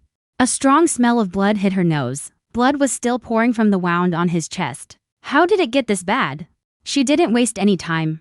She quickly went inside and got disinfectant and medicine from her space. She carefully cleaned Long Mo's wound. Soon she applied the medicine and wrapped it in bandages. She only relaxed when the bleeding slowly stopped. She gave a few instructions and was about to leave. But then remembered how much Long Mo hated her now. He probably wouldn't listen to her. So she added, if your wound doesn't heal fast, you can't hunt. And then you won't get to provide for the kids. Long Mo had no choice but to grit his teeth and agree. Then he picked up the blood-soaked animal hide to put it on. The next moment, Hu Zhao snatched it away. What are you doing? This animal hide clearly needs washing. Wearing it like that is just dirty. He had to admit the nasty female was right. just as he reached for the hide to wash it. Hu Zhao hid it behind her back. I told you, your wound can't get wet. Go back and rest, I'll do it. Then without another word, she went to the river to wash the hide. Outside the yard, the 5 kids were hiding under a tree. When they saw Hu Zhao come out, they quickly hid. Long Linger propped up her face, confused. Mom seems kind of upset. Did she and Dad have a fight? Long Zhang snorted coldly. If anyone's upset, it's Dad. She won't even let him wear the hide. No way. Mom's not like that. You calmly cut off their argument. The point isn't who's upset. It's whether she'll kick Dad out today. Hearing that, Long Linger deflated. But if Mom's upset, she definitely won't let Dad stay. What do we do? Just then, Long Zi pointed out. Isn't Dad hurt? Last time Linger got hurt, that nasty female took care of her. If she can take care of Dad, then Dad won't have to leave. But Long Zhang lay down without hope. Is she really that good? I don't believe she'll take care of Dad. Long Linger, however, had a flash of inspiration. She seemed to think of something. Soon, Hu Zhao finished washing the hide, then went back to the yard to start cooking. As she was cutting meat, she suddenly heard Long Linger's voice. He turned to look. Long Linger looked up at her with pitiful eyes. Hu Zhao's heart sank. What's wrong, Linger? Who bullied you? But Long Linger just shook her head. Mom, it's already dark. Can you please not send Dad away? Fox Zhao was stunned. When did she ever say she'd send him away? Seeing Hu Zhao didn't answer right away, Long Linger gently tugged her arm. Dad got hurt hunting. He must be in a lot of pain. Please let him stay for a few days, Mom. My brothers and I really miss him too. Hearing her child's soft, innocent voice, Hu Zhao's heart softened. She reached out and touched Long Linger's cheek. Mom won't send Dad away. From now on, we'll live together as a family. Remembering that Long Mo got hurt saving her, she figured he wasn't so bad after all. She needed to be nicer to him while the iron was hot, so she wouldn't end up dead in the forest. Hearing that, Long Linger suddenly clenched her fists with joy. But soon she pouted. But Mom won't let Dad do any work. In the tribe, only unwanted males aren't allowed to work. Hu Zhao was at a loss for words. So that's how it is? No wonder Long Mo looked so grumpy when she told him not to wash the hide. Your dad is really tired from hunting. Mom just wanted him to rest a little. Reassured by Hu Zhao, Long Linger finally skipped away happily. Meanwhile, outside the wooden house, Long Yu and Long Mo had overheard everything Hu Zhao said. Long Yu looked up at Long Mo's grim expression. Ying Yuan has already become partners with Lu Myanmar. She hasn't gone to see Ying Yuan in a long time. Hearing this, Long Mo's expression paused slightly. So everything she's been doing wasn't to win Ying Yuan over. She finally started to improve. And now she's completely given up on Ying Yuan. If you're not home, she might end up liking other males. Then she'll have a bunch of other cubs to steal our food. So for us to grow up safe, we hope you won't leave. Long Mo frowned. What did I teach you? You have to get your own food. No one can protect you forever. But Long Yu crossed his arms, calm and confident. Using my skills to keep Dad here is also a talent. Long Mo's face darkened. That cub used to be so independent and good. Now Hu Zhao has completely spoiled him. An hour later, the table was full of delicious food. The 5 cubs smelled it and rushed out instantly, quickly sitting on their little stools. Only 2 wooden stools next to each other were left. Long Mo's face instantly darkened. These little brats, they'd sell their dad out for food. Long Mo walked straight to Long Yao, who was farthest from the empty seats, and picked him up. He switched seats but didn't sit down. Instead, he walked over behind Hu Zhao with a dark face and easily took the pig leg from her hands. Fox Zhao was stunned. This ice cube was going to help her? She was about to say she could handle it herself. But then she remembered what Linger had told her. After thinking it over, she handed him the knife. But Long Mo looked disgusted and said he didn't need it. Then his arm turned into a dragon claw. In a flash, 3 pig legs were neatly sliced. Hu Zhao's eyes lit up. Nice. No wonder he's the cool villain. Even cutting pig legs looks good. Hearing Hu Zhao's voice, Long Mo paused. Had your fill of staring? Then he picked up the big plate of pig legs and set it on the table. Hu Zhao snapped out of it and blushed. She was actually crushing on the villain. She quickly shook off those thoughts and started handing out food. Long Mo couldn't believe the huge pig leg in front of him. Before, this female would hog all the food. Today, not only did she cook for him, but she also gave him a whole leg. Did she poison his pig leg? Long Mo took a suspicious bite. A flash of surprise crossed his golden beast eyes. This female could actually make meat this good?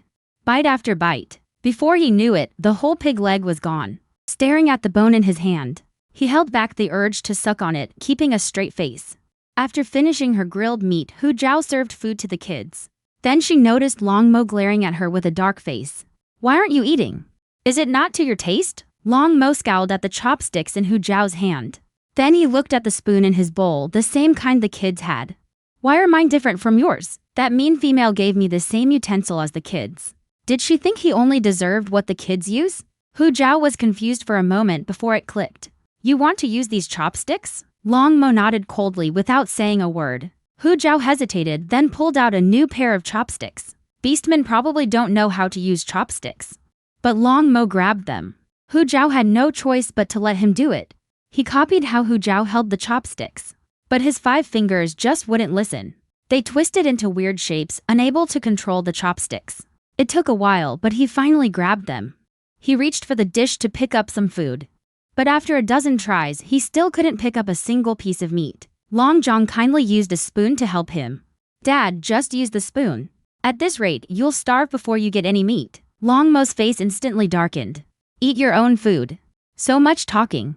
His competitive side was fully triggered. After realizing the chopsticks just wouldn't cooperate, he clenched them in his fist and stabbed at the meat on the plate. Then he flipped his hand and finally got his first bite. Watching Long Mo like a kid learning to use chopsticks, stabbing at the meat on the plate, Hu Zhao couldn't help but laugh.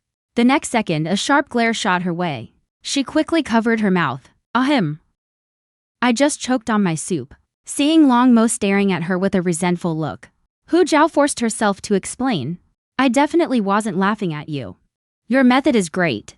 It makes eating really easy. Saying that, she also grabbed the chopsticks, stabbed a piece of meat and stuffed it in her mouth. It even makes the meat taste better. Long Mo let out a cold snort. His face dark, he looked away. He was sure this female was making fun of him. After the meal, the 5 kids washed up and went to their room. Hu Zhao cleaned up the dishes. Long Mo finished sweeping the yard and wanted to help. I'll wash the dishes, you go take care of the kids. Get some rest. Focus on healing up first. Hearing that, Long Mo had no choice but to go inside. Long Linger looked surprised when Long Mo came in. Dad, why are you in this room? Aren't you supposed to sleep with Mom? Ever since Hu Zhao built the little cabin, she'd been sleeping separately from the kids. The male cubs were getting older. It was time for them to sleep on their own. Long Mo frowned at that. Was that little cabin outside for him? Just came to check on you all. With that, he left and headed to the other cabin. By then, Hu Zhao had already gone to the river. She had no idea Long Mo had gone to her cabin. Hu Zhao was exhausted after washing up. She set the things down in the yard, got a basin of water and washed up quickly, then went inside and collapsed onto the bed to sleep. But the moment she lay down, she landed on something hard. A sharp gasp came from beneath her. Hu Zhao was instantly wide awake. Who's there? Long Mo clutched his chest. Hu Zhao, what are you doing? Hu Zhao froze at the sound of his voice. She quickly stood up and felt around for him. Are you okay? Where did I hit you? Long Mo was still in pain. Then he felt a soft hand fumbling around. Stop, don't move. Hu Zhao froze immediately. She pulled her hand back and stood in the corner like a kid being punished. If you're hurt, I can go outside and check your wound. I'm fine. Perfectly fine. Long Mo's veins bulged. His words came out through gritted teeth. Hu Zhao breathed a sigh of relief. Good, you're okay. Then go sleep in the kids' room. This is where I stay. Long Mo was stunned for a moment. Didn't she deliberately lead him here? When he didn't answer, Hu Zhao got confused. What's wrong? Did you hit something and can't get up? No. Long Mo stood up, face pale, clutching his chest. He walked straight out of the wooden cabin. Outside, he scowled and headed toward the kids' room. He hesitated at the door for a long time. Then he went back to the yard and spent the night on a pile of firewood and hay. The next day, Hu Zhao finished breakfast and got ready to go out. Winter was only a few months away. The tribe's wooden huts wouldn't survive the cold. After thinking it over, she decided to build a stone house. It would be warm and windproof. Seeing Hu Zhao leave, Long Linger ran right behind Long Mo. Dad, Mom's going out. Go with her. Long Mo frowned but followed anyway. He wanted to see what this female was really up to. Hu Zhao headed to the chief's house. On the way, she saw many beastmen leaving the tribe. She asked and found out a dragon beastman had arrived. He was from the same tribe as Longmo. Remembering how in the book Longmo was abandoned by his tribe after failing his transformation. Now a dragon beastman shows up. That would only make things worse for Longmo. She had to go see what was happening. She couldn't let this newcomer speed up Longmo's dark turn. At the tribe's entrance, the muscular Longwu was surrounded by beastmen. He arrogantly accepted their admiring looks. His eyes swept over the crowd. Suddenly, he spotted the delicate and alluring Hu Zhao. A beauty like that in this small tribe? If he could take this female back to his tribe, those dragon cubs would be so jealous. He flicked his greasy hair, then strutted over to Hu Zhao with arrogant confidence. Female, you're very pretty. Want to mate with me? Hu Zhao felt the light suddenly blocked. Before she could speak, the male continued. If you mate with me, I'll take you to the dragon tribe. You won't have to live in this remote little tribe anymore. Too excited to speak? It's okay. I can wait for your answer. Hu Zhao was totally confused. Was this a beastman version of an overconfident guy? She opened her mouth to reject him. But then Longwu suddenly interrupted. Longmo, you're here too. Didn't expect to run into a loser like you outside the tribe. Hearing Longmo's name, Hu Zhao froze. She turned around and saw Longmo standing behind her with a dark expression. Oh man. The big villain didn't misunderstand, did he? Yep, he definitely did.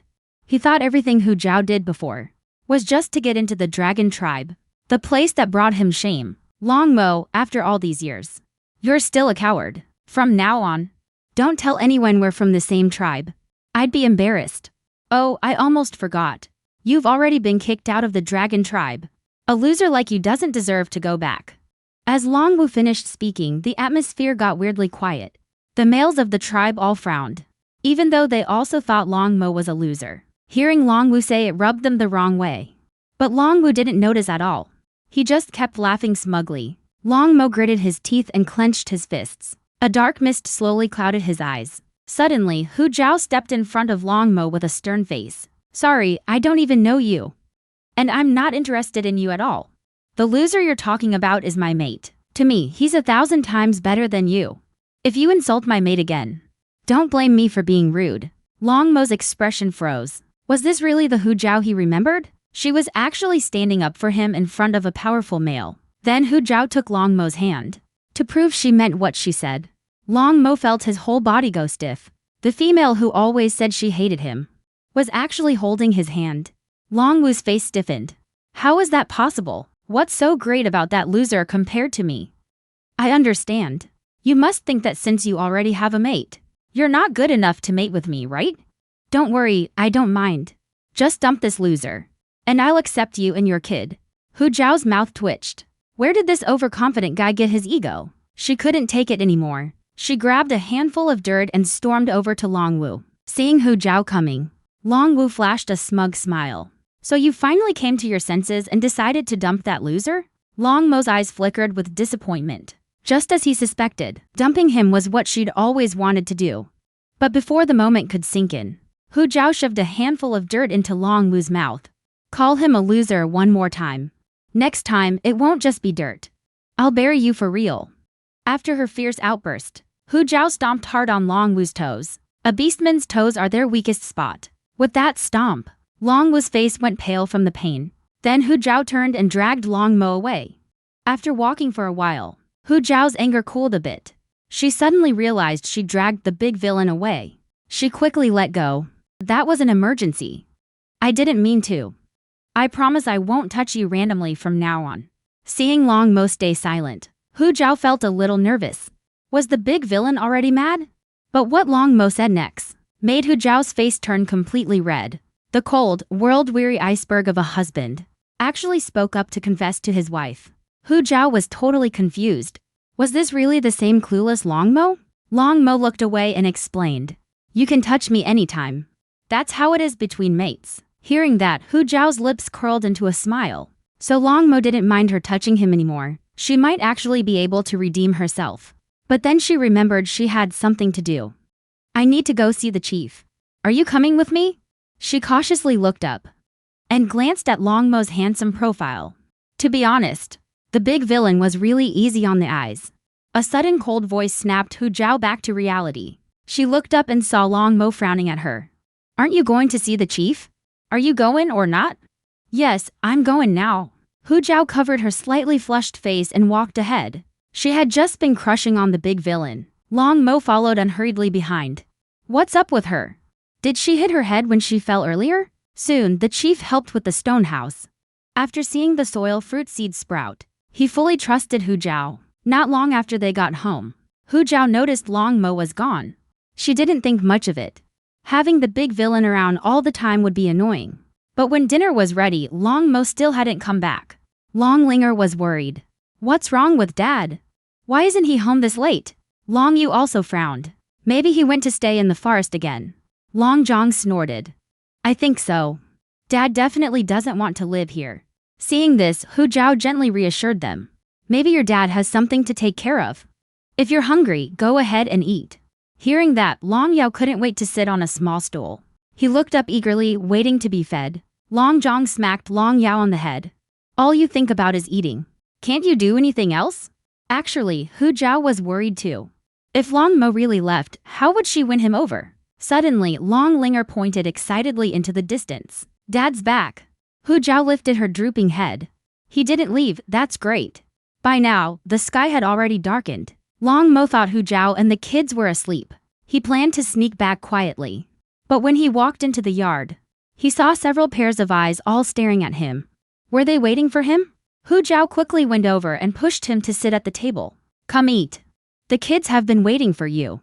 As she spoke, she even handed him a pair of chopsticks. Long Mo's face, which had been somewhat soft, froze the moment he saw the chopsticks. The next day, the chief called everyone to gather. She and Long Mo went together.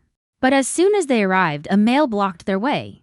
It was that greasy dragon beastman from yesterday, Long Wu. What a coincidence, little female. We meet again. Hu Zhao glared at him coldly and took 2 steps back. Why are you still here? Our tribe isn't a place anyone can just come and go. I forgot to tell you. I live here now. From now on, we're beastmen of the same tribe. Hu Zhao rolled her eyes and turned to leave. But Long Wu quickly stepped forward to block her. I know you must be regretting turning me down yesterday. If you miss me, come find me anytime. I promise I'll satisfy you more than Long Mo. Hu Zhao was speechless. Just as she was about to curse, someone interrupted. Long Wu, there you are. The chief walked over with a smile. Hu Zhao, let me introduce you. This is Long Wu from the dragon tribe. Long Mo, you should know him. Long Wu is staying in our tribe for now. You two need to get along. You haven't picked a spot yet. Pick a place in the tribe to build a house. Long Wu winked at Hu Zhao. I'll just live next to her. It almost made Hu Zhao sick. The chief nodded happily, of course. His lifelong wish was to make the tribe strong. He welcomed any strong beastmen joining. Once all the beastmen gathered, the chief announced it again in public. The good news about Long Wu joining the tribe. Suddenly, a male ran into the tribe in a panic. Chief, something's wrong. I saw Luquiqui outside the tribe. She looks like she's dying. How could this happen? Bring her here quickly. Soon. A male lion carried a female covered in blood and ran back. Hu Zhao wasn't interested in Luquica's situation. She shook Long Mo's arm, wanting to go back. Long Mo grunted in response. He turned and walked out of the crowd with Hu Zhao. Just then, Luquiqui suddenly opened her bloodshot eyes. She stared straight at Hu Zhao's back in the crowd. Hu Zhao stopped in her tracks. She turned and saw her cold, dark gaze. The chief frowned and asked, how did you end up like this? What happened? Hearing the chief's words, Luquiqui lowered her eyes. She clenched one hand tightly, her nails digging deep into her flesh. After a moment, she looked up. She looked at Hu Zhao, her eyes full of terror. Chief, it was her. She's been working with the rogue beastmen. She got me captured by them. And she's trying to get everyone killed. As soon as he said that, everyone's eyes turned to Hu Zhao. Tell me exactly what happened. The chief's face was stern. Hu Zhao was important to the tribe now. If she really was working with rogue beastmen, it could threaten the tribe's safety. I overheard it from the rogue beastmen. Hu Zhao told them I was kicked out of the tribe. She had them capture me. And they killed my mate. She also told them where we pick fruit, so they could catch the tribe's females. Hu Jing pointed at Hu Zhao in shock. No wonder you kept following us that day. I knew you couldn't be that nice. You saved my honor without getting hurt. You planned it all with the rogue beastmen. But Lu Myanmar frowned and tugged Hu Jing's hand. No. That day, the rogue beastman almost beat Zhao Zhao to death. She doesn't know them. Hearing Lu Myanmar so sure, Hu Jing was confused. Who was lying? The chief's face was grim. Hu Zhao, is what she said true? But Hu Zhao looked calm. I didn't do it. Lu Qiqui is lying. The chief breathed a sigh of relief. He hoped it wasn't true. But then Lu Qiqui spoke again. Hu Zhao, I know you hate me. But you can't work with rogue beastmen to hurt me and everyone else. The rogue beastmen are so scary, boo-hoo. But hidden behind her hands, a pair of bloodshot eyes glowed with malice. Seeing her so pitiful, the crowd's sympathy shifted to her. They started cursing Hu Zhao. Lu Qiqui crawled to the chief's feet. Chief, I barely escaped. Please don't kick me out. They'll take me back. The chief nodded and ordered someone to arrange her lodging. Lu Qiqui stood up trembling, but saw Hu Zhao didn't flinch at all. Why? She was a wreck. While Hu Zhao stood there unharmed, pretending to be scared, she pointed at Hu Zhao. Chief, she'll still send messages to the rogue beastmen. Lu Qiqi's fearful warning made everyone feel the danger. All eyes turned to Hu Zhao. Hu Zhao's expression barely changed, but she glanced at Long Mo. Their eyes met. She caught his cold stare. He didn't believe her either. She closed her phoenix eyes and let out a soft breath. Chief, lock me up. Hearing her calm voice, everyone was stunned. She was so calm. Soon, voices of agreement rose from the crowd. Insults rained down on Hu Zhao. Just then, a small shadow flew in from the air. Hu Zhao caught it, surprised. Yaoer, why are you here? As soon as he said that, four small cubs squeezed through the crowd. Long Linger ran to Hu Zhao, eyes red. My mom is not a bad female. Don't lock my mom away. It's dark in there, she'll be scared. Seeing the 5 cubs, Hu Zhao felt a warmth in her heart. Long Zhong snorted coldly and turned away. It's not like I care if you live or die. Long Yu covered his mouth and coughed lightly. I'm just worried about Xiao Wu and Linger. Long Yu didn't say anything, but kept his lips pressed tight. His ears focused on Hu Zhao's voice.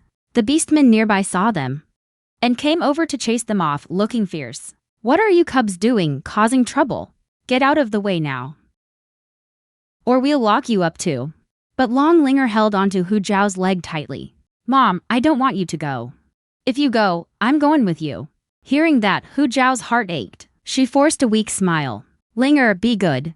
Mom's only leaving for a few days. Go home with your brothers. Listen to your dad while I'm gone. When I get back, I'll make you something tasty. Then she handed the child to Long Mo. Long Linger tried to go after her, but Long Mo held her shoulder. Long Linger looked at his cold face, angrily pounded her little fists on his arm. Dad, go tell everyone. Mom didn't do those things. I don't want Mom to leave me. Long Mo's bones were hard and her hands turned red, whether from pain or not. Big teardrops fell like rain. Long Wu saw this and thought Long Mo was weak and cowardly. Don't worry. I, Long Wu, will never let rogue beastmen harm the tribe. Then he turned to look at Hu Zhao. Once I catch the rogue beastmen, I'll get the truth out of them and clear your name. He thought the female must be moved to tears. Her mate was so useless, but he could step up at a time like this. But Hu Zhao looked at him like he was an idiot. She completely ignored Long Wu, composed herself and gave Long Mo a faint smile. Take care of the cubs. You're finally back, so spend time with them. They missed you a lot. Then she turned to the chief. The ground fruit seedlings in the field still need tending. Make sure no one overwaters them again. Otherwise, if the seedlings die, all that work will be wasted. The chief nodded, about to speak. But in the end, he said nothing. The cubs all called out Long Mo's name. But Long Mo still kept his eyes down. Hu Zhao looked at the beastmen who were about to lock her up. Let's go, don't waste time. Soon, 2 burly men stepped forward and led Hu Zhao out of the tribe. The place where she'd be locked up was the darkest cave in the tribe.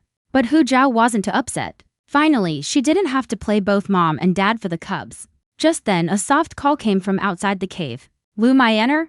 What are you doing here? Seeing Hu Zhao, Lu Myanmar smiled and quickly ran over. I brought you some food. It's rough here.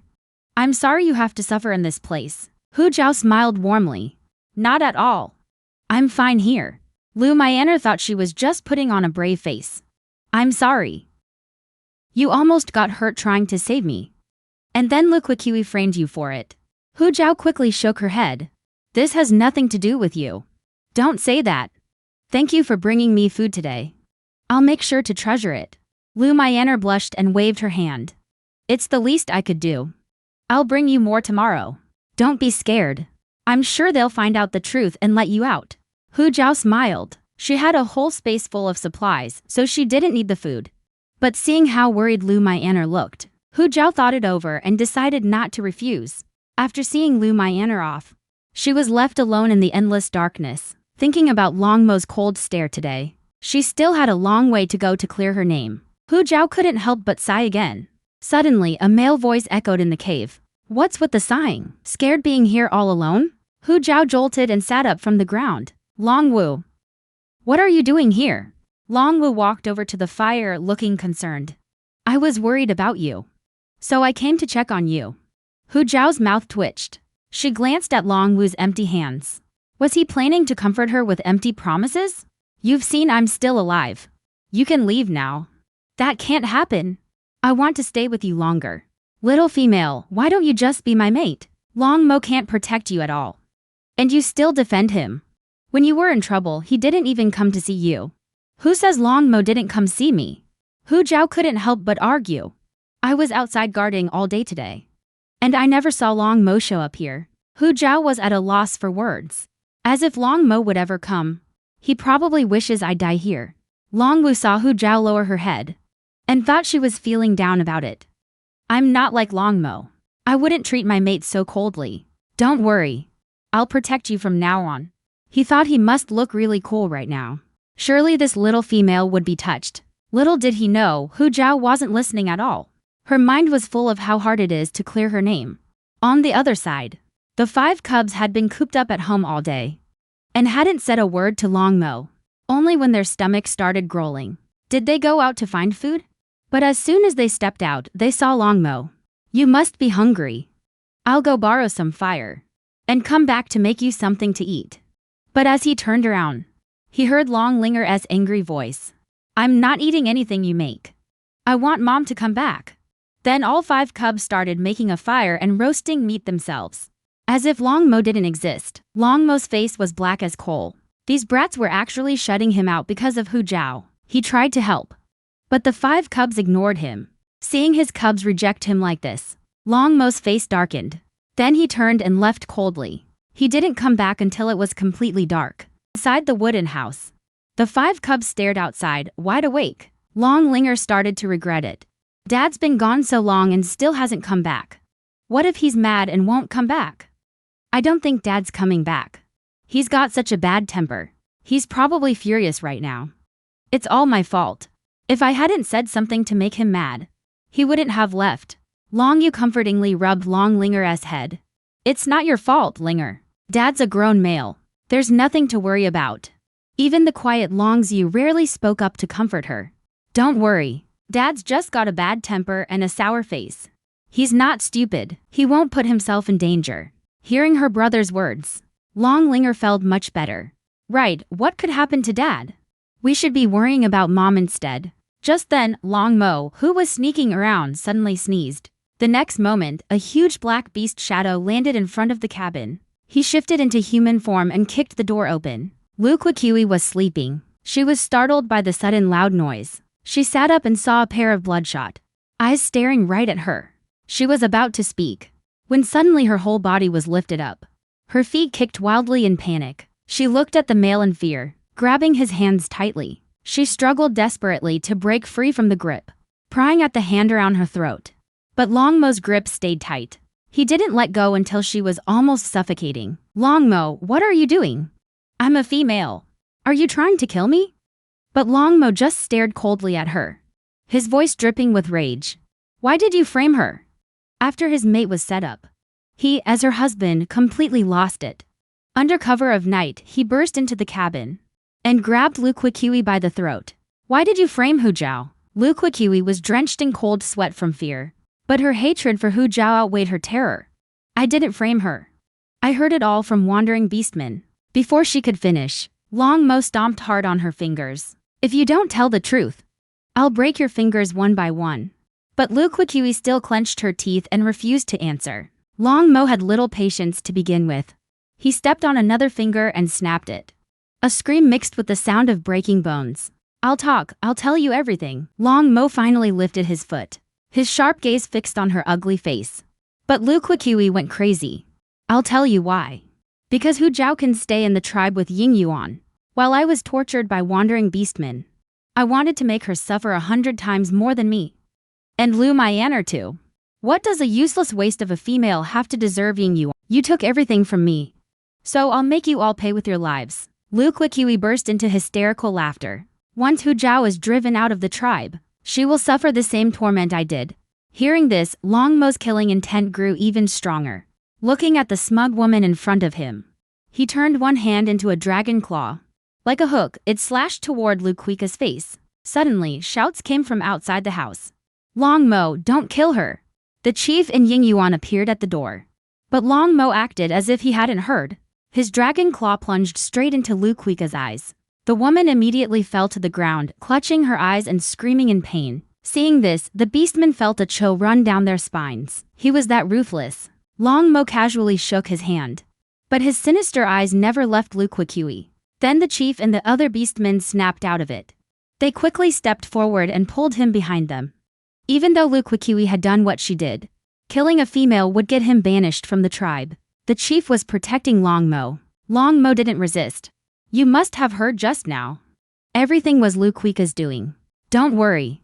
I won't let Hu Zhao suffer injustice anymore. Lu Quikiwi, we heard everything you said.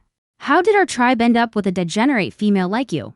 Recognizing the chief's voice, Lu Quikiwi screamed, her face pale. You set this up. You tricked me into confessing. Hearing Lu Quiki's words, the chief's face darkened even more. Take Lu Quikiwi away and throw her into the snake pit. Two males immediately stepped out from behind the chief. They grabbed Lu Quikiwi off the ground. I don't want to go to the snake pit. What right do you have to do this to me? I'm a female. You're all in cahoots with Hu Zhao. The rogue beastmen won't let you off. Soon you'll all be dead. Her vicious curse rang in every beastman's ears, making everyone's faces even darker, till Lu Quikiwi was dragged away. The wooden hut finally fell silent. After a long while, a male quietly asked, Are the rogue beastmen really going to take revenge on our tribe? Ying Yuan is about to lead the males to trade for sea salt. With Ying Yuan gone, we won't be able to hold off the rogue beastmen. Ying Yuan let out a low growl. First thing tomorrow, I'll go to the rogue beastmen's lair and wipe them out.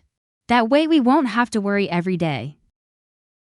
Hearing this, the chief frowned. Your injuries haven't fully healed yet. Going after the rogue beastmen is too dangerous. I've made up my mind. If I wait until I'm fully recovered, we won't make it back before winter with the sea salt. That would be even more dangerous. But the chief still looked worried and hesitated. Just then, Long Wu's voice rang out. Chief, don't worry. I'm here too. I promise I'll lead everyone to wipe out the rogue beastmen. Feeling the admiring gazes of the other beastmen, Long Wu beamed with pride. By the way, Long Mo, the rogue beastmen almost took your mate, and they teamed up with that female to try to kill her. You're coming with us, right? Long Mo had been silent, his eyes downcast. But the chief beside him felt a chill rise up, just as he was about to speak up for Long Mo. Oh man. Long Mo's cold voice crept out. The chief wanted to say more, but Long Wu cut him off loudly. Since he decided to go himself, don't stop him. He was determined to make sure Long Mo died on this mission. Then Hu Zhao would still be his. Meanwhile, Hu Zhao woke up from a nightmare. This time she dreamed Long Mo and the others were in a fierce battle with rogue beastmen. They fell into an ambush by the rogue beastmen. Long Mo fought desperately, covered in blood. But Long Wu stabbed him in the back. After they lost, the tribe was brutally attacked. She and her cubs didn't survive either. Why did I suddenly dream about this? Could it be like last time? A prophetic dream? Then she stood up and walked toward the cave entrance. She needed to ask the males outside what was going on. But suddenly, footsteps came from outside. Soon, the chief and Lu Mai'aner appeared in Hu Zhao's sight. What are you doing here? Did something happen?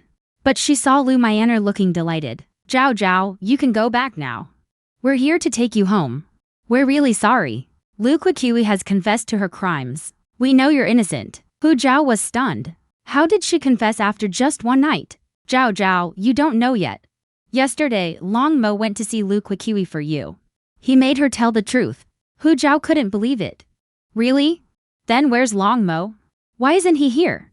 The chief hesitated for a moment. Long Mo. He went with Ying Yuan to wipe out the rogue beastmen. Hu Zhao suddenly felt a strong sense of danger. When did they leave? How long ago? They left before dawn. Long Wu said they'd catch the rogue beastmen off guard. Hu Zhao cursed Long Wu 100 times in his head. In his dream, the rogue beastmen had already set a trap, just waiting for them to take the bait. Long Mo and the others are in danger. This is a trap by the rogue beastmen. The chief looked confused. What do you mean? Lu Qiqui is a female. How could she escape from the rogue beastmen? The rogue beastmen probably let her go on purpose, to lure the tribe's beastmen into a trap. Hearing this, both of them turned pale, because they knew Hu Zhao was right. Now Lu Myanmar was panicking too. Chief, send someone to back up Ying Yuan and the others. If they fall into the rogue beastmen's trap, Ying Yuan and the others will be in danger. But the chief looked troubled. But the tribe only has some newly adult beastmen left. All the strong males were already taken by Ying Yuan. Then send someone to tell Ying Yuan to come back. Maybe there's still time. Too late. By now, they've probably already reached the rogue beastman's lair. Hu Zhao lowered his head and thought, looks like I'll have to use that thing. Chief, I have a plan. There might still be a chance. On the other side. Under Ying Yuan's lead, the beastmen reached the heart of the forest. The rogue beastman's lair is up ahead. Since we found it, what are we waiting for? Let's take them all out before they spot us. Ying Yuan nodded eagerly too. A few of you, come with me to scout ahead. Lure the rogue beastmen out. The rest of you, lie in wait here. But Long Mo suddenly called out in a low voice. Why is the rogue beastman's lair so quiet? Something's wrong. Long Wu looked at him with annoyance. If you're scared, just stay back and keep quiet. Rogue beastmen are lazy by nature. They're probably still asleep. Ying Yuan didn't take his words seriously either. Before Long Mo could speak, he led dozens of beastmen into the cave. Just as Ying Yuan and the others were about to enter the cave, the beastman at the back let out a scream. A black python burst out from underground, its tail tightly coiled around the beastman's neck. The beastmen panicked and tried to retreat, but more than a dozen rogues emerged from the sand dunes, surrounding them completely. Their leader was a scorpion beastman, reddish-brown and as big as 2 elephants. Just as Little Tiger said, "You really did come. Looks like that female didn't play any tricks." Ying Yuan's face darkened completely. You ambushed us. With that, he spread his wings and gathered strength, then lunged at the scorpion beast with sharp talons. In the dense forest, Long Wu's expression changed. These sneaky rogue beastmen are really cunning. They were already lying in wait here. Then he quickly regained his composure. Long Wu stepped to the front of the group, about to give orders to the beastmen. But Long Mo had already charged in alone. The other beastmen snapped out of it too. Ying Yuan's been ambushed. Everyone, go help. Long Wu gritted his teeth as he watched Long Mo's retreating figure. That loser actually dared to steal his thunder. But before Long Mo could leave the forest, a notched-ear tiger blocked his path. A murderous glint flashed in Long Mo's dark eyes. This was the beastman who almost hurt Hu Zhao last time. Want to help? Worry about yourselves first. As soon as he said that, wolf howls erupted from all around the forest. You killed my brother. Today, you'll die here for him. The notched-ear tiger laughed, then grabbed something from the ground and flung it at the beastmen. Shreds of meat rained down on them, and the thick smell of blood spread instantly. The distant wolf pack, as if receiving a signal, burst out of the grass. They charged at them, howling and fighting to get there first. The beastmen fell one by one under the wolves' assault. Long Mo killed wolf beasts in the air to help, but suddenly felt a chill. He turned and spotted a huge gray wolf in the middle of the pack. Looking at the wolves around them, they seemed to follow a pattern, attacking them in wave after wave. That wolf leader is commanding the pack. We have to kill it first, or the wolves will wear us down until we die. Just as he was about to fight the wolf leader to the death, a sharp bird cry suddenly rang out from the sky. The wolf pack heard it and looked up at the sky warily. Long Mo glanced over and saw it was the last few bird beastmen from the tribe. He didn't think much of it. Every extra beastman gave them a better chance of winning. But then he spotted a female on one of the bird beastmen's backs. Fox Zhao. What is she doing here? Long Mo, watch out! The beastman behind him let out a shout. The next second, Long Mo felt a sharp sting in his tail.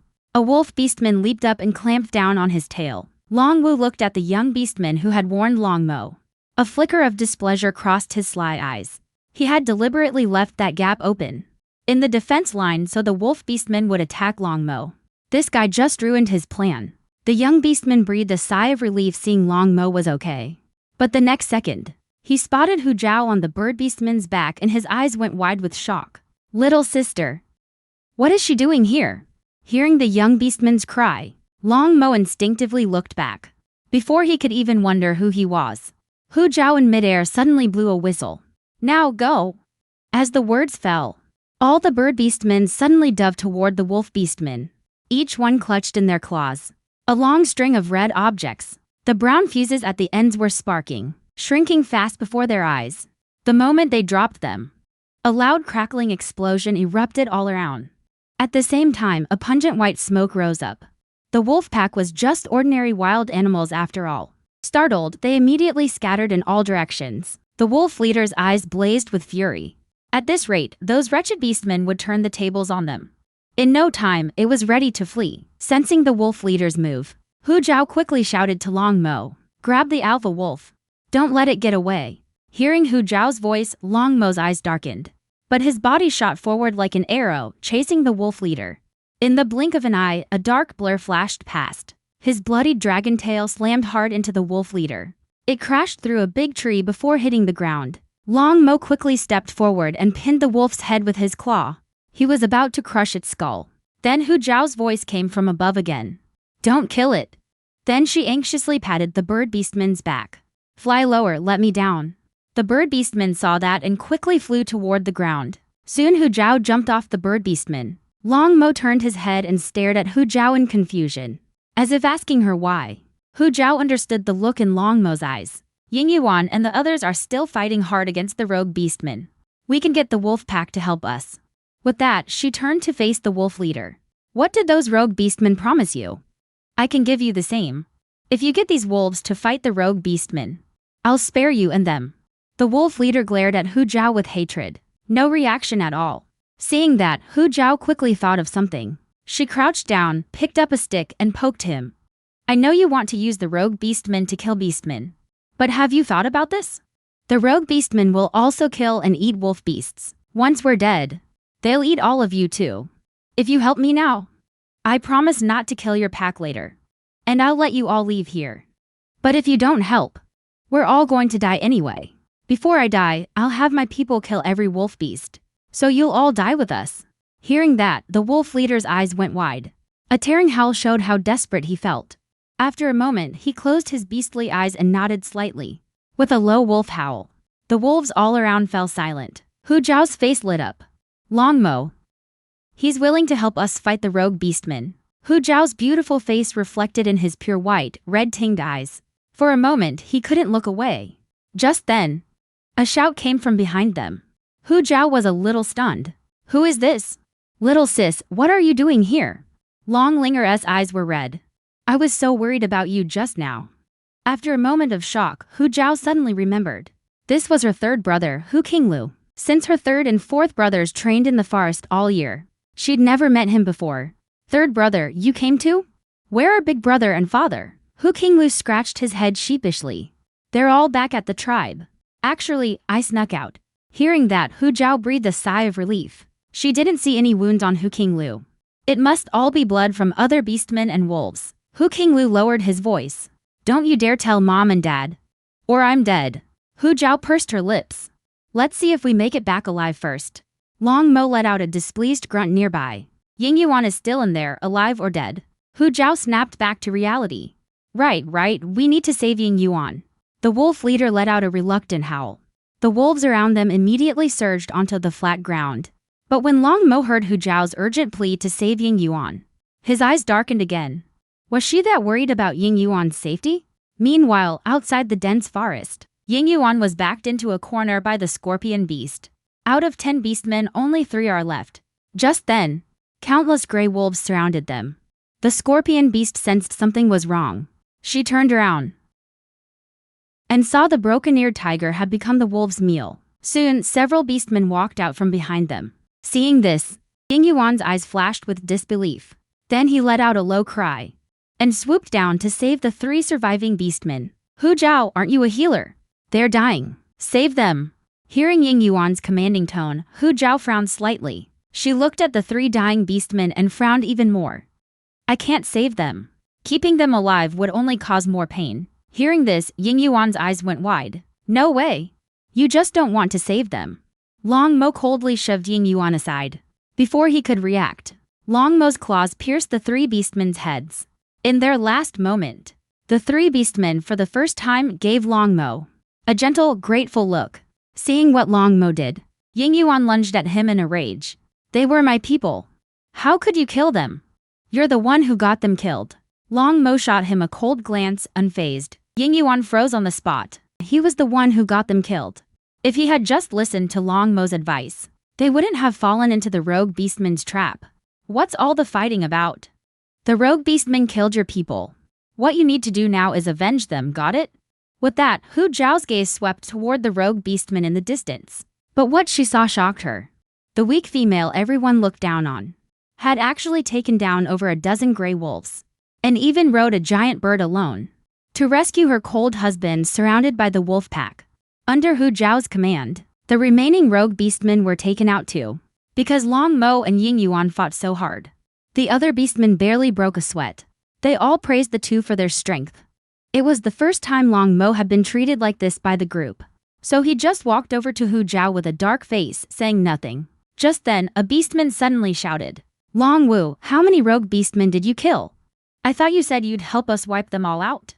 Long Wu's face instantly turned pale. I wanted to kill them. But those two finished them all off and didn't leave any for me. Next time, I'll take them all out myself. Hearing that, the other beastman sneered. Hu Zhao quietly noted Long Wu's scheming, then turned and ran over to the wolf leader. I'll keep my word and let you go. But I have one condition. The hatred between us can't be resolved.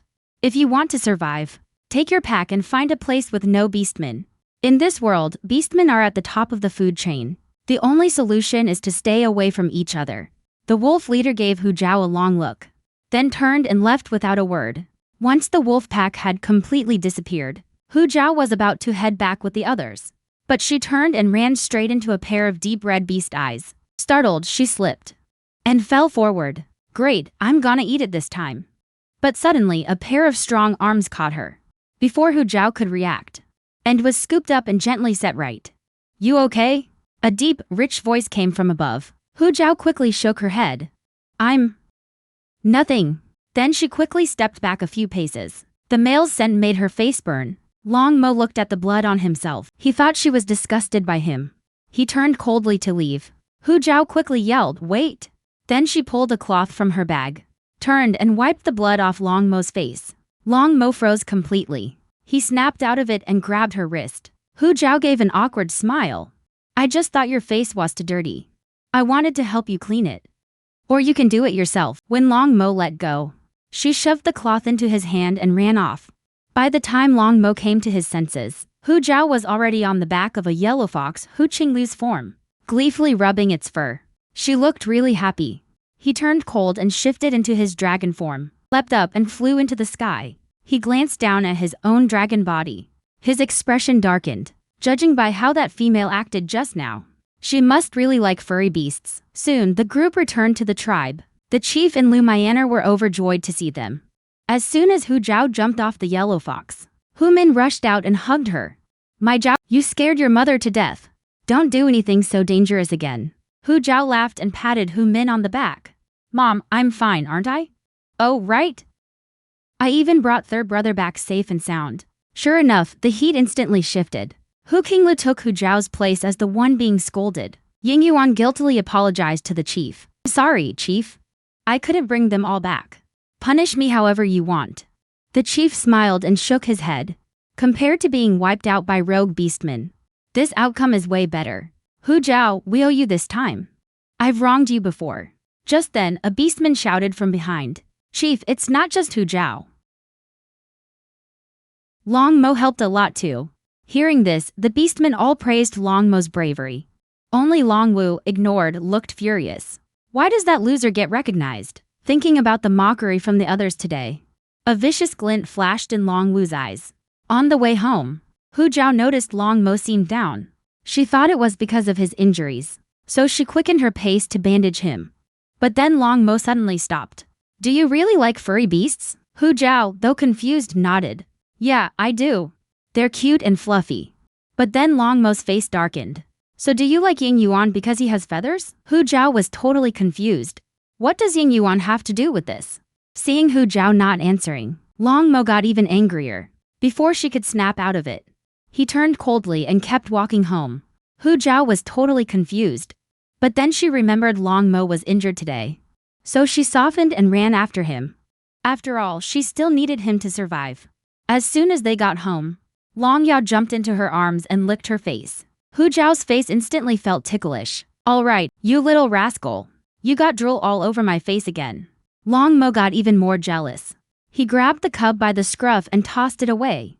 Watching Long Yao get thrown, Hu Zhao's heart leaped into her throat. She instinctively reached out to catch it. He's just a baby, how can you be so rough? What if he got hurt? Long Mo just stayed cold and silent. That little brat doesn't even have feathers. But she seems to like him too. Long Linger heard the noise and ran out happily. Seeing this, Hu Zhao crouched down to catch her as she lunged forward. Linger, have you been good at home? Linger has been very good. My brothers and Xiao Wu have been good too. We were all worried about Mom. Long Zhong let out a proud snort. Who's worried about her? But seeing that Hu Zhao wasn't hurt, he snorted again and turned away. Long Xiu sniffed the air. Why do I smell blood? Long Linger then noticed her dad was covered in blood. She asked with a half-hearted, what happened? Long Mo suddenly felt a bit left out. Must be his imagination. Your dad went to wipe out some rogue beastmen today. He killed all those nasty rogues. Isn't that awesome? Long Zhong frowned and couldn't help asking. Are you sure you're not just messing with us? Hearing that, Long Mo's face darkened. That little brat's been getting way too cheeky lately. Long Zhong felt a chill down his back. He quickly hid behind Long Yu and shut his mouth. I'm going to wash up at the river. With that, Long Mo turned and ran off. Hu Zhao didn't stop him. She turned to make dinner for the 5 kids. By the time the food was on the table, Long Mo was back. His handsome face was still damp with water. Hu Zhao couldn't help stealing a couple of glances. Your eyes are about to pop out. Long Zhong stood behind Hu Zhao with his arms crossed. Hu Zhao snapped out of it and saw Long Zhong looking at her like a grumpy old man with a disgusted face. What are you talking about, little guy? Then she set out the bowls and chopsticks to hide her embarrassment. Long Linger was curious. Third brother, what were you just saying? Hu Zhao quickly shoved a piece of meat into Long Zhong's mouth. He said he's hungry. Eat up. Finish your meal and get some rest. After dinner, the kids quickly went to their room and fell asleep. But Long Mo still hadn't come in. She walked into the yard and saw him standing by the fence. Is he hurt so badly he can't sleep? She hurried over. Are you badly injured? I have medicine that can speed up healing. Long Mo's expression froze. No need, go back and rest. Hu Zhao said oh and turned to go inside. After thinking it over, she grabbed some medicine powder from her space and left it at the door of the kids' cabin. Long Mo, are you asleep? I left the medicine at the door. Come get it if you need it. There was no answer from the cabin for a long time. Thinking he was asleep, Hu Zhao turned and left. But no sooner had she left than a figure emerged from under the tree outside the yard.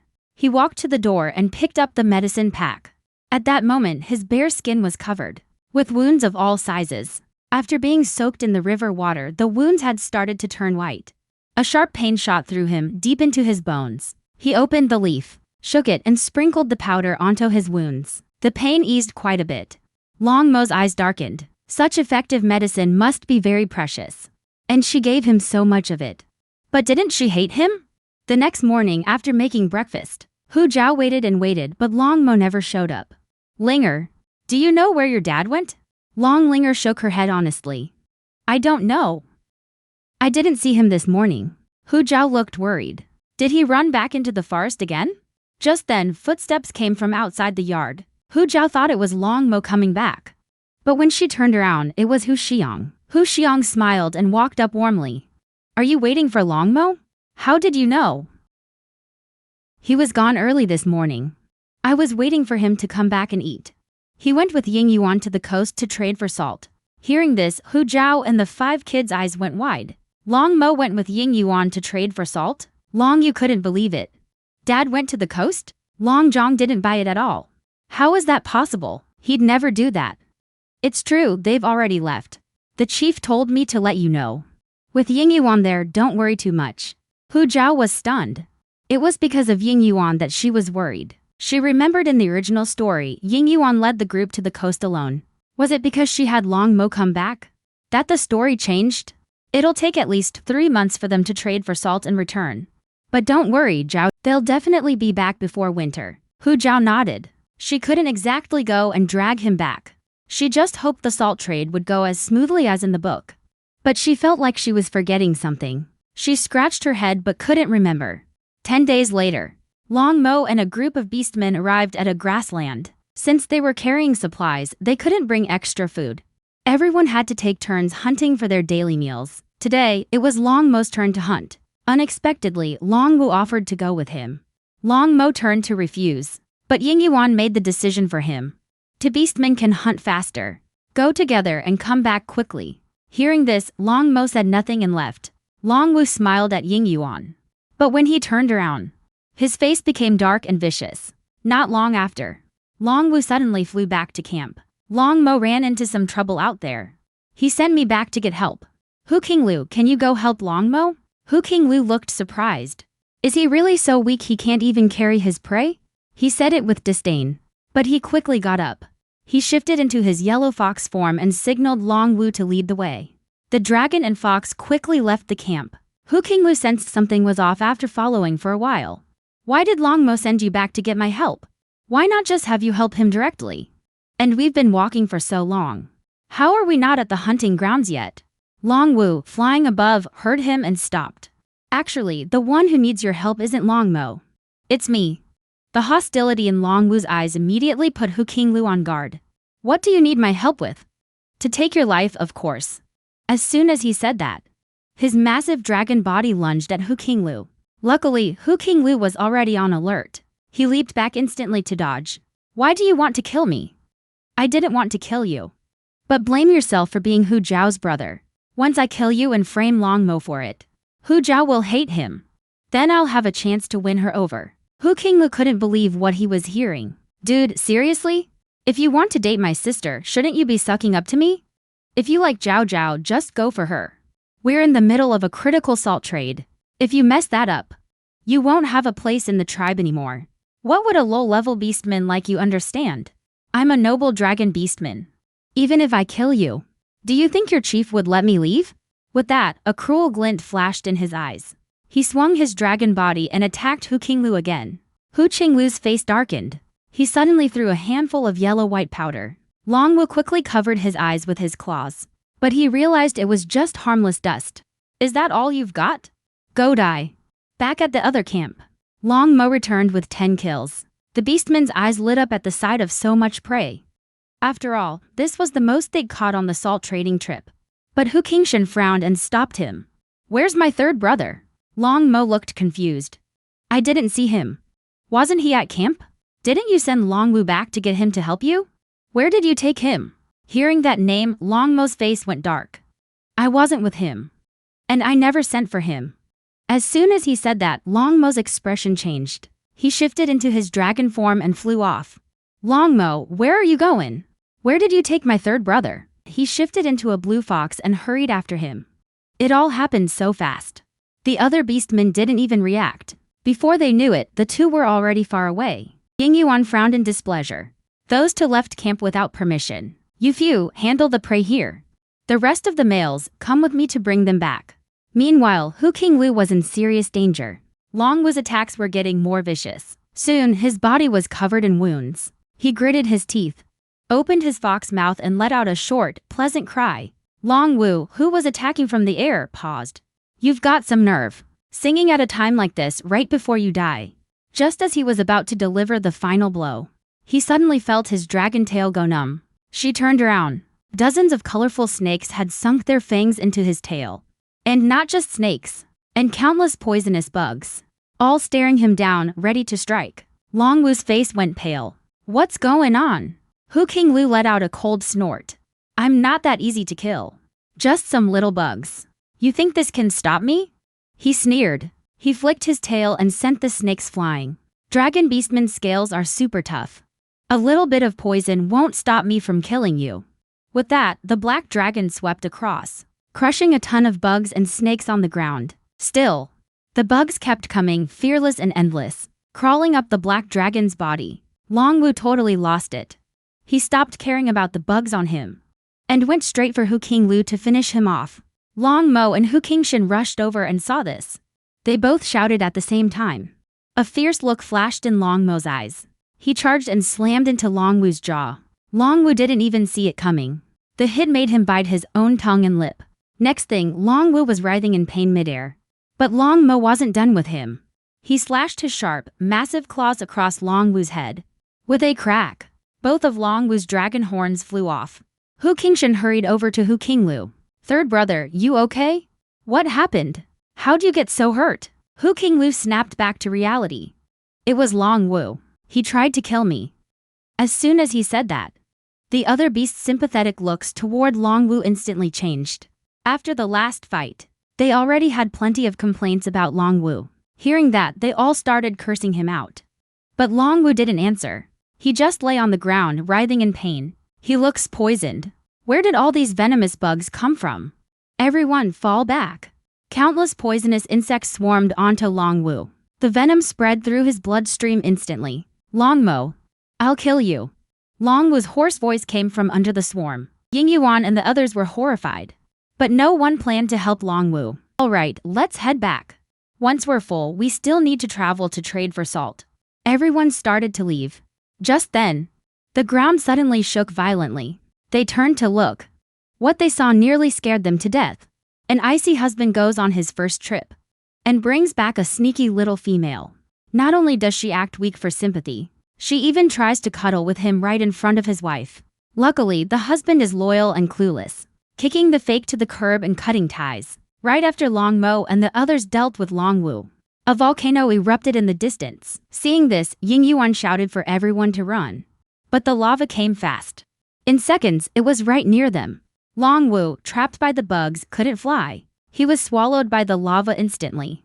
The non-flying beasts could already feel the heat. Luckily, Long Mo came back in time. He scooped them up with his claws and tossed them onto his back. Seeing that, Ying Yuan did the same. In the end, everyone escaped the lava safely.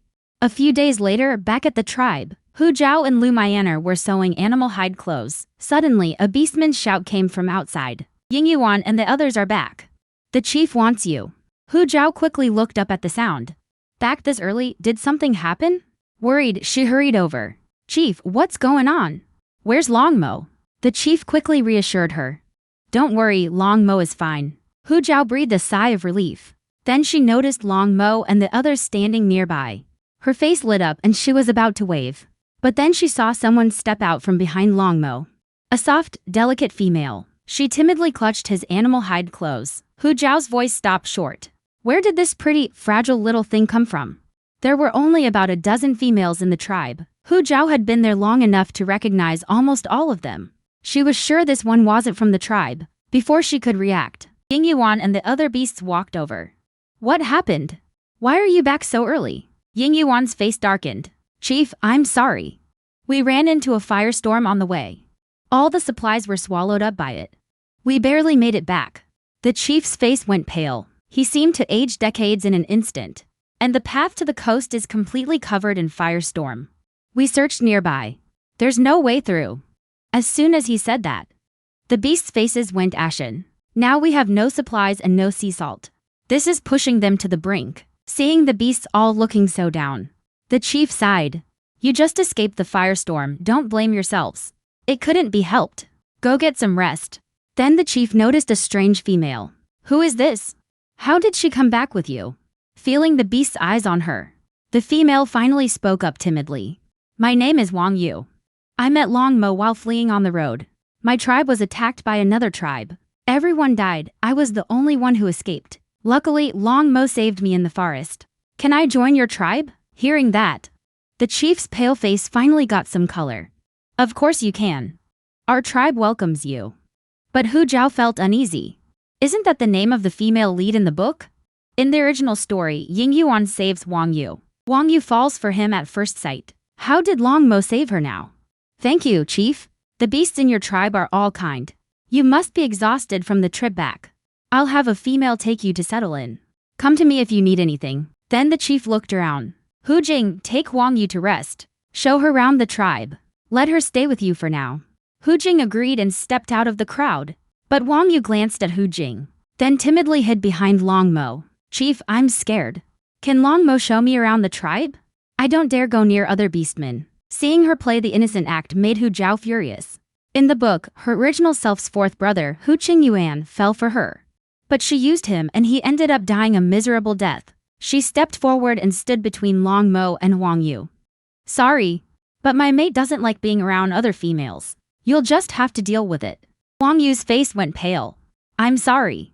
I didn't know he already had a mate. Hu Zhao let out a light laugh. Well, now you know. So stop staring at my mate. She knew perfectly well that even though Wang Yu had amnesia when she first came to the tribe, once she got her memory back, she turned out to be a scheming female. Wang Yu clutched the hem of her clothes tightly, her big eyes full of hurt. The other beastmen nearby couldn't stand it. They all blamed Hu Zhao for being petty. But then Hu Jing stormed over, hands on her hips, and shot back. Hu Zhao just told the truth. How is that bullying her? Then Hu Jing snorted and glared at Wang Yu. We're both females, what's there to be scared of? Why do you have to cling to Long Mo? I think you're into him. Fox Zhao was a little surprised. That tomboy was actually sticking up for her. But the next second, Hu Jing snorted at Hu Zhao, just like when you used to chase after Ying Yuan. Don't think I don't see it. The chief stepped in with a cheerful laugh. Wang Yu, don't be scared. The beastmen in our tribe are all good people. I'll find someone else to show you around. Just then, a young male pushed through the crowd. Chief, I'll do it. I know the tribe well. Hu Zhao looked over at the voice. That familiar face gave her a bad feeling. Sure enough, the chief nodded cheerfully. It's Hu Qingyuan. Since you're willing, go ahead. Hu Qingyuan nodded. He turned and grinned at Hu Zhao. He mouthed that he'd distract this female. Then he turned and walked toward Wang Yu. Hi, I'm Hu Qingyuan. Long Mo can't show you around. I'll take you. Wang Yu looked up shyly. All right. Then I'll leave it to you. Hu Zhao snapped out of it and quickly tried to stop him. Hu Qingyuan will get himself killed by Wang Yu. She couldn't let them meet. Fourth brother, didn't you promise to make me bone needles today? How do you have time to show her around? Hu Qingyuan looked confused and was about to ask what was going on. But then he saw Hu Zhao frown and glare at him. Oh, right, I remember now. I did promise you. He caught on and quickly turned to apologize to the chief. Sorry, chief. Find someone else. The chief sighed and turned to ask the beastmen behind him. The other beastmen were already eager. They couldn't wait to spend more time with Wang Yu. But then Long Mo suddenly spoke up. Chief, let me do it. Hu Zhao couldn't believe what she heard. Big brother, aren't you the one who hates females the most? You're not actually falling for this fake girl, are you? Hu Zhao's mind went blank. All she could think was that she was about to lose his favor. Then the big villain would hate her. And in the end, she'd still end up dead. Long Mo just glanced at the stunned Hu Zhao, then turned and strode off. Wang Yu hurriedly scrambled to catch up. By the time Hu Zhao snapped out of it, they were already far away. All she could do was stare at Long Mo's back, worried. Hu Jing shot Hu Zhao a dissatisfied look. Why the long face? Aren't you good at stealing males? If you're upset, go win Long Mo back. Lu Myanmar quickly tugged her arm to stop her. Then she turned and smiled at Hu Zhao. Zhao, don't be mad. Nothing's going on between him and Wang Yu. You should trust Long Mo. Hu Zhao forced a weak smile. I know, I'm not mad. She was just a little scared. If she weren't afraid of dying, who cares who the big villain likes? She waved her hand. I'm heading back now. The kid will worry if I'm not home. She needed to rethink her plan. She'd worked too hard to let it all fall apart. Meanwhile, on the other side, Wang Yu struggled to keep up with Long Mo. But Long Mo didn't slow down at all. He didn't stop until they reached an empty wooden cabin. Long Mo finally stopped. Here's your cabin. You'll stay here from now on. Then, remembering Hu Zhao's reaction earlier. If you need anything, go to the chief. Don't come to me. Before Wang Yu could catch her breath, her face went even paler at his words. Thank you. Before she could finish, she stumbled. She was about to fall into Long Mo. He stepped aside. Just as she was about to brush past Wang Yu, Wang Yu stumbled a few steps, unsteady on her feet. Sorry, I didn't mean to.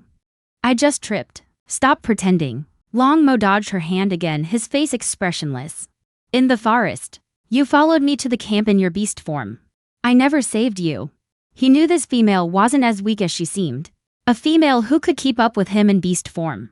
couldn't possibly be as timid and fragile as she acted. I don't care why you're lying. But if you want to stay in the tribe, stay out of my way. Otherwise, I won't hesitate to send you back. Wang Yu clasped her hands in front of her chest, looking innocent. Longmo, what are you talking about? I don't understand. Of course you saved me. I just want to repay you, nothing else. If your mate misunderstands, I can apologize. I just hope she's not mad at me. She looked so pitiful and charming. But Longmo just gave her a cold glance. Finally, he nodded slightly. You'd better hope she's not mad.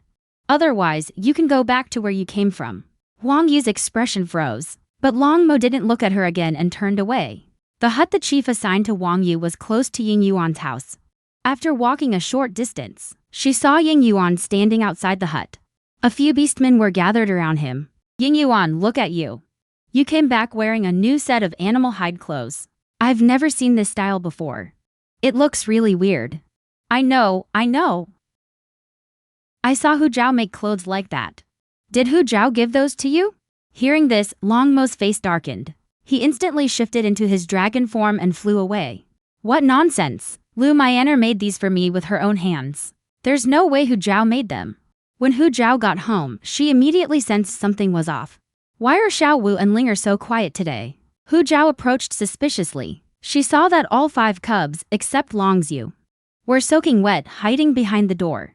What's going on? Hu Zhao's heart ached. She quickly grabbed towels and handed one to each of the older cubs. Then she dried Long Linger's face and hair. How did you end up like this? Did some other cubs bully you? Long Linger quickly shook her head. No one bullied us. We just accidentally fell in the river. But her eyes were shifty. Hu Zhao could tell something was wrong right away. She crouched down, looking serious. Linger, if you lie, Mommy will get angry. If you got picked on outside, Mommy would be really worried. After thinking for a moment, Long Linger honestly lowered her head and admitted her mistake. Mommy, Linger knows she was wrong. Linger won't lie anymore. A relieved smile appeared on Hu Zhao's face. Admitting your mistake and fixing it makes you a good kid. Tell Mommy what happened today. But Long Linger stammered and couldn't get the words out. Then Long Shu's clear voice spoke up. It was Luli. When we were catching fish in the river, he brought a bunch of cubs and pushed us in. Long Zhu hated that he couldn't see. He couldn't protect his siblings. Long Yu also bowed his head and honestly admitted his mistake. I'm sorry, I failed to protect them. And I was the one who came up with the lie. Long Zhong, on the other hand, was grinding his teeth in anger. That ratting Lu Li just relies on having more beasts on his side. When I grow up, I'll beat them so hard they'll be picking their teeth off the ground. Hu Zhao glanced at Long Zhong's fierce expression. She figured that by the time he grew up, it probably wouldn't just be about knocking out teeth. Suddenly, an idea struck her. Do you cubs want to get back at them? Mommy has something good for you. Then she quickly bathed and dried the cubs. She also took out 5 strange-looking, forked short sticks from her space. Long Linger looked curious. Mommy, what are these? These are called slingshots. You can use them to get back at the cubs who bullied you. Long Zhong complained with disdain. Isn't it just a piece of junk wood with a string tied to it? How is that supposed to help us get revenge? Hu Zhao smiled and didn't explain much. She picked up a small stone from the ground. Closing one eye, she aimed at a bird, perched on a tree not far away. The stone shot out instantly and hit the bird's head. The next moment, the bird fluttered and fell from the tree. It struggled on the ground a few times and then stopped moving. All the cubs turned their heads at once. Their eyes went wide in disbelief at the sight. She actually killed a bird with those things. Actually, slingshots aren't that powerful. But the head is a bird's weakest spot. Mommy hit its head, so that's why it died.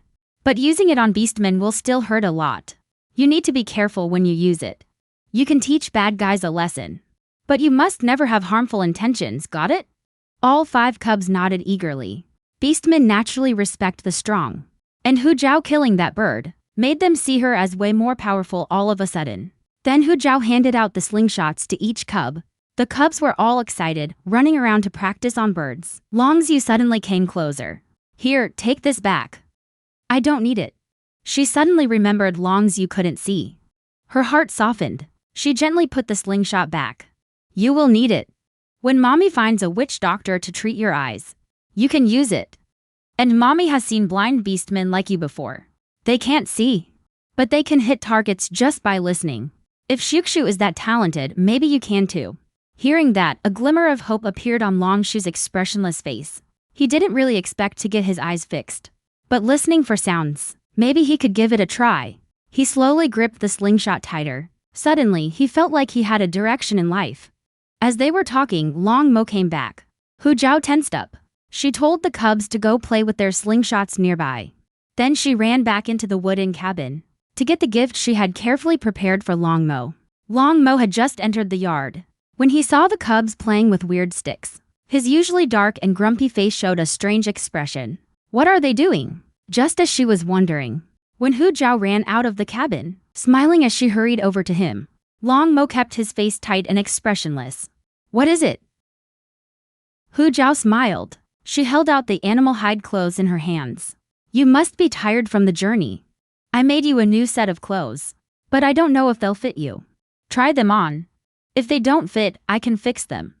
As she spoke, she placed the animal hide clothes in front of Long Mo and carefully measured them against him. But when he saw the clothes in her hands, they were exactly the same style as the ones Ying Yuan wore. Then he remembered the joking words from those beastmen before he left. He felt a surge of unexplained anger inside him.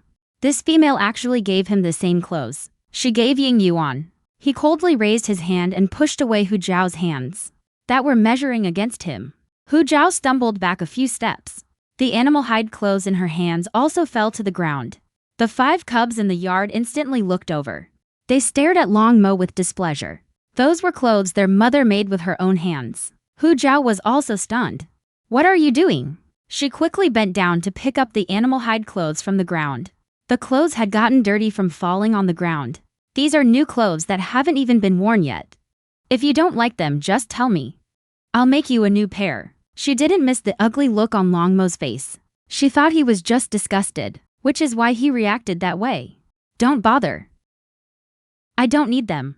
Since they're the same clothes as the ones he gave Ying Yuan, she couldn't even be bothered to make a different pair. Then he didn't want them either.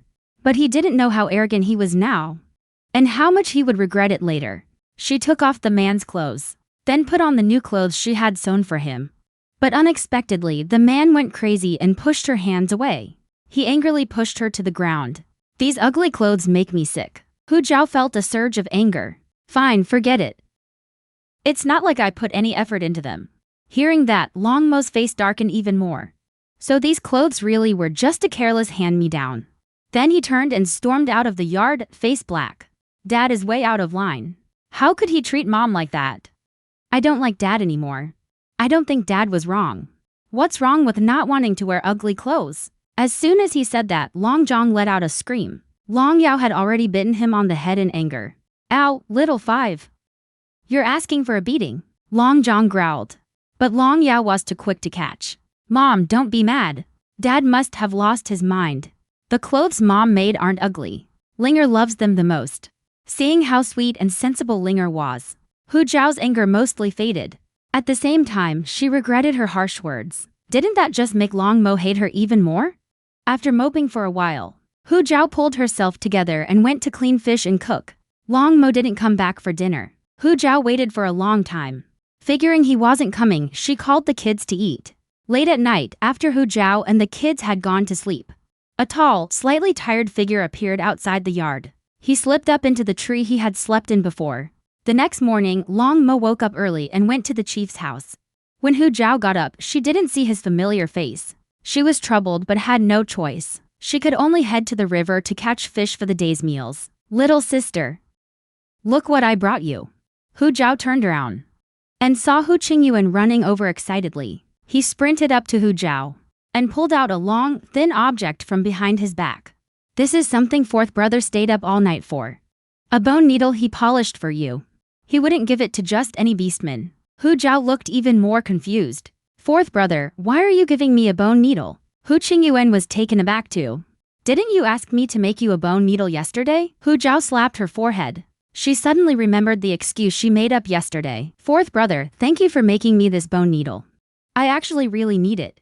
Then, looking at the dark circles under Hu Qingyuan's eyes, Hu Zhao went inside and grabbed a soft towel. 4th brother, put this over your eyes. Hu Qingyuan obeyed without thinking. since his little sister would never hurt him. Then he rubbed his chin, puzzled. You're acting really off today. You seem upset. Hu Zhao paused, then quickly waved her hands to deny it. Seeing she didn't want to talk, he let it go. After giving her the bone needle, Hu Qingyuan said goodbye and left the yard. Hu Zhao went back to carrying her stone bucket to the river. When the 5 kids saw her leave, they snuck around the side to chase after Hu Qingyuan. Long Yao led the charge, shooting off like a little rocket. He caught up to Hu Qingyuan in no time. The guy suddenly felt a sharp pain in his butt. Which little brat bit my butt? She turned around and saw Long Yao clamping down on his rear. You little rascal! Who told you to bite my butt? You want a beating, don't you? He lifted Long Yao up in front of him, angrily raising his other hand, pretending to spank him. Then he froze. Where's your butt, little guy? I can't find it. The others caught up right then. They saw Hu Qingyuan about to hit Long Yao. Fox Zhao rushed to the kids first. Don't bully little 5. Long Linger got worried too. Mean 4th uncle. Let little 5 go. She ran over and grabbed Hu Qingyuan's leg, then bit down hard. Hu Qingyuan's face went pale. He dropped Long Yao in pain. Who's bullying who here? He was the one getting hurt all along. Long Zhang quickly ran over and pulled his sister away. Don't think you can mess with us just cause we're kids. Only Long's you noticed something was off. 4th uncle. Why were you going to hit little 5? Me bully him? He ran up and bit me first. I just grabbed him after that, okay? The kids all went quiet. And you, little girl. I've never seen such fierce kids. Long Linger gave an awkward smile. Sorry, 4th uncle. We thought you were gonna hit little 5. Forget it, I'm not gonna argue with you kids. He turned to leave. Long Yu suddenly called out to him. 4th uncle. Don't you want to know why mom's upset? Hu Qingyuan stopped in his tracks. Why is Zhao Jiao upset? Tell me. It's because dad said mom's clothes are ugly. After hearing Long Yu's words, Hu Qingyuan was furious. That Long Mo. How dare he treat Zhao Jiao like that? I'm gonna teach him a lesson. The more Hu Qingyuan thought about it, the angrier he got. He shifted into his beast form and charged off to confront Long Mo. On the other side, Long Mo was about to carry out the chief's orders. Suddenly, a huge white fox came rushing at him and swiped a claw right at his face. Long Mo reacted fast. He dodged the fox's attack. He was about to punch back when he realized it was Hu Zhao's 4th brother. Hu Qingyuan, what's wrong with you? Long Mo, you dare mess with my little sister? If I don't get revenge today, my name isn't Hu Qingyuan. Long Mo frowned. Before he could speak, Hu Qingyuan kept attacking him. Long Mo held back and didn't fight back. He was about to ask what was going on when he noticed the clothes Hu Qingyuan was wearing looked very familiar. Didn't she make that just for Ying Yuan? Where did you get that outfit? She made it too. You have the nerve to ask about the clothes? My little sister slaved over sewing that for you. She even pricked her fingers several times. And you dare to say it was ugly? Bullying her like that, I'm gonna beat you to a pulp today. Long Mo stood there stunned. She made it just for me? He remembered how hopeful Hu Zhao looked when she gave him the clothes yesterday. He felt a wave of guilt. Then what about that fur outfit Ying Yuan was wearing? Did she make that too? Hu Jing, passing by nearby, overheard their conversation. What are you talking about? The clothes Ying Yuan was wearing. My Anna stitched every single thread of those herself. Ying Yuan doesn't even like Hu Zhao. No way he'd wear clothes she made. Long Mo was a bit stunned.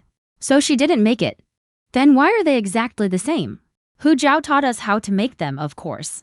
My Anna thought they looked nice. So she learned and made a set for Ying Yuan too. Long Mo froze after hearing Hu Jing's words. He had misunderstood her, thinking that.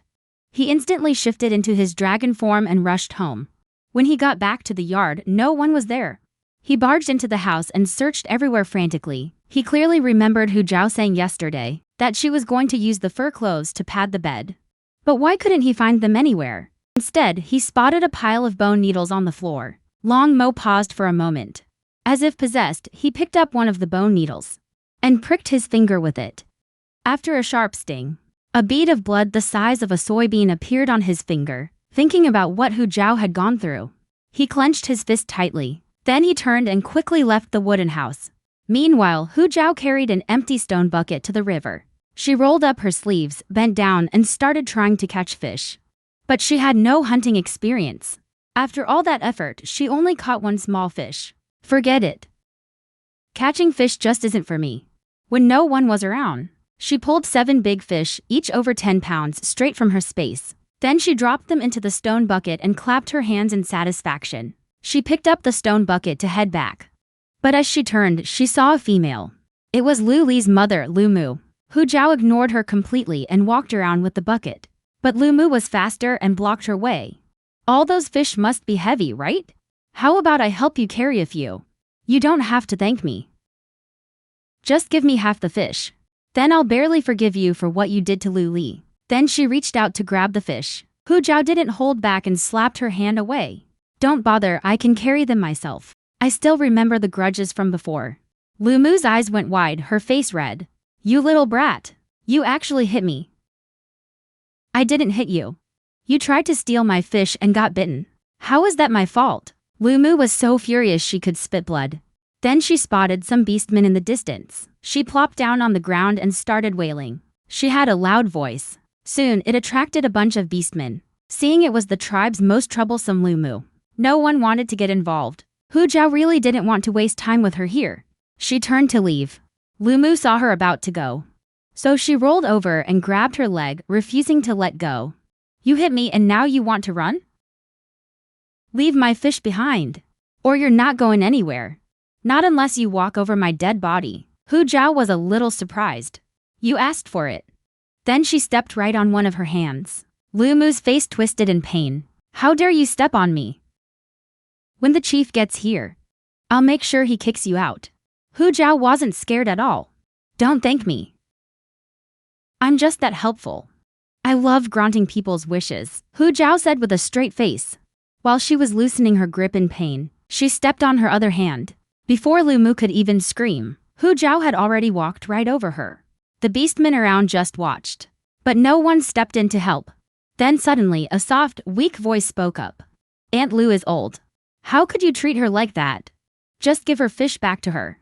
She's so pitiful. Hu Zhao glanced over and saw Huang Yu putting on an innocent act. On the surface, she seemed to care about Lu Mu. But really, she was just trying to throw blame on her. So in your eyes, whoever seems pitiful is telling the truth. Just because she says the fish are hers, they are? Huang Yu looked hurt. That's not what I meant. You misunderstood me. She thought the beastmen around would comfort her like before. But when she looked up, they were all staring at her strangely. What's going on? Huang Yu, didn't you know? Aunt Lu does this all the time. Don't let her act fool you. Huang Yu's face went pale. Sorry, I didn't know. I just felt bad for Aunt Lu. Hu Zhao frowned. She just felt like something was off about this guy. Lu Mu on the ground knew she wouldn't get anything today. She scrambled up and slunk away. Hu Zhao was about to leave. But Huang Yu walked over. Hu Zhao, I'm sorry. I didn't mean to misunderstand you. Please don't be mad at me, okay? Hu Zhao was speechless. Why did everyone pick today to mess with her? I don't get mad at beasts I barely know. With that, she picked up the stone bucket to head back. But Huang Yu suddenly grabbed it. Let me help you work. If it means you'll forgive me. She yanked so hard Hu Zhao stumbled backward. Hu Zhao tried to steady herself. But Huang Yu fell first. Hu Zhao's eyes narrowed. This totally looked like she was pushing her into the river. Just as Hu Zhao was figuring out how to fix this, a huge shadow suddenly loomed over her. It blocked the other beast's view. Before Hu Zhao could react, Long Mo kicked Huang Yu into the river. Now it was Huang Yu's turn to be stunned. She splashed around in panic as soon as she hit the water. But Long Mo didn't even look at her. He breathed a quiet sigh of relief seeing his wife was unharmed. Hu Zhao stared in shock at the big villain in front of her. He came. But why did he kick Huang Yu into the river? Before Hu Zhao could react, Long Mo flew off with her and the stone bucket. Hu Zhao was startled. She quickly hugged the dragon's body, afraid of falling. What she didn't expect was, the dragon's body didn't shake at all. Soon, she was captivated by the stunning view. The tribe below grew smaller and smaller. Beyond the tribe stretched endless green mountains. This is so beautiful, Hu Zhao gasped in awe the whole way. They were like tourists sightseeing. They circled outside the tribe before heading back. Long Mo looked down at Hu Zhao carefully, seeing she didn't seem happy. Females really are hard to please. So he grabbed the stone bucket from her hands. Without a word, he carried it toward home. Hu Zhao had no choice but to follow silently. But she glanced at his dainty steps. Did the big villain get a leg cramp? Why is he slower than a turtle? On the other side, Wang Yu was still splashing and calling for help. The beastmen immediately jumped in to save her.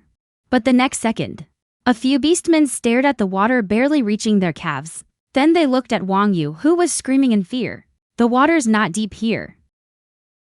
Maybe try standing up? Wang Yu froze mid-flail. She realized the water really wasn't deep. Embarrassed, she quickly stood up. I'm sorry. I'm a bird beastman, naturally scared of water. I didn't know it was this shallow. It's fine, just get out of the water. You'll catch a cold. One kind-hearted male quickly wiped the mud off his hands and waded over to help her. Go home and change into dry clothes. Another male urged loudly. Are you done yet? We still need to get salt from the cave. If we're late, the chief might get angry. Hearing that, a dark glint flashed in Wang Yu's innocent eyes. She gently tugged on the honest male who was about to leave. What's wrong, female? Are you feeling unwell? Thank you for saving me. I want to repay you. Can I come with you? I'm a little scared alone. Seeing such a pitiful female begging him, the honest male couldn't refuse. Thank you. You're a good male. But just as she lowered her head, a calculating look appeared on the woman's face. On the other side, Hu Zhao followed Long Mo home at a snail's pace. It was so slow she felt like an entire century had passed. She only relaxed when she saw the familiar courtyard up ahead. Long Mo was way too off today. She was too scared to even breathe. But when she saw what was in the yard, she was startled. The girl never imagined that the villain husband who would one day kill her would now be crying and begging for forgiveness. Just as Hu Zhao got home, she saw the yard packed with beastmen. After asking, she learned the chief had brought materials for a stone house. Just as she was about to thank the chief, he smiled and shook his head. You should thank your Long Mo instead. He found all of this bit by bit in the forest. Hu Zhao was stunned. But she never told Long Mo about this. The chief quickly explained. He flies fast. So I asked him to help find the materials. Hearing this, Hu Zhao instinctively turned around. But Long Mo was already gone. She found it strange. Didn't the villain hate her? Why would he go through all that trouble to help? The chief didn't notice Hu Zhao's unease. He just asked eagerly when she'd start building. I need help to build the stone house. But I'm not asking for free labor. I'll teach the stone house method to anyone who helps. Hearing this, the beastmen all nodded. After discussing, Hu Zhao settled on a plan. 5 days to move the materials. Then start building the stone house. After everyone left, the yard finally quieted down. Hu Zhao was thinking about Long Mo and wanted to find him. When she saw a figure coming back against the sunset, Long Mo was carrying a stone bucket. But now the fish inside were already cleaned. So he went to the river to clean the fish just now? She jogged over and stopped beside him. Looking at his tanned abs, she felt a little guilty and lowered her head. Thanks for finding the stone house materials. Let me take those fish. You've been working hard these days. Just go rest. But before her hand could touch the bucket, Long Mo pulled it away. You don't need to do these things. And the clothes you made look great. I shouldn't have said those mean things. I'm sorry. Hu Zhao froze completely. Did she hear that right? The big villain actually apologized to her? I saw Ying Yuan wearing the same clothes. And I thought you made them for him, so I said those angry words. If you're still mad, I can leave the tribe. Hearing this, Hu Zhao quickly looked up. Don't you dare leave the tribe. As she said it, she noticed Long Mo staring at her with deep, intense eyes. She guiltily looked away. I'm not mad anymore. You can stay at home. We're going to build a stone house too. We can't do it without you. Hearing this, Long Mo finally breathed a sigh of relief. Her last words echoed in his mind. A smile curled on his thin lips. But Hu Zhao tilted her head, her heart pounding nervously. What's going on? Is the big villain jealous? Wait, did the director give him the wrong script? Hu Zhao shook her head, trying to shake off those scary thoughts. Hold on. With that, her ears red, she ran into the house. A moment later, Hu Zhao came rushing back out. When he saw what she was holding, Long Mo froze. You didn't throw it away? Why would I throw away clothes I worked so hard on? Hu Zhao mumbled as she handed the clothes over. Since you don't think they're ugly, do you want them? If not, I won't make you any more. Before she could finish, Long Mo reached out and took the clothes. I do. And I want more in the future. Outside the yard, 4 kids gathered under a tree. Little 5, can you see anything? Hurry down and tell us. Tiny Long Yao slipped between the leaves, only his red beast eyes peeking out at the 2 in the yard. Soon, Long Yao flew back down. He curled his pointed tail into a heart shape. Long Linger, the biggest shipper, was thrilled. Dad and Mom made up. But Long Zhong just pouted. If they still didn't make up after this, then Dad is hopeless. With that, he started heading home. Long Linger immediately grabbed him. No, we can't go back yet. Dad and Mom just made up. Third brother, you're so sharp-tongued. If you go back and say something, you'll upset Mom again. Long Zhong was stunned. Is this really his sister? In the small courtyard, Long Mo held the clothes, not knowing what to do. Only after Hu Zhao urged him. Did he turn and go inside to change? But when he came out, he looked gloomy. What's wrong? Does it not fit? No. After a moment of silence, Long Mo spoke slowly. This is the first time I've ever had new clothes. When I was born, I had an older brother. Because I was weak, my parents didn't care about me. They gave me nothing except enough to keep me from starving. Hearing Long Mo's words, Hu Zhao frowned slightly. She didn't expect his past to be so harsh. Maybe his dark side was set from birth. I might not be very strong, but I'll protect you and our cub with my life. Hearing that, Hu Zhao felt a lump in her throat. The big villain she'd always feared was won over by just a piece of fur clothing. But why wasn't she as happy as she expected? Then she gave a bright, gentle smile. You just need time to grow. One day, you'll become a beastman stronger than Ying Yuan. I believe in you. Long Mo felt a stir in his heart. Did she really believe in him? With that, Hu Zhao quickly changed the subject, afraid he'd dwell on bad memories. Watching Hu Zhao walk away, Long Mo's eyes flashed with determination. He couldn't let her down. It was almost dark when the 5 kids finally came back. Hu Zhao had already laid out grilled fish on the table. As soon as the 5 kids got home, they washed their hands and lined up at the table. Next time, remember to come back earlier, or you'll miss dinner. Long Zhong muttered under his breath with a pout. It's all Linger's fault. What? Hu Zhao didn't catch that and looked over, confused. Third brother just said Mom is amazing. She caught such a big fish in one go. Right, third brother? Long Linger turned to Long Zhong beside her. Long Zhong felt a hard pinch on his thigh. He sucked in a sharp breath. Yes, yes, Long Zhong gritted his teeth to keep from yelling. If this little girl got mad, things would only get worse for him later. Long Zhu heard all this, and a smile spread across his face. Long Yu kept picking out fish bones for him, being a responsible big brother. Hu Zhao saw this and praised with a smile. You are so thoughtful. Already taking care of your little brother. Long Mo heard her words and his eyes darkened. So fish needs to have bones picked out? He glanced at the untouched fish in front of Hu Zhao and reached his chopsticks over. With a smack, Hu Zhao used her chopsticks to knock Long Mo's away. Don't you have enough to eat? Why are you reaching for my fish? Your obliviousness is pretty strong too. The next day, Hu Zhao was woken up by a worried conversation. She went outside and found Long Mo in the yard, with another male standing next to him. The tribe is out of salt. The chief wants everyone to come up with a plan. Hu Zhao snapped wide awake. She and Long Mo rushed to the salt storage cave. Supplies were scattered on the cave floor. In one corner lay several animal hide bags. Now the bags were flat and empty. Puddles of liquid were on the ground. It had leaked through the gaps in the hides. Lu Myanmar spotted her in the crowd. She squeezed over, looking worried. Hu Zhao gave her a small nod. Is this all the salt the tribe has? Yes. It was supposed to last the females through winter. No one expected this to happen. Right then, a beastman asked what to do. Running out of salt is a huge blow to the tribe. Everyone, don't panic, I'll figure something out. Worst case, the females can drink beast blood. If we can just get through winter, we'll trade for more salt next year. The beasts fell silent for a moment. But soon they grew restless again. Beast blood can replace salt in the body. But females who drink it get weak and sick. Everyone, shut up.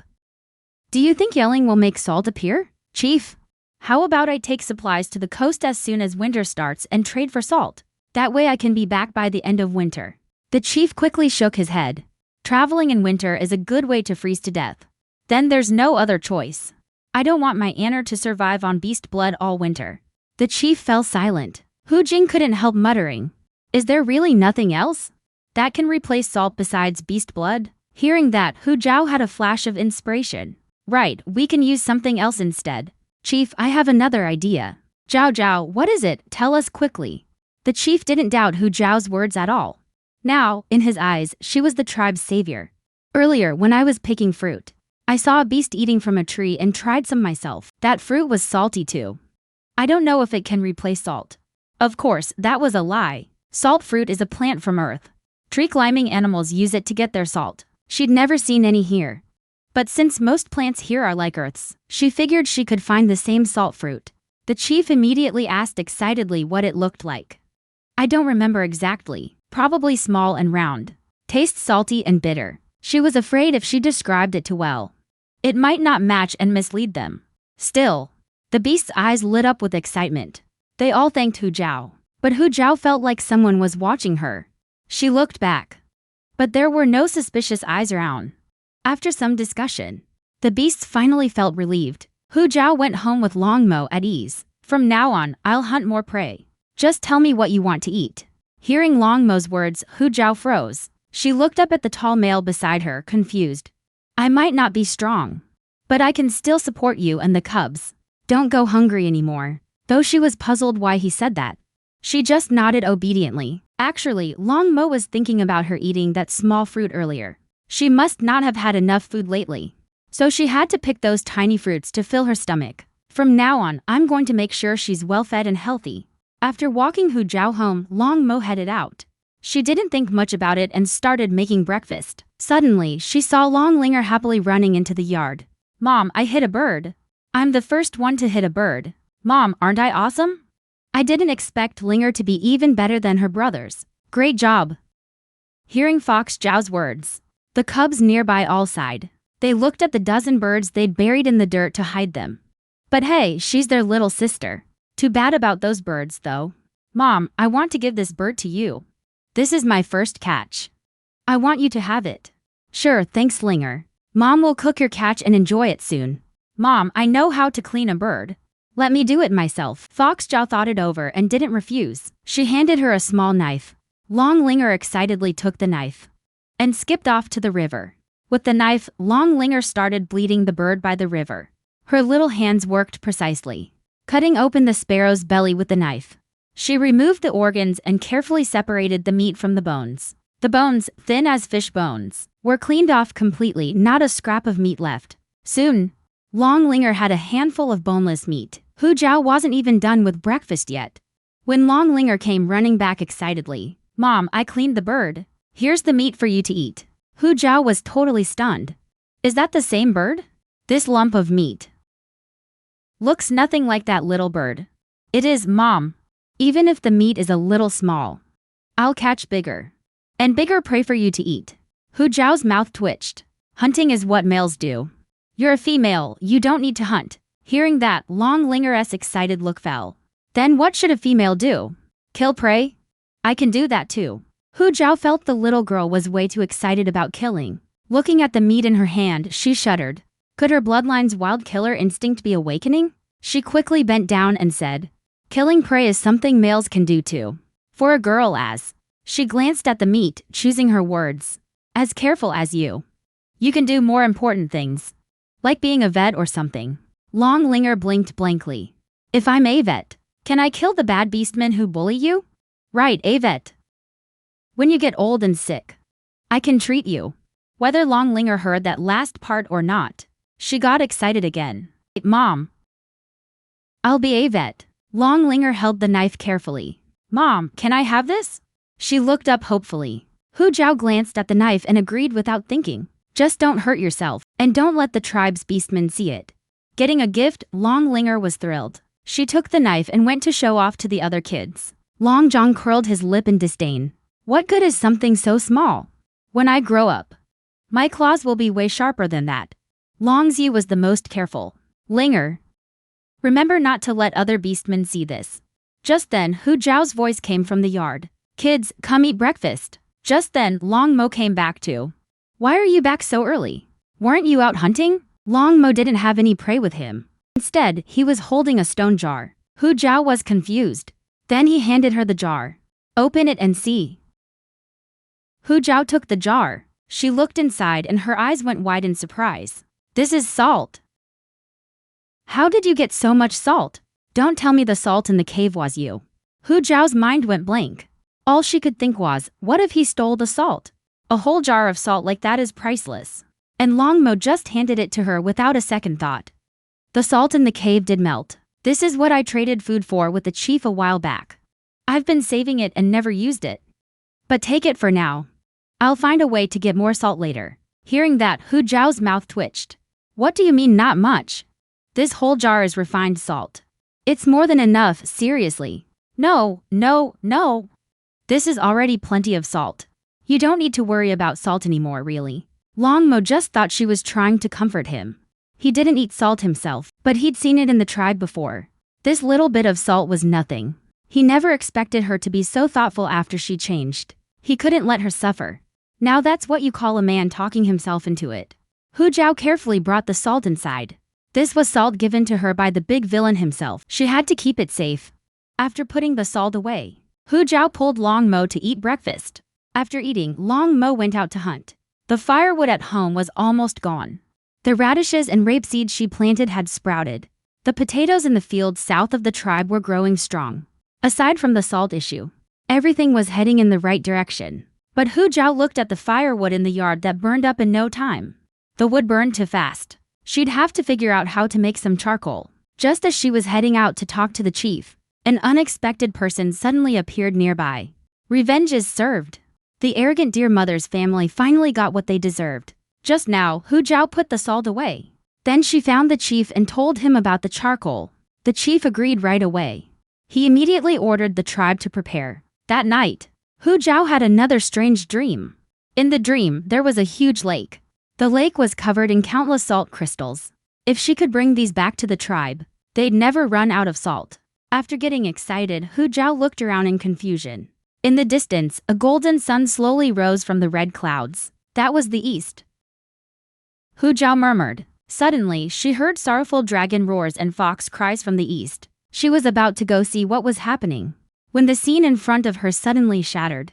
When she woke up again, it was already daylight. Remembering her previous prophetic dreams, she planned to talk to the chief after making breakfast. But before she could leave, the chief came to find her with a group of beastmen. They had found salt fruit. But there was barely any, not nearly enough. It's okay, chief. I know where we can find plenty of salt. As soon as he said that, every beast stared at her in disbelief. Zhao Jiao, where is this place you're talking about? Hu Zhao thought of the dragon roars and fox cries in her dream. In the direction where the sun rises. If that's where the tribe is. Then to the west there's a huge lake, covered in salt crystals. They look like flowers and can be used as salt. The chief's lips were trembling with excitement. If this works out, the tribe will be saved. Just then a weak voice spoke up. Chief, you're going to look for salt flowers based on just one sentence? Isn't that too rash? It was that little schemer, Wang Yu. I don't mean anything by it. I'm just worried about the beastmen getting hurt on the way. Dear mother jumped out, full of resentment. She's right. If something goes wrong, will you take responsibility? Besides, how can salt grow into flowers? Hu Zhao is probably just making it up. Seeing dear mother step forward, Wang Yu's lips curled into a faint smile. And she quietly slipped back into the crowd of beastmen. Why should we listen to Hu Zhao? Ever since she started having dreams from the beast god, disasters have been hitting the tribe one after another. I think she's not a blessing, she's a curse. Hearing that, Hu Zhao's eyes turned cold. If I'm a curse, you'd be the first one I'd kick out of the tribe. Dear mother was so scared by Hu Zhao's sharp look that she stepped back. Wasn't this one the biggest coward?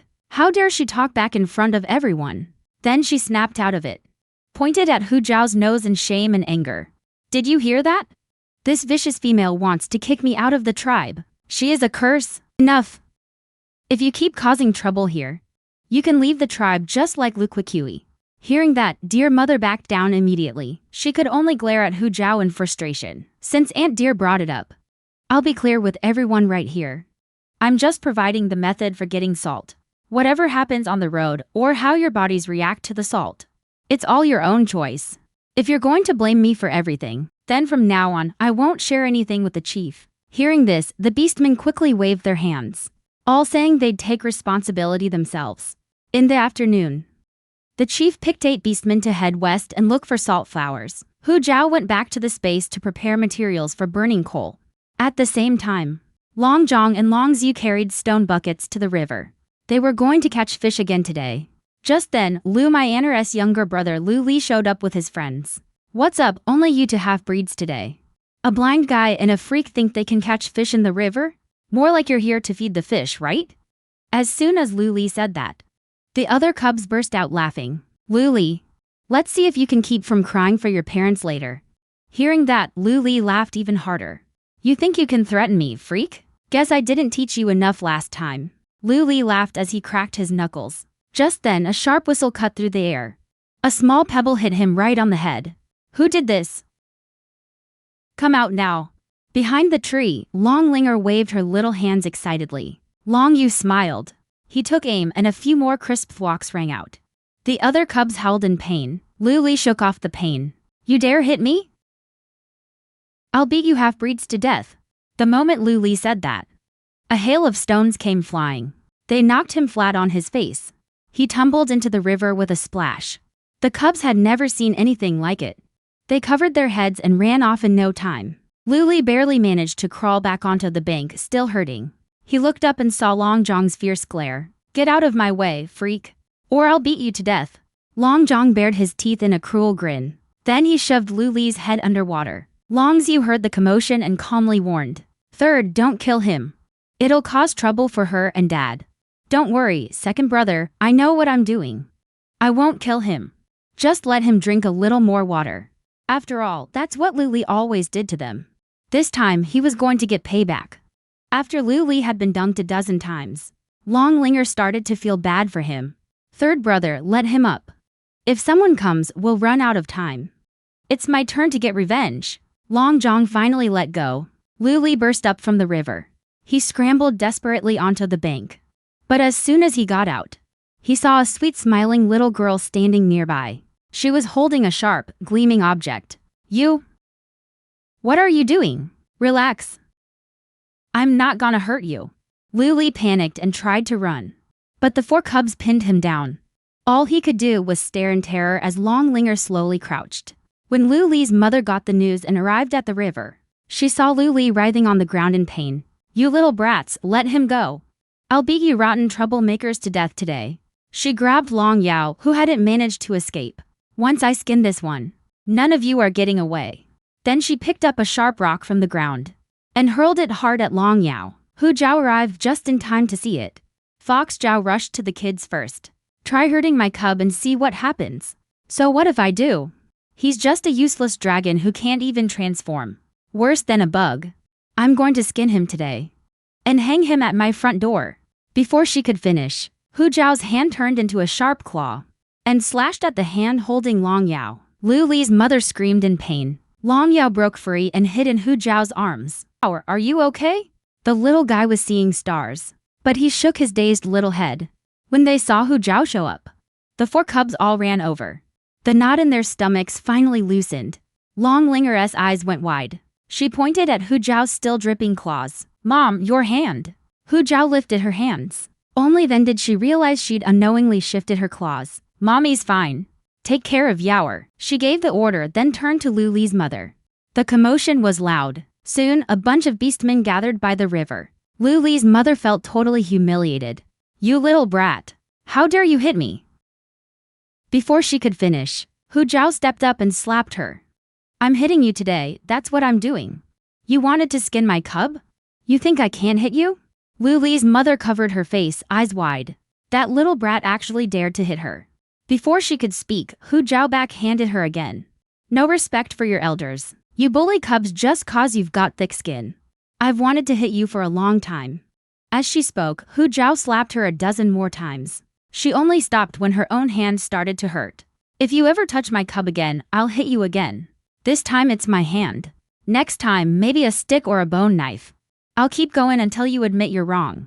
Hu Zhao's voice was low and fierce. Her threatening presence cut into Lu Li's mother like 1,000 blades. For a moment, Lu Li's mother felt like her life was in danger. She trembled, stammering, unable to speak. The beastmen around them all started laughing. Lu Li's mother had always taken advantage of her tantrums to throw hits. Now everyone felt like she was getting what she deserved. Lu Li's mother screamed in fear. Those little bastards ruined my cub like this.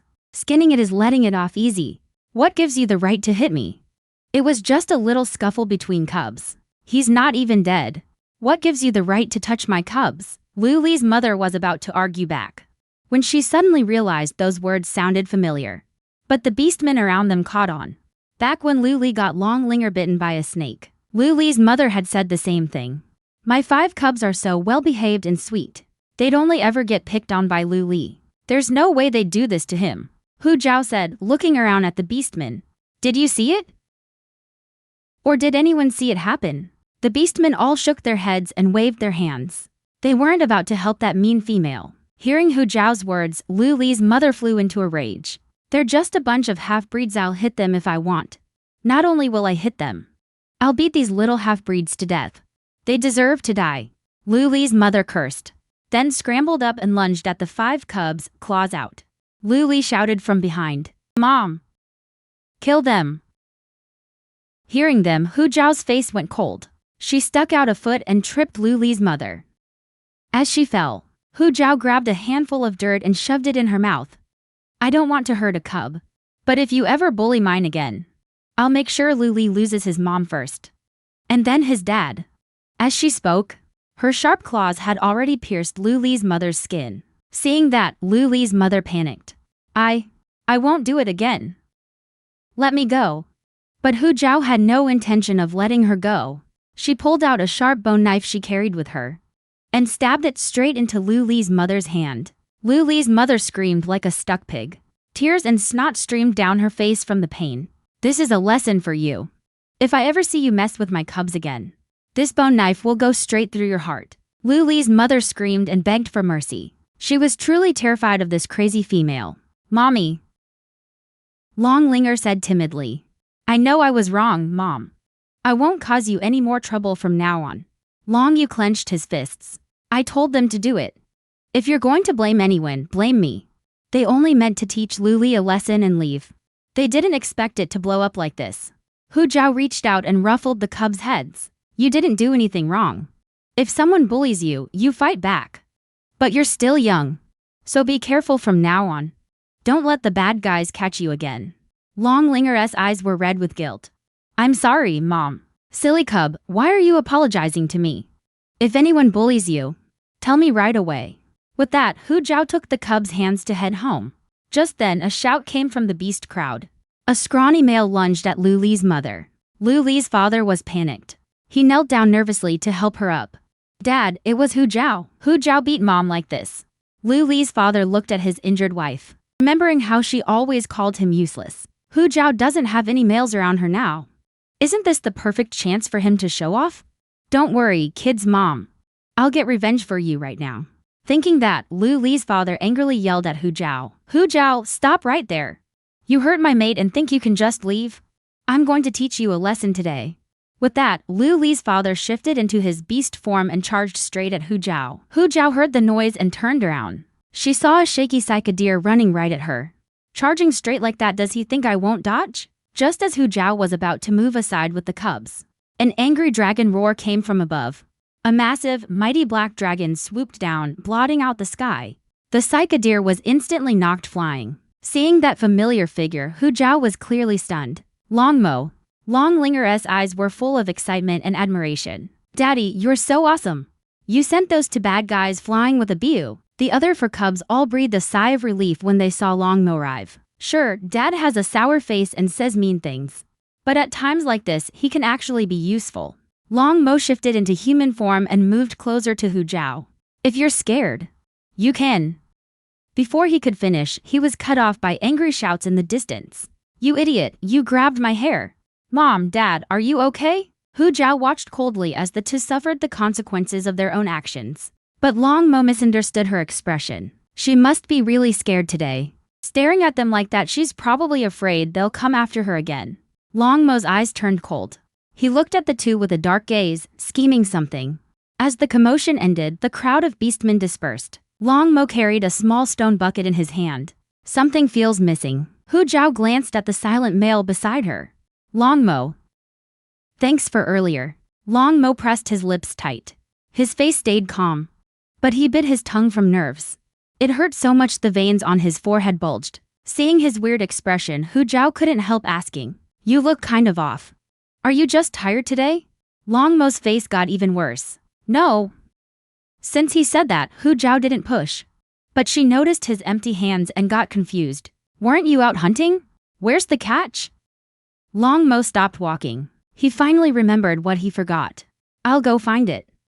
He set down the stone bucket and turned to leave. Before Hu Zhao could say anything, Long Mo had already shifted into a dragon and flown out of the yard. Back in the tribe, Monkey Jump saw Long Mo's catch when he returned from hunting. He quickly got a few beastmen to help carry it back. They hadn't gone far when they saw the black dragon speeding toward them. "Long Mo, over here. Your catch and rocks are here." The flying dragon glanced down at Monkey Jump. But he didn't slow down at all. Monkey Jump saw the black dragon look his way and speed up. He gave a simple, goofy laugh. "No need to thank us. We just grabbed it for you on the way. No need for a special thanks." As soon as he said that, the black dragon skimmed right over his head. Monkey Jump's voice cut off. He wanted to scream, but the dragon was moving so fast he couldn't even get a sound out. The next second, the black dragon was already far away. He sighed and looked at the other stunned beastmen. "Forget it, let's just take it to his place. Maybe he had something urgent."